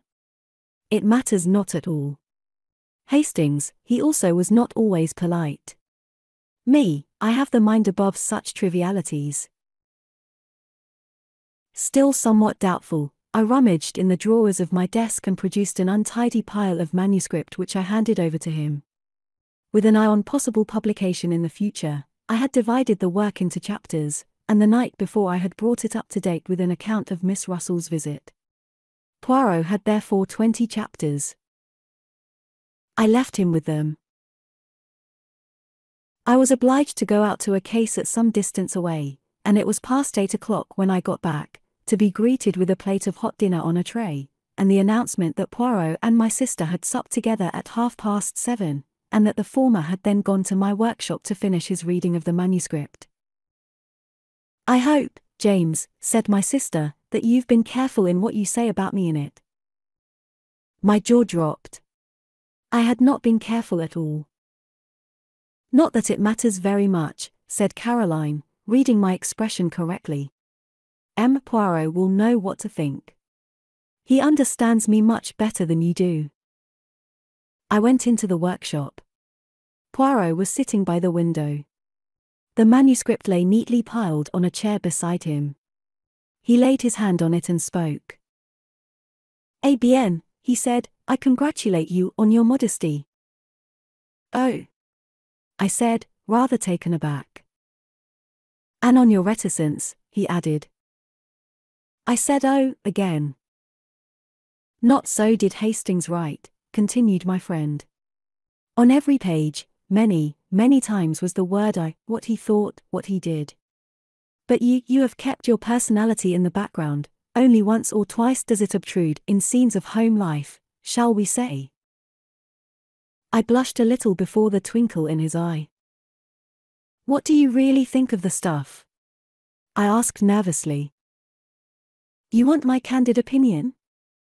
"Yes." Poirot laid his jesting manner aside. "A very meticulous and accurate account," he said kindly. "You have recorded all the facts faithfully and exactly, though you have shown yourself becomingly reticent as to your own share in them. And it has helped you." "Yes. I may say that it has helped me considerably. Come, we must go over to my house and set the stage for my little performance." Caroline was in the hall. I think she hoped that she might be invited to accompany us. Poirot dealt with the situation tactfully. "I should much like to have had you present, mademoiselle," he said regretfully, "but at this juncture it would not be wise. See you, all these people tonight are suspects. Amongst them, I shall find the person who killed Mr. Ackroyd." "You really believe that?" I said incredulously. "I see that you do not," said Poirot dryly. "Not yet do you appreciate Hercule Poirot at his true worth." At that minute Ursula came down the staircase. "You are ready, my child," said Poirot. "That is good. We will go to my house together. Mademoiselle Caroline, believe me, I do everything possible to render you service. Good evening." We went out, leaving Caroline, rather like a dog who has been refused a walk, standing on the front door step gazing after us. The sitting room at the Larches had been got ready. On the table were various syrups and glasses. Also a plate of biscuits. Several chairs had been brought in from the other room. Poirot ran to and fro rearranging things. Pulling out a chair here, altering the position of a lamp there, occasionally stooping to straighten one of the mats that covered the floor. He was specially fussy over the lighting. The lamps were arranged in such a way as to throw a clear light on the side of the room where the chairs were grouped, at the same time leaving the other end of the room, where I presumed Poirot himself would sit, in a dim twilight. Ursula and I watched him. Presently a bell was heard. "They arrive," said Poirot. "Good," All is in readiness. The door opened and the party from Fernley filed in. Poirot went forward and greeted Mrs. Ackroyd and Flora. "It is most good of you to come," he said. "And Major Blunt and Mr. Raymond." The secretary was debonair as ever. "What's the great idea?" he said, laughing.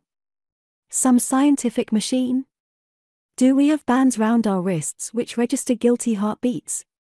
There is such an invention, isn't there?" "I have read of it, yes," admitted Poirot. "But me, I am old-fashioned. I use the old methods. I work only with the little grey cells.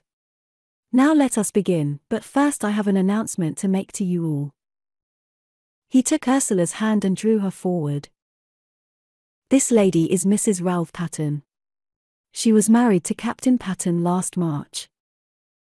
A little shriek burst from Mrs. Ackroyd. "Ralph! Married? Last March? Oh! But it's absurd. How could he be?" She stared at Ursula as though she had never seen her before. "Married to Bourne," she said. "Really, M. Poirot, I don't believe you." Ursula flushed and began to speak, but Flora forestalled her. Going quickly to the other girl's side, she passed her hand through her arm. "You must not mind our being surprised," she said. "You see, we had no idea of such a thing. You and Ralph have kept your secret very well. I am very glad about it." "You are very kind, Miss Ackroyd," said Ursula in a low voice, "and you have every right to be exceedingly angry. Ralph behaved very badly, especially to you."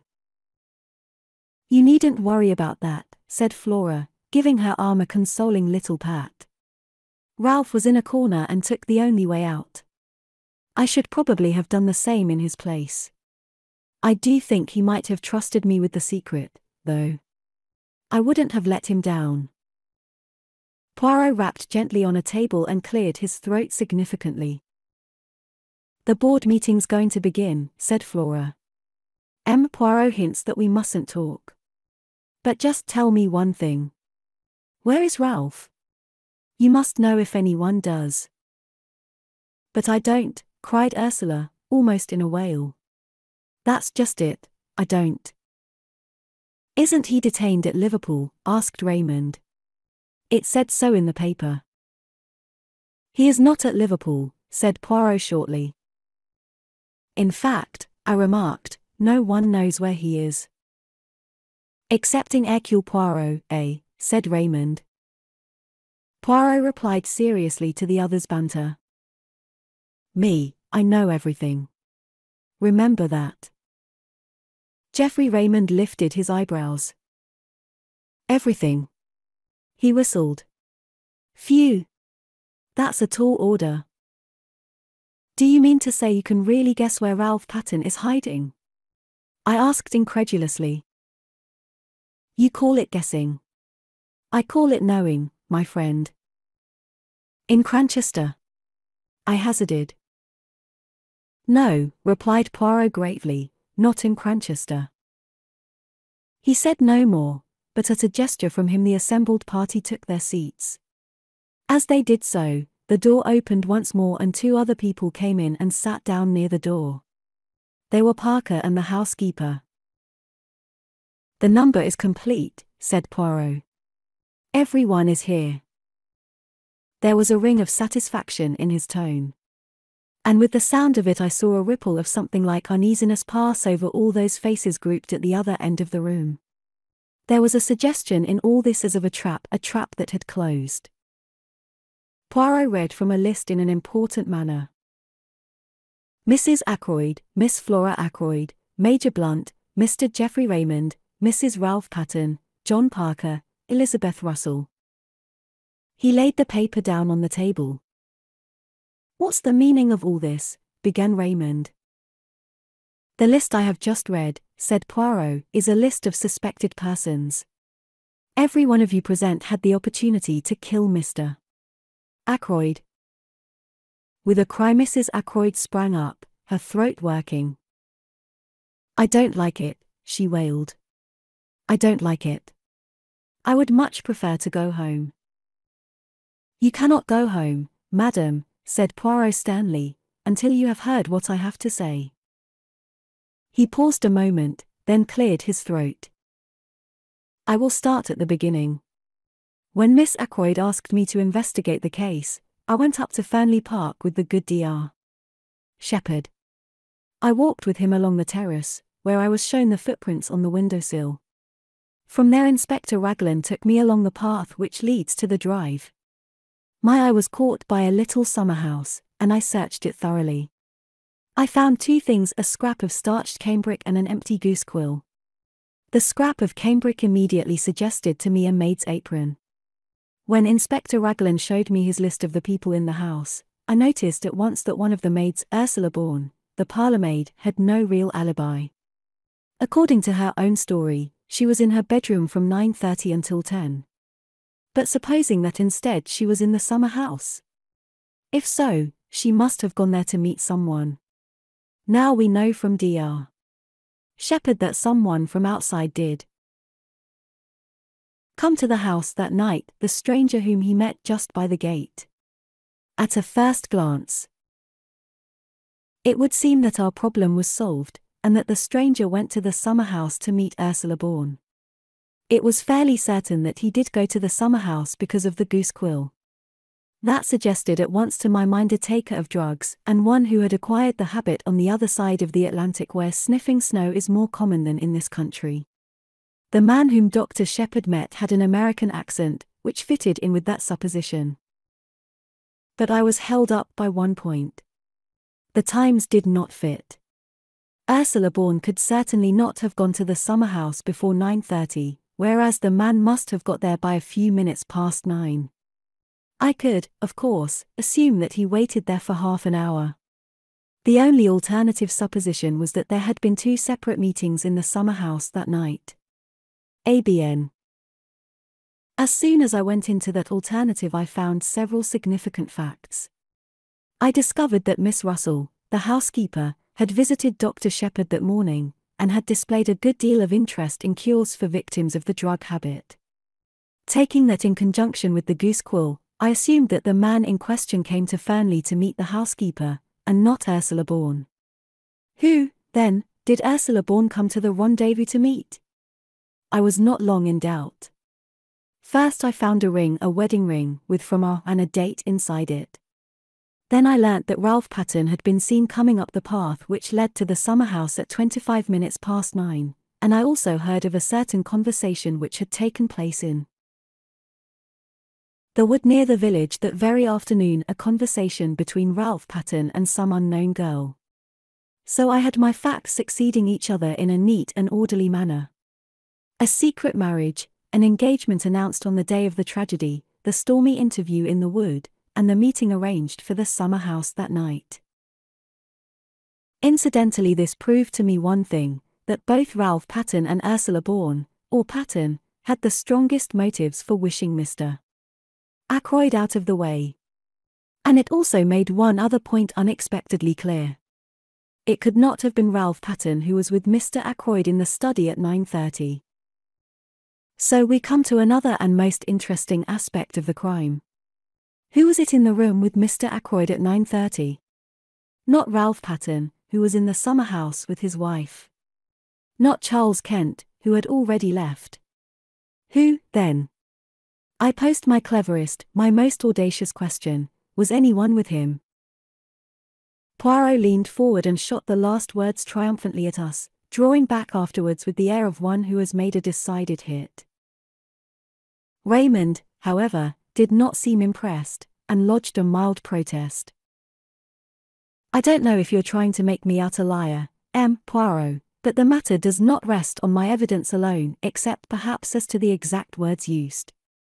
Remember, Major Blunt also heard Mr. Ackroyd talking to someone. He was on the terrace outside, and couldn't catch the words clearly, but he distinctly heard the voices. Poirot nodded. I have not forgotten, he said quietly. But Major Blunt was under the impression that it was you to whom Mr. Ackroyd was speaking. For a moment Raymond seemed taken aback. Then he recovered himself. Blunt knows now that he was mistaken, he said. Exactly, agreed the other man. Yet there must have been some reason for his thinking so, mused Poirot. Oh.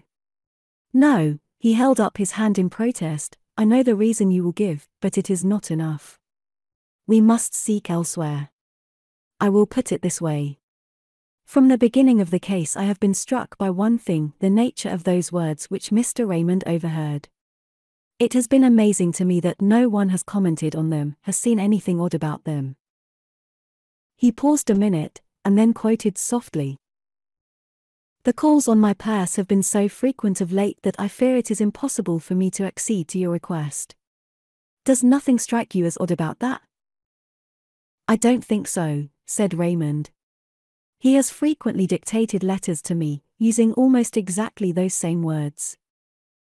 Exactly, cried Poirot. That is what I seek to arrive at. Would any man use such a phrase in talking to another? Impossible that should be part of a real conversation. Now, if he had been dictating a letter.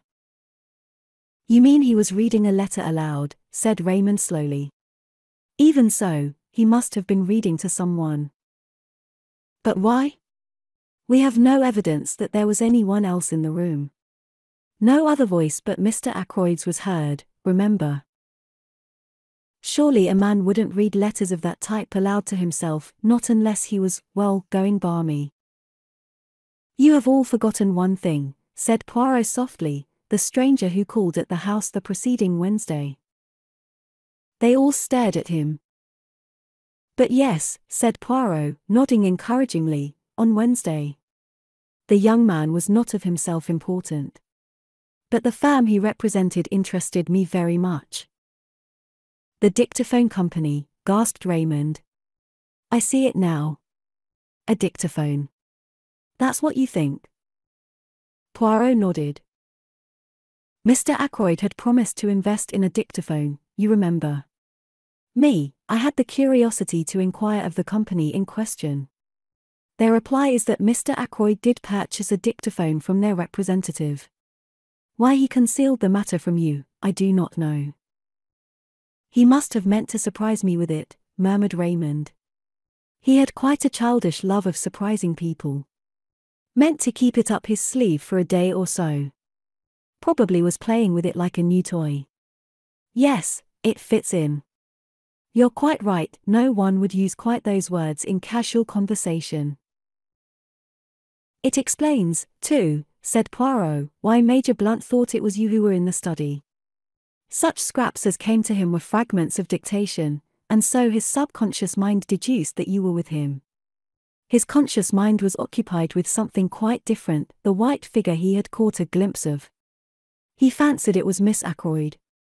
Really, of course, it was Ursula Bourne's white apron he saw as she was stealing down to the summer house. Raymond had recovered from his first surprise. All the same, he remarked, this discovery of yours, brilliant though it is, I'm quite sure I should never have thought of it, leaves the essential position unchanged. Mr. Ackroyd was alive at 9:30, since he was speaking into the dictaphone. It seems clear that the man Charles Kent was really off the premises by then. As to Ralph Patten. He hesitated, glancing at Ursula. Her colour flared up, but she answered steadily enough. Ralph and I parted just before 9:45.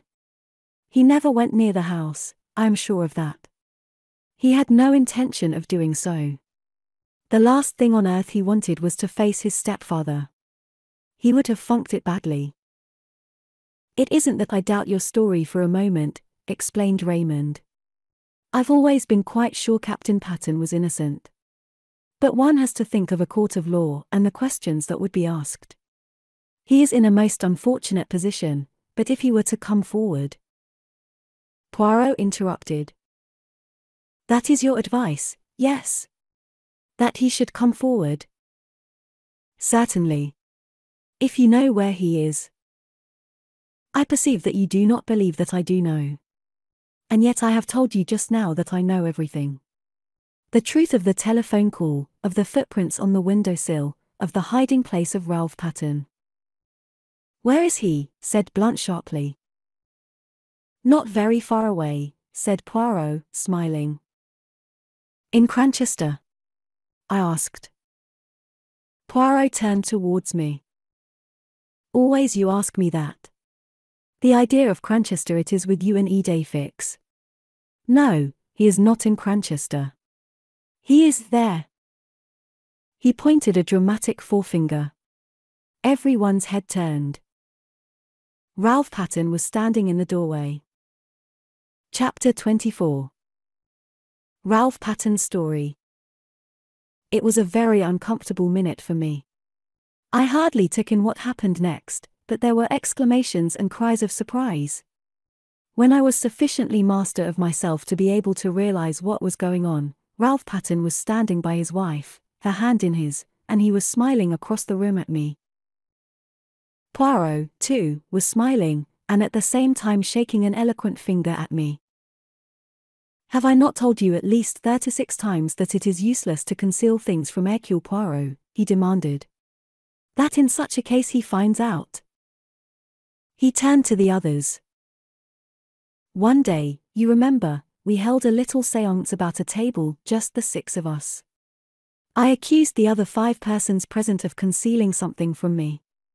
4 of them gave up their secret. Dr. Shepherd did not give up his. But all along I have had my suspicions.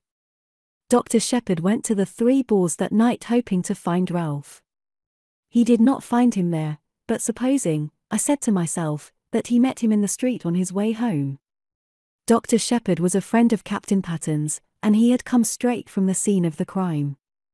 He must know that things looked very black against him. Perhaps he knew more than the general public did." "I did," I said ruefully. "I suppose I might as well make a clean breast of things now. I went to see Ralph that afternoon. At first he refused to take me into his confidence, but later he told me about his marriage, and the hole he was in.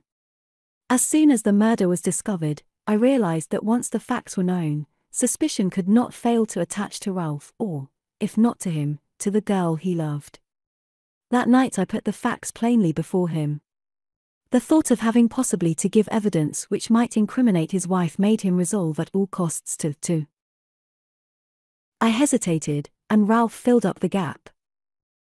"To do a bunk," he said graphically. "You see, Ursula left me to go back to the house. I thought it possible that she might have attempted to have another interview with my stepfather. He had already been very rude to her that afternoon. It occurred to me that he might have so insulted her, in such an unforgivable manner, that without knowing what she was doing." He stopped. Ursula released her hand from his, and stepped back. "You thought that, Ralph? You actually thought that I might have done it?" "Let us get back to the culpable conduct of Dr. Shepherd," said Poirot dryly. "Dr. Shepherd consented to do what he could to help him. He was successful in hiding Captain Patten from the police." "Where?" asked Raymond. "In his own house." "Ah, no, indeed," said Poirot. "You should ask yourself the question that I did. If the good doctor is concealing the young man, what place would he choose? It must necessarily be somewhere near at hand. I think of Cranchester. A hotel? No. Lodgings? Even more emphatically, no. Where, then? Ah, I have it. A nursing home. A home for the mentally unfit. I test my theory. I invent a nephew with mental trouble. I consult Mademoiselle Shepherd as to suitable homes. She gives me the names of 2 near Cranchester to which her brother has sent patients. I make inquiries. Yes, at one of them a patient was brought there by the doctor himself early on Saturday morning. That patient, though known by another name, I had no difficulty in identifying as Captain Patten. After certain necessary formalities, I was allowed to bring him away. He arrived at my house in the early hours of yesterday morning." I looked at him ruefully. "Caroline's Home Office expert, I murmured. And to think I never guessed. You see now why I drew attention to the reticence of your manuscript, murmured Poirot. It was strictly truthful as far as it went, but it did not go very far, my friend. I was too abashed to argue. Dr. Shepherd has been very loyal, said Ralph. He has stood by me through thick and thin. He did what he thought was the best. I see now, from what Poirot has told me, that it was not really the best. I should have come forward and faced the music. You see, in the home, we never saw a newspaper. I knew nothing of what was going on. Dr. Shepherd has been a model of discretion, said Poirot dryly. But me, I discover all the little secrets. It is my business. Now we can have your story of what happened that night, said Raymond impatiently. You know it already, said Ralph. There's very little for me to add. I left the summer house about 9:45, and tramped about the lanes, trying to make up my mind as to what to do next, what line to take. I'm bound to admit that I've not the shadow of an alibi, but I give you my solemn word that I never went to the study, that I never saw my stepfather alive or dead. Whatever the world thinks, I'd like all of you to believe me. No alibi, murmured Raymond. That's bad. I believe you, of course, but it's a bad business. It makes things very simple, though, said Poirot in a cheerful voice. Very simple indeed. We all stared at him. You see what I mean? No?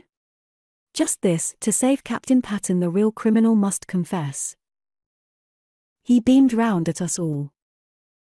But yes, I mean what I say. See now, I did not invite Inspector Raglan to be present. That was for a reason. I did not want to tell him all that I knew, at least I did not want to tell him tonight. He leaned forward, and suddenly his voice and his whole personality changed. He suddenly became dangerous. I who speak to you, I know the murderer of Mr. Ackroyd is in this room now. It is to the murderer I speak. Tomorrow the truth goes to Inspector Raglan. You understand? There was a tense silence. Into the midst of it came the old Breton woman with a telegram on a salver. Poirot tore it open. Blunt's voice rose abrupt and resonant. The murderer is amongst us, you say? You know which? Poirot had read the message. He crumpled it up in his hand. I know now. He tapped the crumpled ball of paper. What is that? Said Raymond sharply.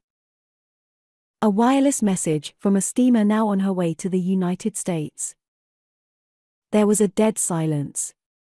Poirot rose to his feet bowing. Messrs at Mesdames, this reunion of mine is at an end. Remember, the truth goes to Inspector Raglan in the morning. Chapter 25. The whole truth. A slight gesture from Poirot enjoined me to stay behind the rest. I obeyed, going over to the fire and thoughtfully stirring the big logs on it with the toe of my boot. I was puzzled. For the first time I was absolutely at sea as to Poirot's meaning. For a moment I was inclined to think that the scene I had just witnessed was a gigantic piece of bombast, that he had been what he called playing the comedy with a view to making himself interesting and important. But, in spite of myself, I was forced to believe in an underlying reality. There had been real menace in his words, a certain indisputable sincerity. But I still believed him to be on entirely the wrong tack. When the door shut behind the last of the party, he came over to the fire. Well, my friend, he said quietly, and what do you think of it all? I don't know what to think, I said frankly. What was the point? Why not go straight to Inspector Raglan with the truth instead of giving the guilty person this elaborate warning? Poirot sat down and drew out his case of tiny Russian cigarettes. He smoked for a minute or two in silence. Then, use your little grey cells, he said. There is always a reason behind my actions. I hesitated for a moment, and then I said slowly. The first one that occurs to me is that you yourself do not know who the guilty person is, but that you are sure that he is to be found amongst the people here tonight. Therefore your words were intended to force a confession from the unknown murderer. Poirot nodded approvingly. A clever idea, but not the truth. I thought, perhaps, that by making him believe you knew, you might force him out into the open, not necessarily by confession. He might try to silence you as he formerly silenced Mr. Ackroyd, before you could act tomorrow morning. A trap with myself as the bait. Merci, mon ami, but I am not sufficiently heroic for that. Then I fail to understand you. Surely you are running the risk of letting the murderer escape by thus putting him on his guard. Poirot shook his head. He cannot escape, he said gravely. There is only one way out, and that way does not lead to freedom. You really believe that one of those people here tonight committed the murder? I asked incredulously. Yes, my friend. Which one? There was a silence for some minutes. Then Poirot tossed the stump of his cigarette into the grate and began to speak in a quiet, reflective tone. I will take you the way that I have travelled myself. Step by step you shall accompany me, and see for yourself that all the facts point indisputably to one person. Now, to begin with, there were two facts and one little discrepancy in time which especially attracted my attention. The first fact was the telephone call. If Ralph Patten were indeed the murderer, the telephone call became meaningless and absurd. Therefore, I said to myself, Ralph Patten is not the murderer. I satisfied myself that the call could not have been sent by anyone in the house, yet I was convinced that it was amongst those present on the fatal evening that I had to look for my criminal. Therefore I concluded that the telephone call must have been sent by an accomplice. I was not quite pleased with that deduction, but I let it stand for the minute. I next examined the motive for the call. That was difficult.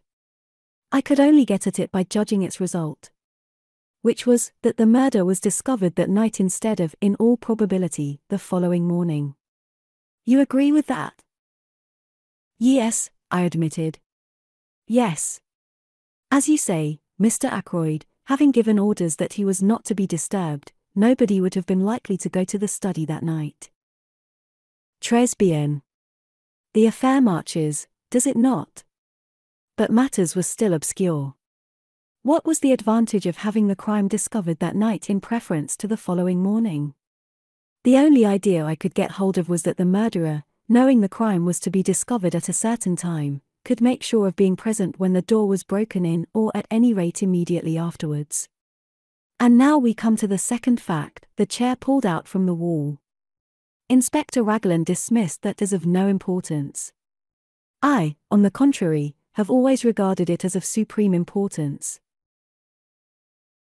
In your manuscript you have drawn a neat little plan of the study. If you had it with you this minute you would see that, the chair being drawn out in the position indicated by Parker, it would stand in a direct line between the door and the window. The window, I said quickly. You, too, have my first idea. I imagined that the chair was drawn out so that something connected with the window should not be seen by anyone entering through the door. But I soon abandoned that supposition, for though the chair was a grandfather with a high back, it obscured very little of the window, only the part between the sash and the ground. No, mon ami, but remember that just in front of the window there stood a table with books and magazines upon it. Now that table was completely hidden by the drawn-out chair, and immediately I had my first shadowy suspicion of the truth. Supposing that there had been something on that table not intended to be seen. Something placed there by the murderer. As yet I had no inkling of what that something might be. But I knew certain very interesting facts about it. For instance, it was something that the murderer had not been able to take away with him at the time that he committed the crime.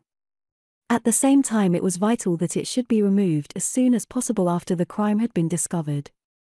And so, the telephone message, and the opportunity for the murderer to be on the spot when the body was discovered. Now 4 people were on the scene before the police arrived. Yourself, Parker, Major Blunt, and Mr. Raymond. Parker I eliminated at once, since at whatever time the crime was discovered, he was the one person certain to be on the spot. Also it was he who told me of the pulled-out chair. Parker, then, was cleared of the murder, that is. I still thought it possible that he had been blackmailing Mrs. Ferrars. Raymond and Blunt, however, remained under suspicion since, if the crime had been discovered in the early hours of the morning, it was quite possible that they might have arrived on the scene too late to prevent the object on the round table being discovered. Now what was that object? You heard my arguments tonight in reference to the scrap of conversation overheard. As soon as I learned that a representative of a dictaphone company had called, the idea of a dictaphone took root in my mind. You heard what I said in this room not half an hour ago.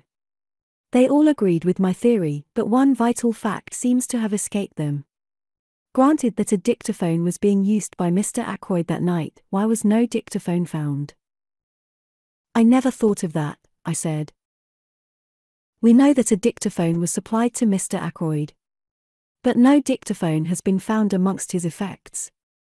So, if something was taken from that table, why should not that something be the dictaphone? But there were certain difficulties in the way. The attention of everyone was, of course, focused on the murdered man.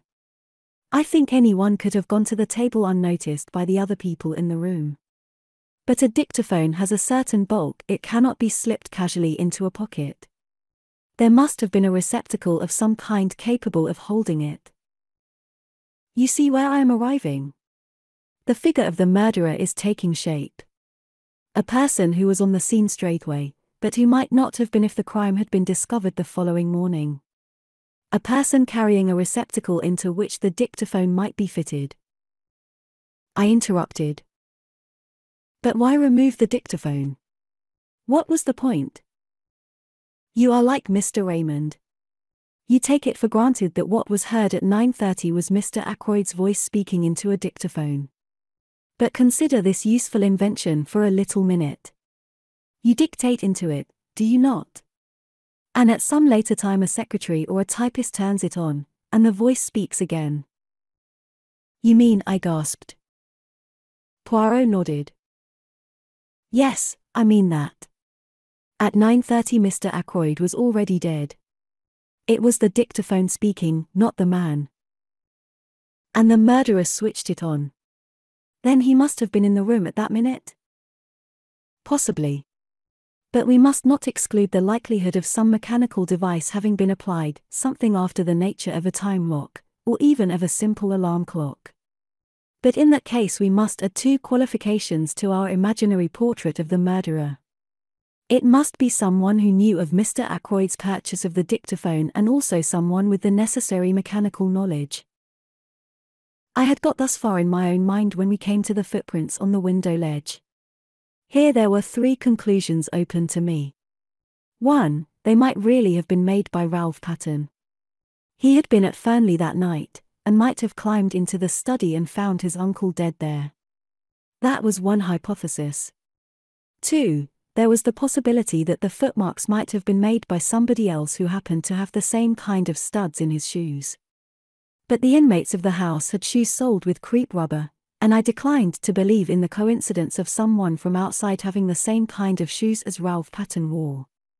Charles Kent, as we know from the barmaid of the Dog and Whistle, had on a pair of boots clean dropping off him. 3. Those prints were made by someone deliberately trying to throw suspicion on Ralph Patten. To test this last conclusion, it was necessary to ascertain certain facts. One pair of Ralph's shoes had been obtained from the Three Boars by the police. Neither Ralph nor anyone else could have worn them that evening, since they were downstairs being cleaned. According to the police theory, Ralph was wearing another pair of the same kind, and I found out that it was true that he had two pairs. Now for my theory to be proved correct, it was necessary for the murderer to have worn Ralph's shoes that evening, in which case Ralph must have been wearing yet a third pair of footwear of some kind. I could hardly suppose that he would bring three pairs of shoes all alike. The third pair of footwear were more likely to be boots. I got your sister to make inquiries on this point, laying some stress on the color, in order, I admit it frankly, to obscure the real reason for my asking. You know the result of her investigations. Ralph Patten had had a pair of boots with him. The first question I asked him when he came to my house yesterday morning was what he was wearing on his feet on the fatal night. He replied at once that he had worn boots, he was still wearing them, in fact, having nothing else to put on. So we get a step further in our description of the murderer, a person who had the opportunity to take these shoes of Ralph Patten's from the Three Boars that day. He paused, and then said, with a slightly raised voice, "There is one further point. The murderer must have been a person who had the opportunity to purloin that dagger from the silver table. You might argue that anyone in the house might have done so, but I will recall to you that Miss Ackroyd was very positive that the dagger was not there when she examined the silver table." He paused again. "Let us recapitulate, now that all is clear. A person who was at the Three Boars earlier that day, a person who knew Ackroyd well enough to know that he had purchased a dictaphone, a person who was of a mechanical turn of mind, who had the opportunity to take the dagger from the silver table before Miss Flora arrived, who had with him a receptacle suitable for hiding the dictaphone, such as a black bag, and who had the study to himself for a few minutes after the crime was discovered while Parker was telephoning for the police. In fact, Dr. Shepherd." Chapter 26. And nothing but the truth. There was a dead silence for a minute and a half. Then I laughed. "You're mad," I said. "No," said Poirot placidly. "I am not mad.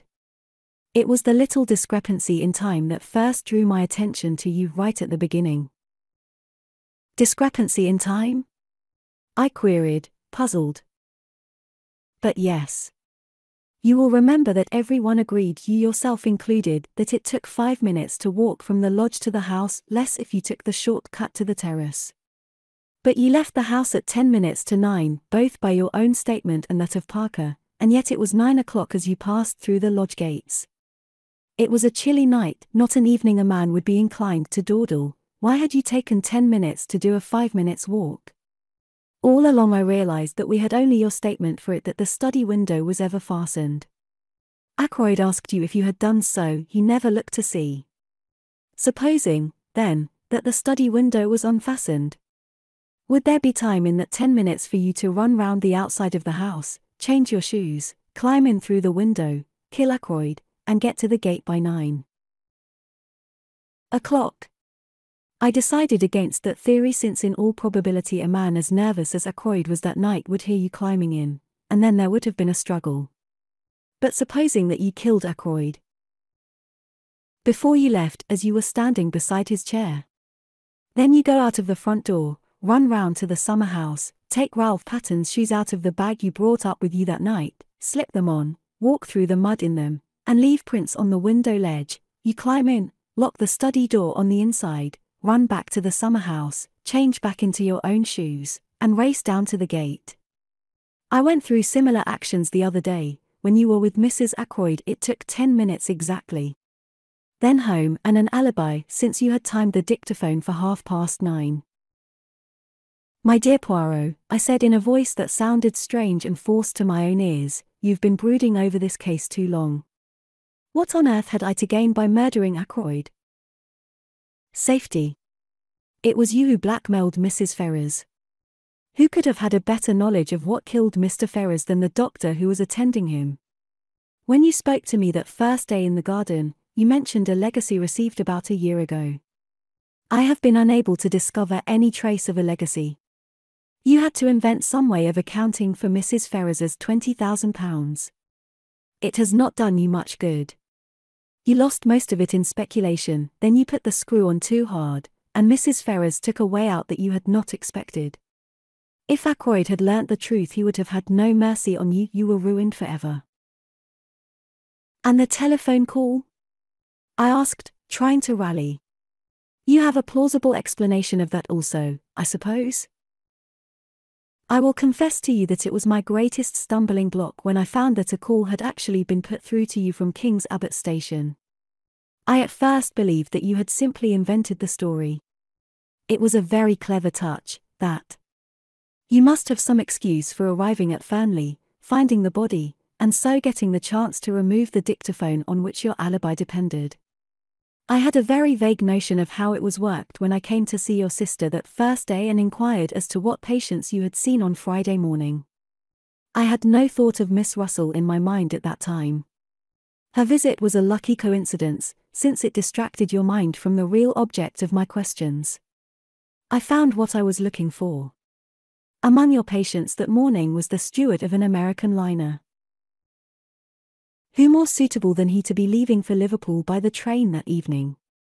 And afterwards he would be on the high seas, well out of the way. I noted that the Orion sailed on Saturday, and having obtained the name of the steward I sent him a wireless message asking a certain question. This is his reply you saw me receive just now. He held out the message to me. It ran as follows. Quite correct. Dr. Shepherd asked me to leave a note at a patient's house. I was to ring him up from the station with the reply. Reply was no answer. Asterisk asterisk asterisk asterisk asterisk. It was a clever idea, said Poirot. The call was genuine. Your sister saw you take it. But there was only one man's word as to what was actually said, your own. I yawned. All this, I said, is very interesting, but hardly in the sphere of practical politics. You think not? Remember what I said, the truth goes to Inspector Raglan in the morning. But, for the sake of your good sister, I am willing to give you the chance of another way out. There might be, for instance, an overdose of a sleeping draught. You comprehend me? But Captain Ralph Patten must be cleared, CAVA sans dire. I should suggest that you finish that very interesting manuscript of yours, but abandoning your former reticence. You seem to be very prolific of suggestions, I remarked. Are you sure you've quite finished? Now that you remind me of the fact, it is true that there is one thing more. It would be most unwise on your part to attempt to silence me as you silenced M. Ackroyd. That kind of business does not succeed against Hercule Poirot, you understand. My dear Poirot, I said, smiling a little, whatever else I may be, I am not a fool. I rose to my feet. Well, I said, with a slight yawn, I must be off home. Thank you for a most interesting and instructive evening. Poirot also rose and bowed with his accustomed politeness as I passed out of the room. Chapter 27. Apologia. 5 a.m. I am very tired, but I have finished my task. My arm aches from writing. A strange end to my manuscript. I meant it to be published someday as the history of one of Poirot's failures. Odd, how things pan out. All along I've had a premonition of disaster, from the moment I saw Ralph Patten and Mrs. Ferrers with their heads together. I thought then that she was confiding in him. As it happened I was quite wrong there, but the idea persisted even after I went into the study with Ackroyd that night, until he told me the truth. Poor old Ackroyd. I'm always glad that I gave him a chance. I urged him to read that letter before it was too late. Or let me be honest, didn't I subconsciously realize that with a pig-headed chap like him, it was my best chance of getting him not to read it? His nervousness that night was interesting psychologically. He knew danger was close at hand. And yet he never suspected me. The dagger was an afterthought. I'd brought up a very handy little weapon of my own, but when I saw the dagger lying in the silver table, it occurred to me at once how much better it would be to use a weapon that couldn't be traced to me. I suppose I must have meant to murder him all along. As soon as I heard of Mrs. Ferrers's death, I felt convinced that she would have told him everything before she died. When I met him and he seemed so agitated, I thought that perhaps he knew the truth, but that he couldn't bring himself to believe it, and was going to give me the chance of refuting it. So I went home and took my precautions. If the trouble were after all only something to do with Ralph, well, no harm would have been done. The dictaphone he had given me 2 days before to adjust. Something had gone a little wrong with it, and I persuaded him to let me have a go at it, instead of sending it back. I did what I wanted to it, and took it up with me in my bag that evening. I am rather pleased with myself as a writer. What could be neater, for instance, than the following? The letters were brought in at 20 minutes to 9. It was just on 10 minutes to 9 when I left him, the letter still unread. I hesitated with my hand on the door handle, looking back and wondering if there was anything I had left undone. All true, you see. But suppose I had put a row of stars after the first sentence. Would somebody then have wondered what exactly happened in that blank 10 minutes? When I looked round the room from the door, I was quite satisfied. Nothing had been left undone. The dictaphone was on the table by the window, timed to go off at 9:30. The mechanism of that little device was rather clever, based on the principle of an alarm clock, and the armchair was pulled out so as to hide it from the door. I must admit that it gave me rather a shock to run into Parker just outside the door. I have faithfully recorded that fact. Then later, when the body was discovered, and I had sent Parker to telephone for the police, what a judicious use of words, I did what little had to be done. It was quite little, just to shove the dictaphone into my bag and push back the chair against the wall in its proper place. I never dreamed that Parker would have noticed that chair. Logically, he ought to have been so agog over the body as to be blind to everything else. But I hadn't reckoned with the trained servant complex. I wish I could have known beforehand that Flora was going to say she'd seen her uncle alive at 9:45. That puzzled me more than I can say. In fact, all through the case there have been things that puzzled me hopelessly. Everyone seems to have taken a hand. My greatest fear all through has been Caroline. I have fancied she might guess. Curious the way she spoke that day of my strain of weakness. Well, she will never know the truth. There is, as Poirot said, one way out. I can trust him. He and Inspector Raglan will manage it between them. I should not like Caroline to know. She is fond of me, and then, too, she is proud. My death will be a grief to her, but grief passes. When I have finished writing, I shall enclose this whole manuscript in an envelope and address it to Poirot. And then what shall it be? Veronal? There would be a kind of poetic justice. Not that I take any responsibility for Mrs. Ferrers's death. It was the direct consequence of her own actions. I feel no pity for her. I have no pity for myself either. So let it be Veronal. But I wish Hercule Poirot had never retired from work and come here to grow vegetable marrows. The end. Miss Russell, who came down to speak to him about something at 9:47, and remained at least 10 minutes,